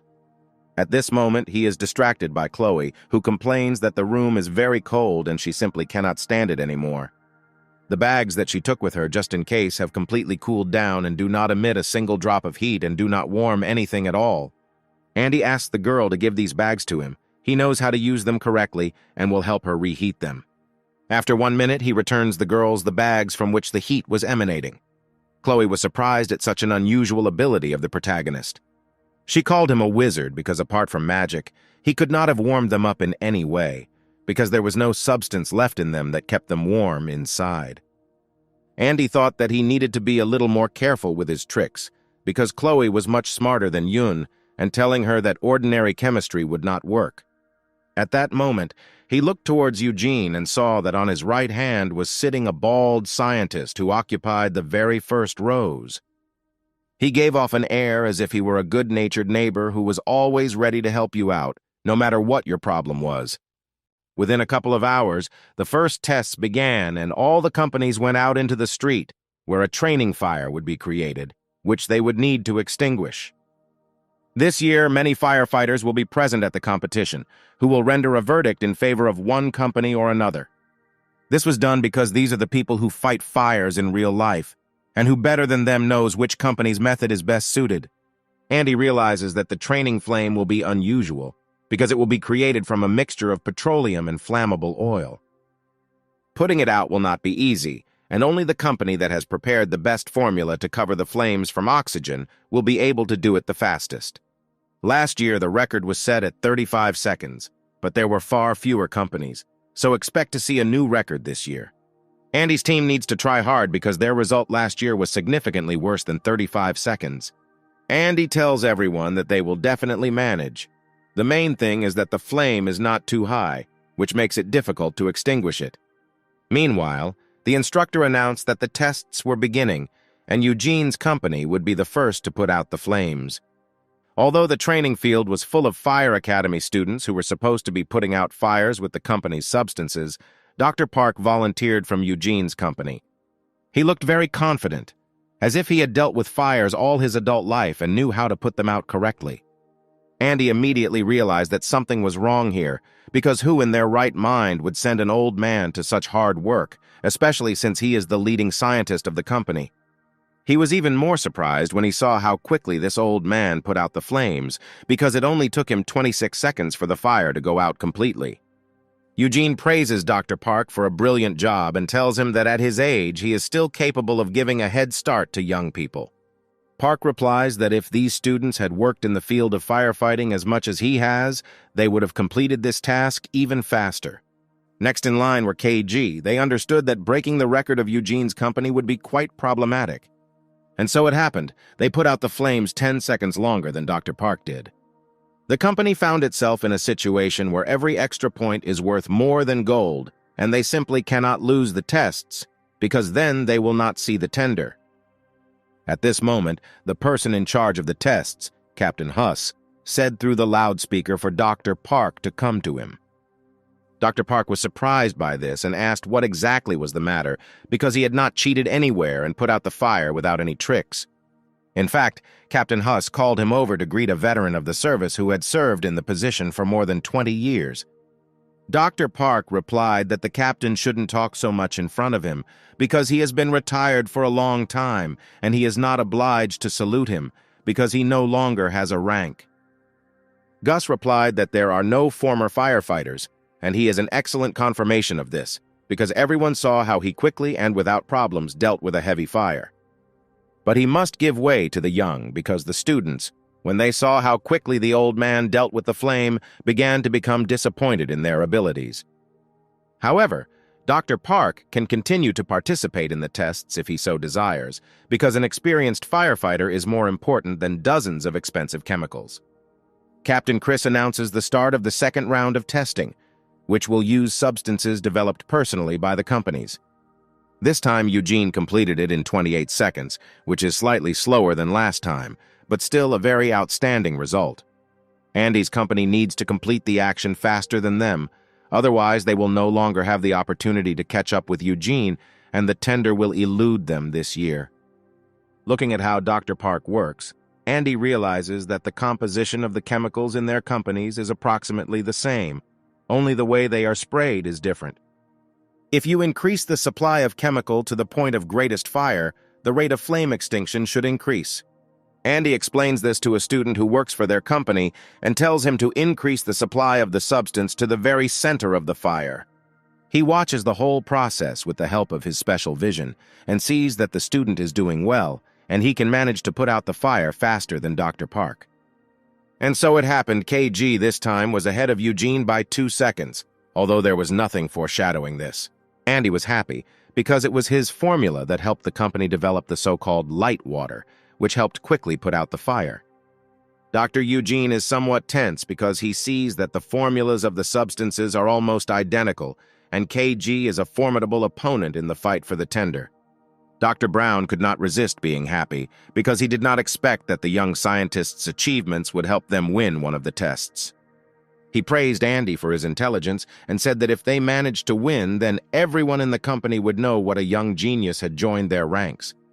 Andy replied that he was just doing his job and nothing more, but the extra advertising certainly wouldn't hurt him because he needed to move up the career ladder.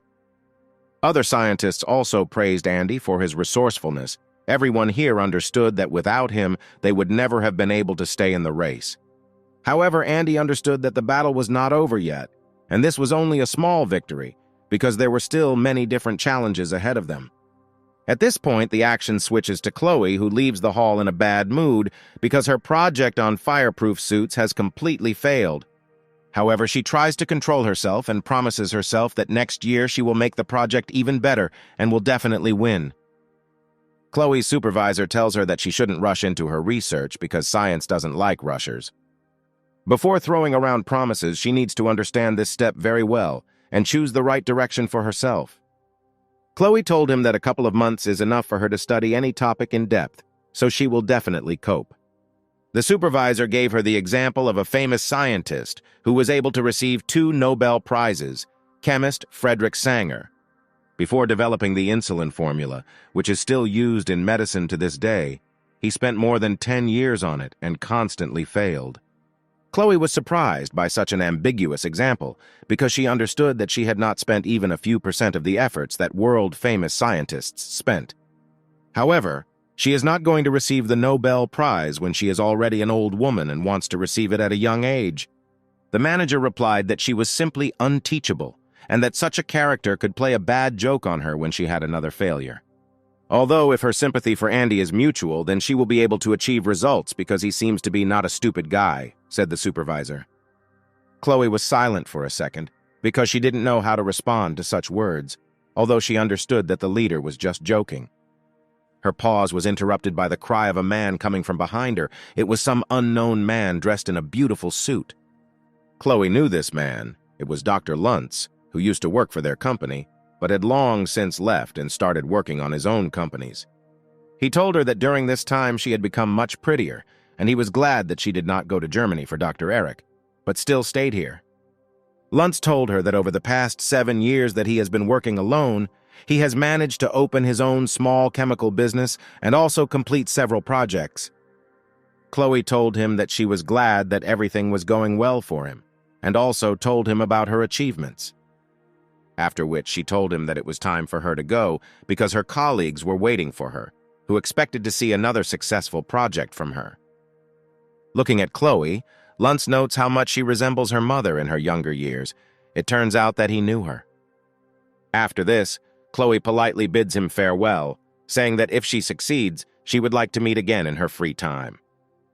After the conversation with Dr. Luntz, Chloe was left with an unpleasant taste in her soul, as if the two were connected by something more than company. It screamed loudly throughout the street and asked the universe why it was so cold outside on that day. At this moment, Andy decided to warm up a little and went to the drink shop to buy himself something hot. Although the clinic warned him that he should not drink caffeine for now, he still ordered coffee, because there was nothing else hot than this. However, he was never able to drink it, because suddenly Chloe appeared in front of him with her arms outstretched forward, waiting for a can of warm drink. Andy gave her his can of coffee, but told her not to think anything of it, because it was just a friendly gesture. For himself, he took ordinary water so that he would have something to drink next to Chloe, who would drink his favorite coffee.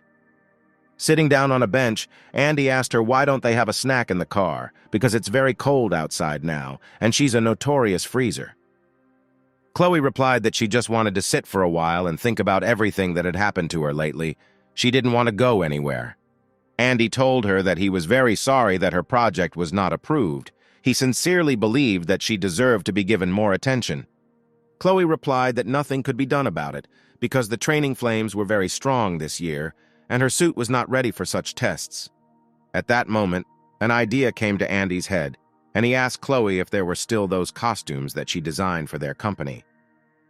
The girl replied that she only brought a few copies with her because initially the company did not expect the project to be successful. At that moment, as if fate itself had decided to do so, Andy saw that assistants from his company were carrying boxes, inside of which were these suits. He immediately understood what he needed to do, and told these people to entrust these boxes to him, because he would still need the suits. At this moment, Dr. Brown was thinking about further tests and how he would compete with such a tough opponent as Dr. Eugene. There were still many challenges left, and his company was 3 points behind Eugene, which made the competitive part very difficult. If things continue like this, then they definitely won't win. It was necessary to urgently come up with something and change it. At this moment, Eugene approached Dr. Brown and told him that company leaders had better be warm and command from there, because you could catch a cold here. Brown immediately bowed his head to Eugene as a sign of his respect for the director of one of the fastest-growing companies. Eugene replied that he shouldn't do this because they were colleagues who had known each other for a long time. He noted that their formulas for fire-extinguishing substances are very similar. He said that they are even identical, with the exception of a few details. Brown immediately realized that Eugene was talking about the light water that Andy had developed and did not understand why he wanted to discuss this with him now.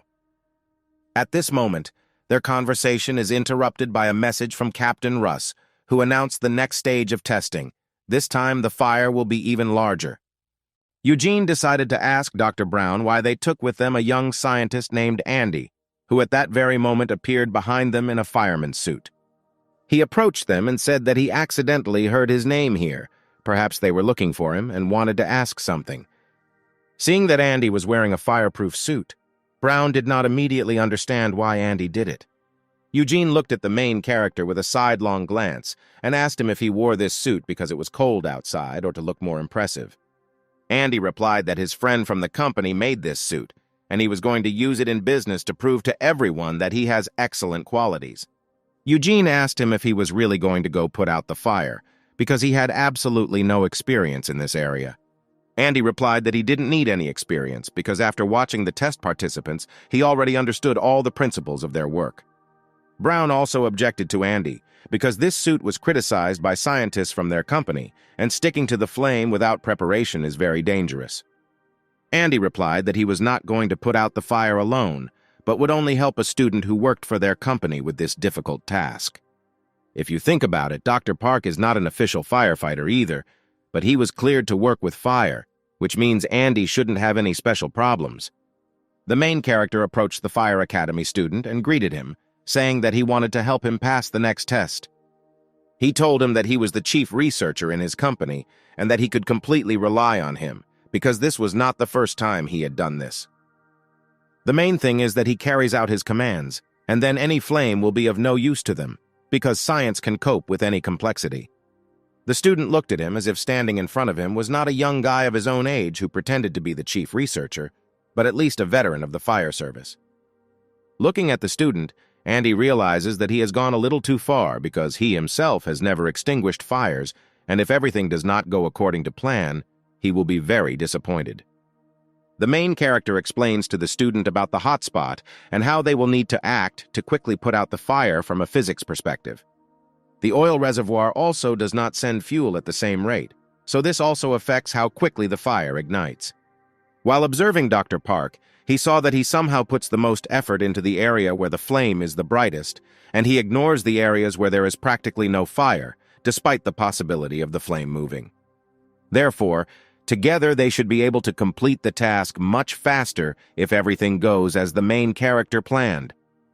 To explain everything in detail to his new acquaintance, Andy points his finger at Dr. Park and says that they will need to do something similar. The student replied that he understood how it worked, but Dr. Park's experience allowed him to cope with the situation faster.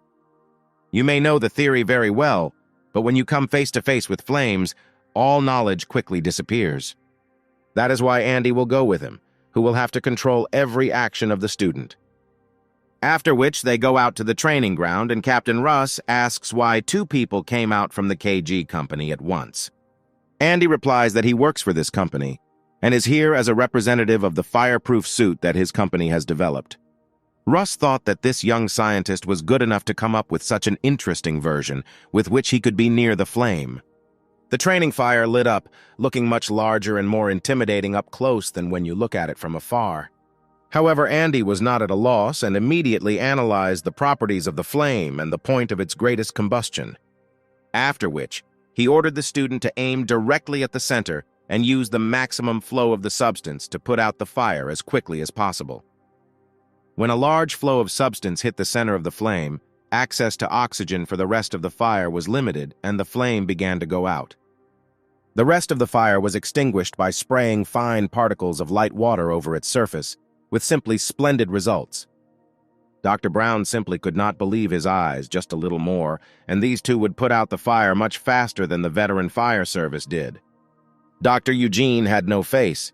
He could not believe that Andy was not only a brilliant chemist, but also had experience in putting out fires. In the end, Andy put out the fire faster than Dr. Park by a full 10 seconds, allowing KG to strengthen its position in the race for the tender. Andy thanked the student for his excellent work and said that he would make a great firefighter if he continued to work hard. He understands that this is not enough yet, but he is glad that he has already made a big contribution to the victory of his company. At that moment, his attention was drawn to the oil tank, which began to make strange sounds. He sees that there is a lot of foam in the very corner of the tank, but behind it there are small glimpses of a fire that may flare up. Andy understands that only he sees this, so he needs to act as quickly as possible, otherwise the flames could spread throughout the entire training base. After which, the main character grabs the device and runs towards the student to give it to him. Coming closer to him, Andy tells him not to stand like a pillar, because there is a fire on the territory, and his task as a fireman is to put it out. Perhaps now is the most crucial moment in his entire career, and if he fails to cope, then big troubles could happen. The student immediately goes to the fire point and begins to put out the fire under Andy's control. He completely controls the entire process and tells the young firefighter where to direct the hose so that the fire can be extinguished more effectively. Captain Gus ordered them to immediately move away from the fire because this is an emergency situation and professional firefighters should take care of it. However, they did not have time. Because Andy and the student had already dealt with the fire, it happened faster than the firefighters had time to approach the fire. Captain Gus praises the student for his initiative but tells him to call for help next time because fire is not to be trifled with. After which he says that he thinks that he will make an excellent firefighter because you need to be a real daredevil to rush towards the fire like that. Dr. Pack approached Andy and told Captain Gus that the first person to notice the point of fire was this young man. He succeeded even before Pack saw the fire. Gus put his hand on the main character's shoulder and asked if perhaps he too had previously worked as a firefighter before moving into science.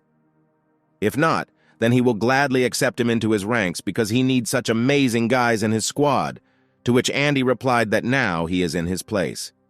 Gus announced the start of the next stage of testing, which will begin any minute.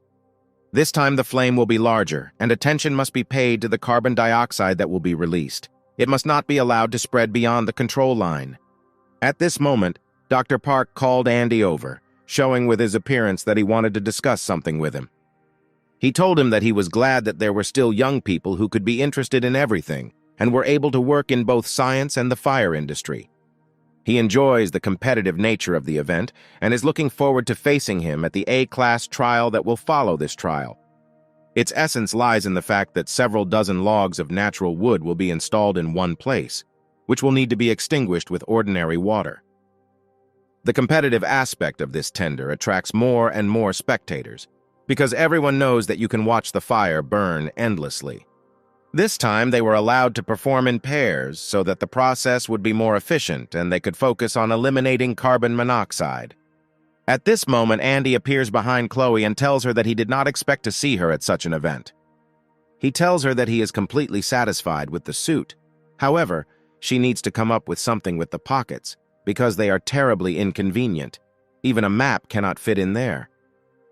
Chloe was somewhat indignant that Andy criticized the pockets of her suit, but after that she decided to clarify which card he was talking about.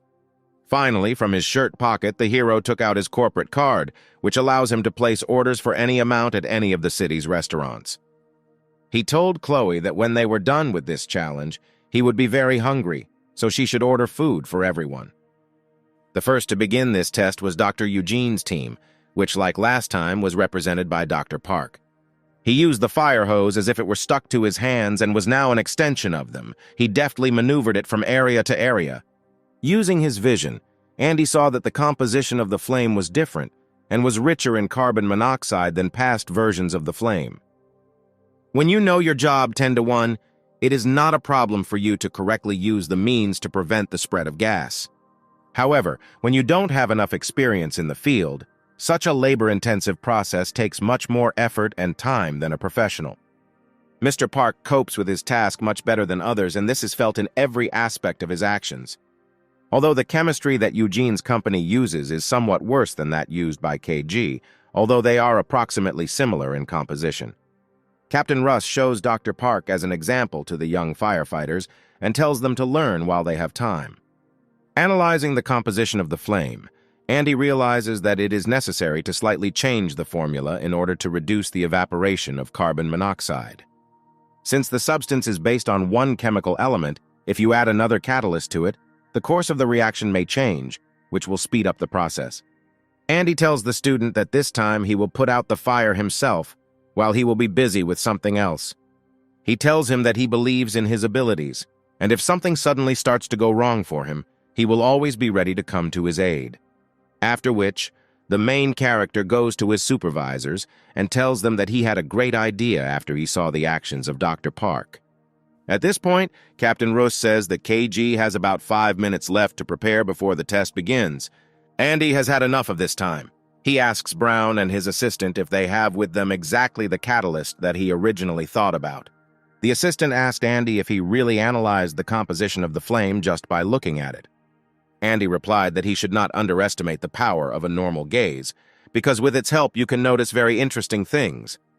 After which he asks scientists to help him prepare a new mixture, or rather, add a catalyst to the old one. Together they create a completely new substance, which in theory should speed up the reaction rate several times. After which, the new substance is loaded into special cylinders in which the fire-extinguishing mixture is stored, adding a new catalyst to it. Grabbing several of these cylinders on his shoulder, the hero ran to the student to hand them over to him as quickly as possible, because there was practically no time left for preparation. He outfits the student in full gear and instructs him on how to use these new cylinders. This time he should not aim at the center of the flame, because it is not the speed that is important, but the result, therefore, the substance must be distributed evenly over the entire area of the fire. After which the student got to work. After several joint attempts with Andy, his fear of fire had already disappeared and he stood firmly on his feet. However, the hero does not cease to support him and constantly monitors the process, showing him how he should proceed further. Captain Russ was surprised by such coordinated work, as if in front of him were not a student and a scientific worker, but two veterans of the fire service. Ultimately, they managed to put out the fire 10 seconds faster than their rivals from Eugene's company did. The happiness of the heroes knew no bounds, because they were able to perform a miracle before our eyes, extinguishing a high pillar of fire in just 16 seconds. The company employees were also proud of the main character, because before their eyes he prepared a mixture that accelerated the reaction rate and reduced the oxygen supply to the fire several times.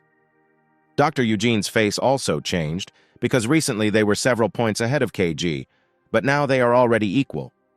At the end of 23 rounds, each company scored 11 points, which meant that the winner would be the one who could win the last round. This will be the same A-class test that Dr. Park talked about, and in it, you will have to put out a fire with ordinary water. This whole tense atmosphere was diluted by Chloe, who said that their order had arrived and now they could have a tasty snack. Chloe brings a bag of various goodies to her friends and says that the corporate card is just a miracle because she was able to order a lot of food. At this moment, Captain Russ approaches them and asks the girl if he can also help himself to the bun that she praises so much. The heroes did not immediately understand why Mr. Russ approached them. Had he really become so hungry during the test that he decided to ask them for food? Russ looked at the main character with a serious look and asked him if he really analyzed the composition of the flame at the very moment of combustion. After which, he asked the student to have lunch elsewhere because he would like to talk with Andy face to face. Captain Russ repeated his question regarding the analysis of the flame, and at that moment Chloe handed him the bun he asked for. While eating desserts, Andy replied that he just carefully observed the actions of Dr. Park, from which he was able to draw conclusions about the composition of the flame. Seeing that Captain Russ was talking with one of his team members, Dr. Brown then ran towards them so that Andy would not say anything unnecessary. Russ told the scientist that he need not worry because he was just having a normal, friendly conversation with him. Once again, the captain emphasizes the protagonist's unique abilities and tells him that being a firefighter would be ideal for him. He then takes a deep breath as if preparing to say something important. Captain Russ, with complete confidence in his eyes, declares that he is buying the KG company, but only under one important condition. This condition is Andy. If he is part of the deal, then he will without hesitation spend the entire state budget to buy out this company. Andy apologizes to the captain and says that he is not for sale at all, especially since the captain is unlikely to have enough money to buy out such a large company. The captain answered him that he would go to the director, to the minister, to anyone, just to get such a valuable employee into his ranks. Work in government agencies now pays much better, and the working conditions there are much more favorable than now. So he should think carefully and make the right decision, Captain Roos said with a smile on his face, and Chloe pretended to support him. After which, it was time to announce the final round of this competition, the Class A Challenge. Fire service workers brought a specially designed structure made of logs, connected in several layers, to the center of the training field. This time, the fire will need to be extinguished with ordinary water, to which you can add only 5 substances, at the company's choice. Andy understands that in such a competition, Dr. Park will be the hardest to compete with, because you won't be able to count on good chemistry. The fire ignited, and a high pillar of flame and smoke rose upward, flaring up more and more with every second. A team from a small company moved out first. One of the firefighters held the hose, and the second gave it direction. Suddenly, the weather conditions deteriorated sharply, and a strong wind arose, which allowed the fire to consume more and more oxygen. Such a sudden change in weather ruined all the plans of this company, because putting out the fire became much more difficult and took more time from the team. Ultimately, the fire was put out in 2.5 minutes, of course. This result did not suit this team, but nothing can be done about it. Dr. Park encouraged the young firefighters and told them that they were doing great for the weather conditions. Andy felt that over time the weather conditions were only getting worse, although such strong gusts of wind were not broadcast on the radio. On the other hand, this could work to their advantage as it could slow down Dr. Park, allowing them to win the challenge. However, it was foolish to rely on weather conditions, because Dr. Park is an experienced firefighter and has extinguished fires in similar conditions more than once.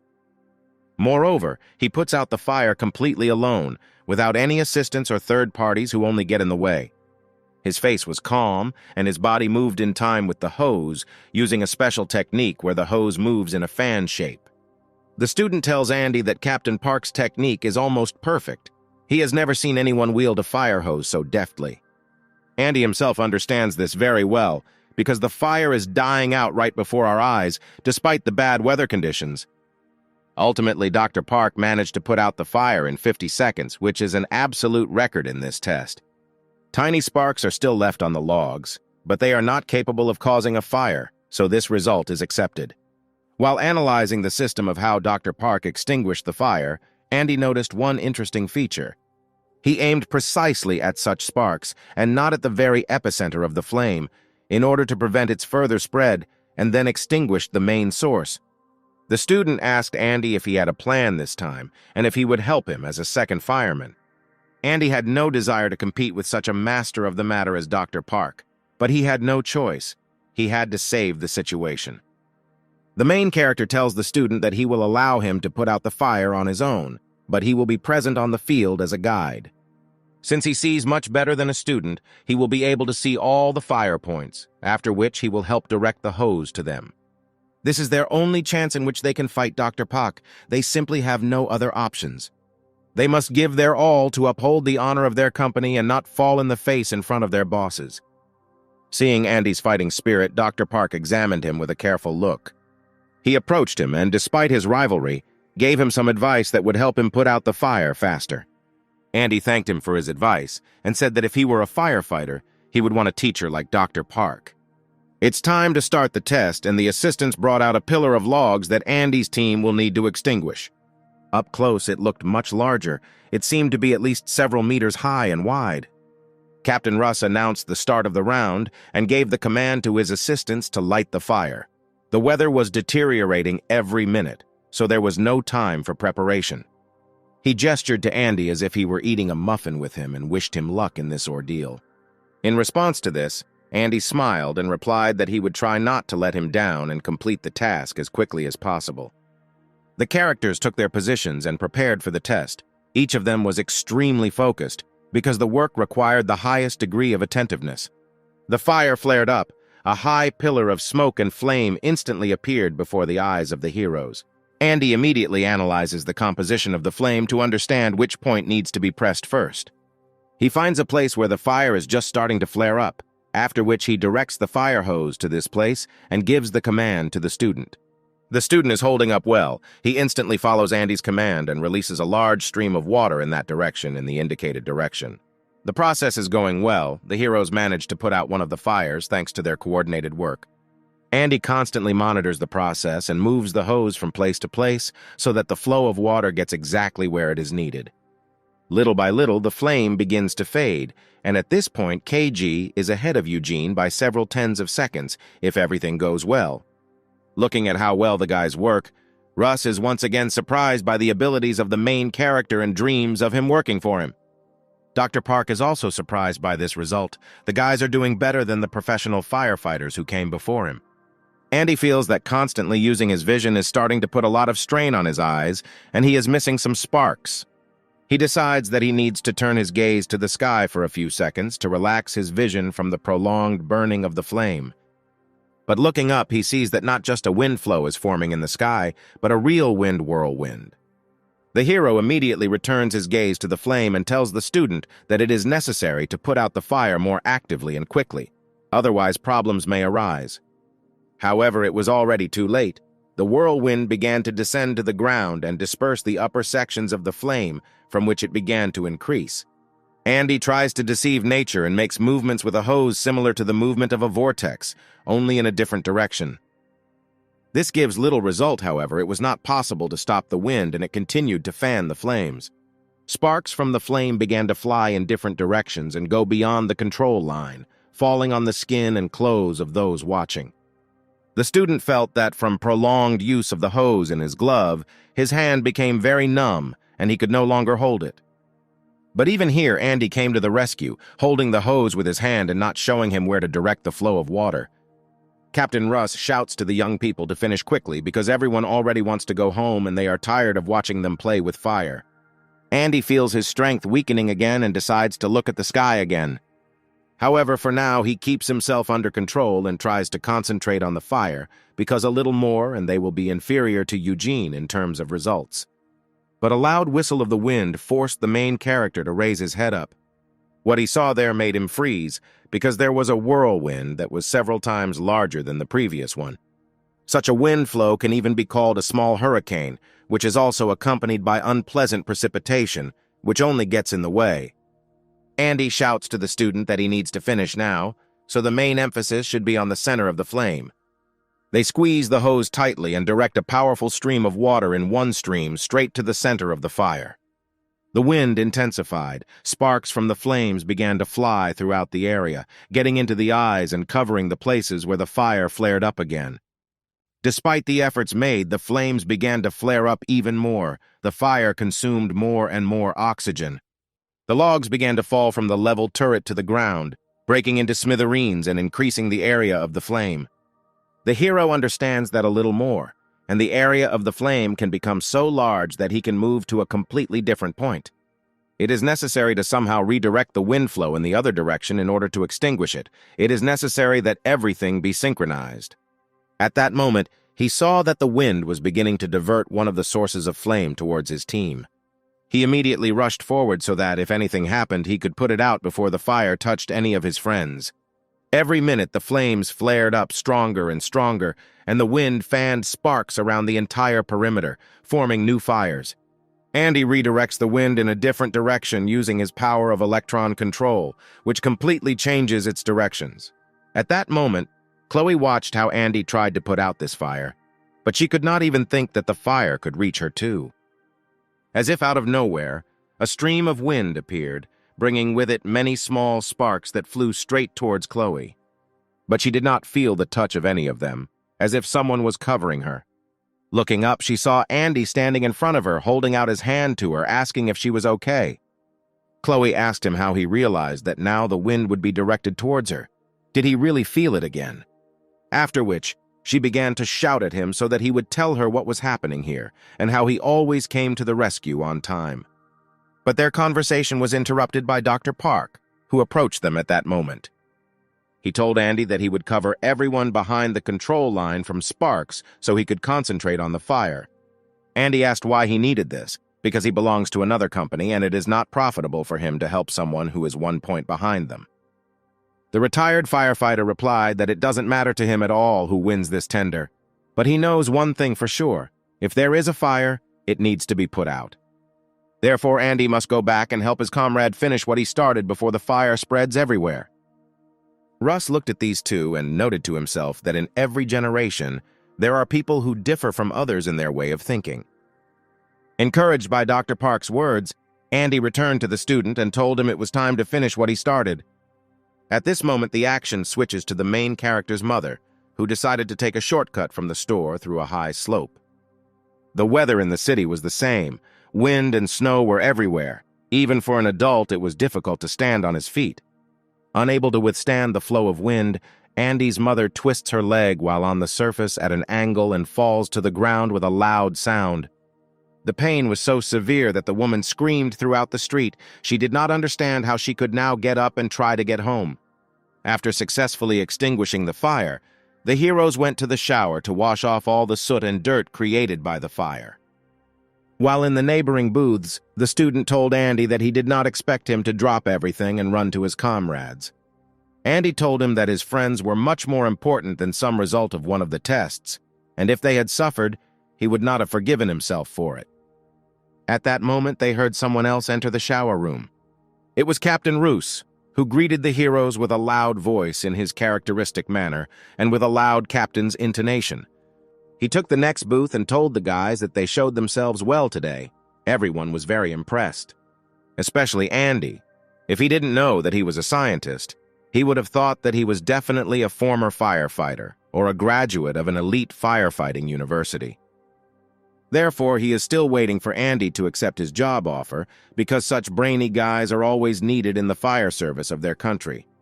He also says that Dr. Park highly appreciated his abilities and talked a lot after the test about firefighting tactics.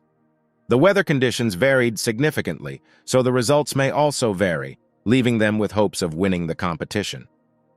After all, today they were not choosing a person but equipment and chemicals that would help even the most stupid firefighter cope with a difficult situation. Captain Russ invites him to go to the fire department together and find out about the result of the test a few hours earlier, if he wants, of course. But Andy politely refuses, as he understands that this is another attempt to recruit him into the fire service. After a strong wind, the weather worsened further, a large amount of precipitation fell and the snow continued to fall. Seeing Andy alone in the room, Dr. Eugene decided to approach him to discuss a few business matters with him. First of all, he noted the brilliant skills and preparation of the main character, and he also learned that it was he who developed the formula for chemistry. After which he put his hand on his shoulder and said that he was a real genius of chemistry, which is very rare. He took a deep breath, preparing to say something important, as if recalling the words of a rehearsed speech. After which he said that every person has a moment in their life that changes their life into a before and after. Andy realized where the conversation was going now, so he made a grimace on his face as if he was ignoring the person. But Eugene did not back down, continuing. He said that his opportunity had arisen right now, the only chance that comes only once in a lifetime.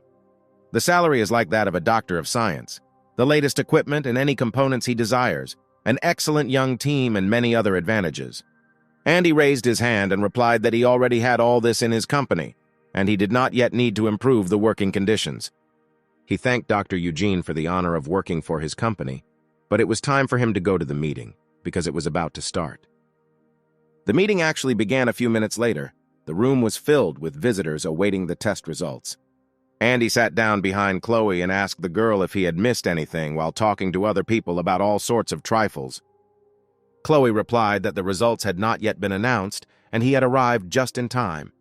She shared with him that now she was less worried about the test results than about the fact that the weather outside was too bad to return to the city. At this moment, the director of this event came onto the stage and was about to sum up the results of the tests. As expected, a patent is a broader concept than one winner takes all, since as many as 28 companies participated in the competition. One company won a patent for the manufacture of hoses, gloves, and chemical cylinders. Another for heavy machinery, equipment, software, and other industries. In general, all companies performed well, and everyone deserves to work with the government at least at some level. But everyone expected to hear the answer to the most important question: who won the patent for the chemicals that will be supplied for fire extinguishing? Taking a little time to create some intrigue, in a slow voice and with characteristic drawn-out intonations, the director said that KG would supply the chemistry.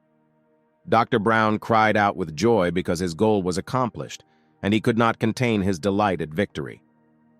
Andy asked Chloe if he understood correctly that they had just won what they came here for. Chloe replied that this was simply an amazing result. Although they lost in the suits, they won the tender for the supply of chemicals, which means that every fire extinguisher and every installation will use their chemistry. Dr. Brown turned his head towards the young scientists and told the main character that this all happened only thanks to Andy. The main character smiled and replied that he was just doing his job and was always ready to help his company if it needed him. The event ended and it was time to leave for the city. Chloe went with the scientists from her group. Andy asks the driver not to rush because the weather conditions are simply terrible. You can't take your eyes off the road for a second, otherwise something bad might happen. The main character follows the car with his eyes, and he remains on the street waiting for their service bus to pick him up and take him to the city. Finally, the bus arrived and all the companies went home. The weather was getting worse every minute. The amount of precipitation was not decreasing. Despite all the beauty of this picture, the precipitation interfered with the normal movement of traffic.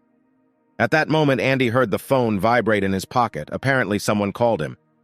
It was his younger brother who told the main character that their mother fell while returning home. This news alarmed Andy. He asked his brother how serious it was and whether she had hurt herself in any way when she fell. Henry replied that his mother told him that she got away with a slight fright and only hurt her leg, so he was calling him to find out where the bandage was in the house. Mom didn't want to tell him, but by the look of her, Henry knew that something was wrong with her, so she had to tell him the truth. Andy tells his younger brother that in such situations you can't get away with an ordinary Band-Aid. You need to go to the hospital and take a picture. Henry told him that Mom definitely wouldn't go to the hospital, and he knew that very well, so they just wanted to put a Band-Aid on it. Andy called his little brother a bad word and told him not to listen to his mother and just call them a taxi to the hospital. Before this, you need to check whether there is blueness on the ankle or local swelling. If so, then you need to wrap the leg with a tight bandage. He tells him that he will arrive home later tonight and immediately go to the hospital with them, so that he can tell his mother that his eldest son will also come. Andy looked up and thought that it had been a long time since he had seen his mother. In the past, due to problems with money and leading a bad lifestyle, he was ashamed to appear in front of his mother and tried not to contact her. Now, having a good income, he simply does not have enough time to devote to his family, and his mother has the same character. She will never be the first to call. At this moment, traffic completely stopped due to bad weather conditions and a traffic jam formed. Andy didn't immediately understand what had happened. It turned out that the snow, which blocked the road to one of the highways, was to blame. At this moment, Dr. Eugene, whom no one expected to see here, knocked on the KG company bus. He said that now more than one vehicle is not moving, and he came to them with a proposal on how they can solve this problem. The bus doors opened, and Eugene thanked him for the courtesy of warming up on their bus. Dr. Brown immediately asked what brought him here, because he would never believe that it was cold in their company's mobile laboratory now, because the temperature was constantly maintained there. Eugene replied that Brown was very insightful, because he came here to offer the KG company a project that his company had developed. We are talking about a special lubricant that prevents tires from freezing and improves vehicle sliding on the road. This project has been successfully used in Alaska, Antarctica, and other snowy countries, so it could solve their mobility problem. If he agrees, then you need to go outside and try to apply the drug to the coating of the wheels, and if the bus manages to move, the problem will be solved. After which, Eugene looked towards Andy and asked him if he would like to join and help the old people cope with this task. Andy told him that he didn't feel like going outside right now, especially during such terrible weather, and he doubted that this method would help them in any way. At this moment, Andy again felt the vibration from the phone in his pocket. This time, Chloe called him, in whose voice there was clearly an alarming tone, indicating that something had happened to her. She informed the main character that due to bad weather conditions, an accident occurred that temporarily blocked the path, causing a huge mountain of snow to accumulate, which was impossible to drive through. Andy replied that if she wanted, she could get back on the bus, because at least there was enough fuel to warm up the vehicle for a long time. After which, a message from his brother came to his phone that everything was fine with them, and his mother agreed to go to the hospital. Andy asked him to be on guard and not tell her that it was he who insisted on going to the hospital, and that he would pay all the expenses that would be required for treatment himself. Looking at the snow, Andy thought about how it was possible to get out of here in such bad weather, because he needed to return to the city today. Having activated his unique vision, the main character analyzes the composition of one of the snowflakes and notices a certain feature. He is thinking about options on how to destroy this snowflake and prevent the newly appeared snow from accumulating on the road. The idea comes to his mind that instead of banal calcium chloride, create a substance that can dissolve snow much faster. He runs up to Dr. Brown's assistant and asks him if they have any extra chemicals they took with them to make a fire-extinguishing agent. Enjoying the moment of winter silence, the assistant was fast asleep, so he did not immediately realize that someone was asking him something.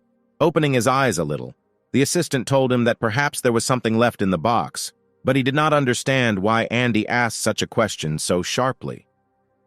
Andy told him that he needed magnesium chloride and acetate to create something very interesting, right from the base of this bus. He is going to defeat this snow and clear the way to his home, because his mother is waiting for his arrival. After which, they go outside to check what chemicals are left behind after conducting a ton of tests. When the hero came out, he was immediately noticed by Dr. Brown and Eugene, who asked him if he had really decided to help them and that the idea was not such a bad one. Andy stood his ground and replied that he would never go outside in such cold for this idea because they first need to solve the snow problem. After which he tells them about his theory, with the help of which it is possible to melt the snow and create a coating that will prevent the accumulation of bliss. Dr. Brown found this idea very interesting, but how was he going to implement it in such disgusting conditions? Andy replied that he would think about it after he found the ingredients he needed, and then it would be a matter of little things. They have nothing to lose because for now they can't count on the arrival of a snowplow, so they can try this option. After which they go to the back doors of the truck and unlock the iron door, behind which are all the chemicals. After looking at what they have, the heroes come to the conclusion that this is clearly not enough to create the substance that Andy is talking about. But the main character was not at a loss. He remembered that next to him was the director, who had a whole mobile laboratory with him. Eugene boasted that he really has a lot of different chemicals with him, but why should he share this with someone else's company? Andy told him that this situation was an emergency, and if they sat idly by, people could get hurt. Eugene doesn't mind helping, but he doesn't understand how Andy is going to synthesize a substance that no one has synthesized before. The main character replied that he just needed to create a protein whose DNA would be resistant to freezing. This can be done using a protein analyzer, which is available on the basis of the mobile laboratory of the Eugene Company by reverse transcription. Looking at Andy, Eugene thought again about how brilliant this guy is, since such fantastic ideas are born in his head. After which, he asked him what kind of catalyst would be stable and whether it would be possible to create this substance as durable as he expected. Andy told him that he would come up with something as the reaction progressed. For now, he just needed to get the necessary substances and test the formula on the snow. Eugene agrees to help the protagonist, but tells him that all his actions will be recorded on the computer so that this project can be considered a joint one. Andy can refuse or join their company, and then it will be his personal project, which he can then register in his name. However, Andy agrees to the original terms, once again upsetting the annoying Dr. Eugene. After which, the heroes come to the mobile laboratory, and Eugene asks the main character to be as careful as possible with chemicals, because they are very expensive. But the main character knows perfectly well how to work with such substances, because he was literally created for this. At that moment, Dr. Park entered the laboratory and asked the director what this young man had forgotten here. Didn't he work for another company? Eugene told him that this young man was now creating perhaps one of the most breakthrough substances of the year, so he allowed him to use the laboratory. After which, Eugene says that all the analyzers are ready and Andy can start. The laboratory's base was indeed much more extensive than that of Andy's company, and the main character immediately found what he needed. He deftly mixes all the substances, making up the ideal proportion, without missing a single milliliter of chemical. The entire process is observed by Dr. Eugene, who informs the main character that at the moment he has obtained a substance that is at least 5 times faster than all known reactions. Even those substances that are used to clear snow from airplane landing sites cannot compare with this substance. The only thing that interests Dr. Eugene is what kind of catalyst Andy will use, because such a reaction will not happen just like that. But he does not know what amazing abilities this person has, and in order to trigger this reaction, he does not need a catalyst. There is very little time left, so there is no time left to find a catalyst, and you have to implement the reaction using your own powers. After the substance was ready, the heroes placed them in cylinders and went out to test the new product. Everyone froze in anticipation of how successful this work would be, because a lot of expectations and resources were spent on it. The action switches to the clinic where Henry took his mother to get examined. Henry tells his mother that Andy actually insisted on going to the hospital because he is very worried about her health. Mom replied that if he was worried, he could call her at least once a month and ask how they were doing, and not look for reasons to show up. She hasn't seen him for more than 2 months, and it seems to her that something incomprehensible is happening to him, because he has changed beyond recognition. In any case, she would like to see him today and asked Henry to tell him this. At the same moment, Andy tested his invention, and everything went more than successfully. The substance demonstrated itself in all its glory. Everything turned out just as the main character imagined when he looked at one of the snowflakes, as if many small arrows crashed into a particle of snow. After spraying the substance, snow did not accumulate on the surface, but immediately dissolved upon contact with it. Now all that remains is to get to the place where the accident occurred and clear the snow there to clear the road and finally start moving traffic. But Andy understands that it will be problematic to cope with this task alone, and he needs at least several assistants. Dr. Eugene cannot be taken with him, firstly because of his age, and secondly because the status of such a person does not allow him to clear snow. You can't take Dr. Park with you either, because he is older than Eugene, even though he showed in the tests that he is in excellent shape. All you have to do is do everything yourself, but it will take time until dawn. There is nothing to be done, and Andy goes to his truck to take a firefighter uniform from there to make it more comfortable to work. Having put it on, he feels that he has a surge of strength, since he feels much warmer and his hands can hold the cold balloon. Andy was about to set off when he suddenly heard many voices of young guys behind him. Turning his head, he saw a squad of students from the fire academy, who were urging everyone to remain in their places and wait for the arrival of the snowplow. Among all these people, Andy noticed a student whom he helped put out a fire during the tests. It turned out that this was an order from Captain Russ, who, like them, was stuck on one of the roads, and in order not to dispel panic, he told the students to brief everyone. Andy asked the student if he wanted to help him with something, and handed him a cylinder that was very similar to the one they used to put out fires in the test. He told him that this was not an ordinary fire extinguisher. Inside, there was a substance that could be used to dissolve snow. The main character really needs labor, so he asks a student to help him with this difficult matter. The student agrees to Andy's request, and the heroes hit the road. Eugene wishes them luck and hopes that his substance will help them return home today. After the main character leaves, he immediately tells his assistant that it is necessary to lubricate all the wheels with their new substance in order to somehow help Andy. Dr. Park approached the director and said that he would also go with the main character. Since there will be only students there, they will need a person like him who has some experience. On the other side of the road, everything turned out to be even worse than where Andy was. Having contacted his fire brigade by phone, Captain Russ learns that the snowplow will not arrive anytime soon. On his only day off, he is obliged to be here, in the middle of the snow, in complete isolation from the city. Moreover, tomorrow by 8 in the morning, he should already be at work and start his duty shift. No matter how angry Captain Russ is, all this is of no use because he cannot do anything about it. At this moment, he notices that one of the cars begins to perform strange actions. The person who sits behind the wheel simply constantly presses the gas pedal and skids, which greatly depletes his fuel tank. The tires are already starting to wear out, and a little more, and they will have no grip left on the ground. Russ understands that this cannot continue, so he gets out of his car, taking the loudspeaker with him. He approaches the interior of this car and shows the owner his ID so that he listens to him. The captain tells him that now is not the time to panic, and his actions will not lead to anything good. He sees that most of the cars are standing chaotically, and even if a harvesting vehicle arrives, he simply will not pass among these cars. Therefore, Captain Russ decides to take matters into his own hands. Taking the loudspeaker, he says that those cars that cannot budge should get out of the car and try to move them with the help of their hands. With joint efforts, they need to clear the way. A voice was heard from one car, asking the captain how there was a guarantee that someone would come for them. People were unhappy with the current situation, so they took out their anger on Captain Russ. Only one person from the crowd gave him a helping hand. It was Chloe, who handed him a warming bag to keep the captain warm a little while he tried to reason with the people. In fact, the situation was difficult, and even such a serious person as Captain Russ could not solve it. Everyone called their families and warned them that most likely they would not return home today and would have to spend the night in the car.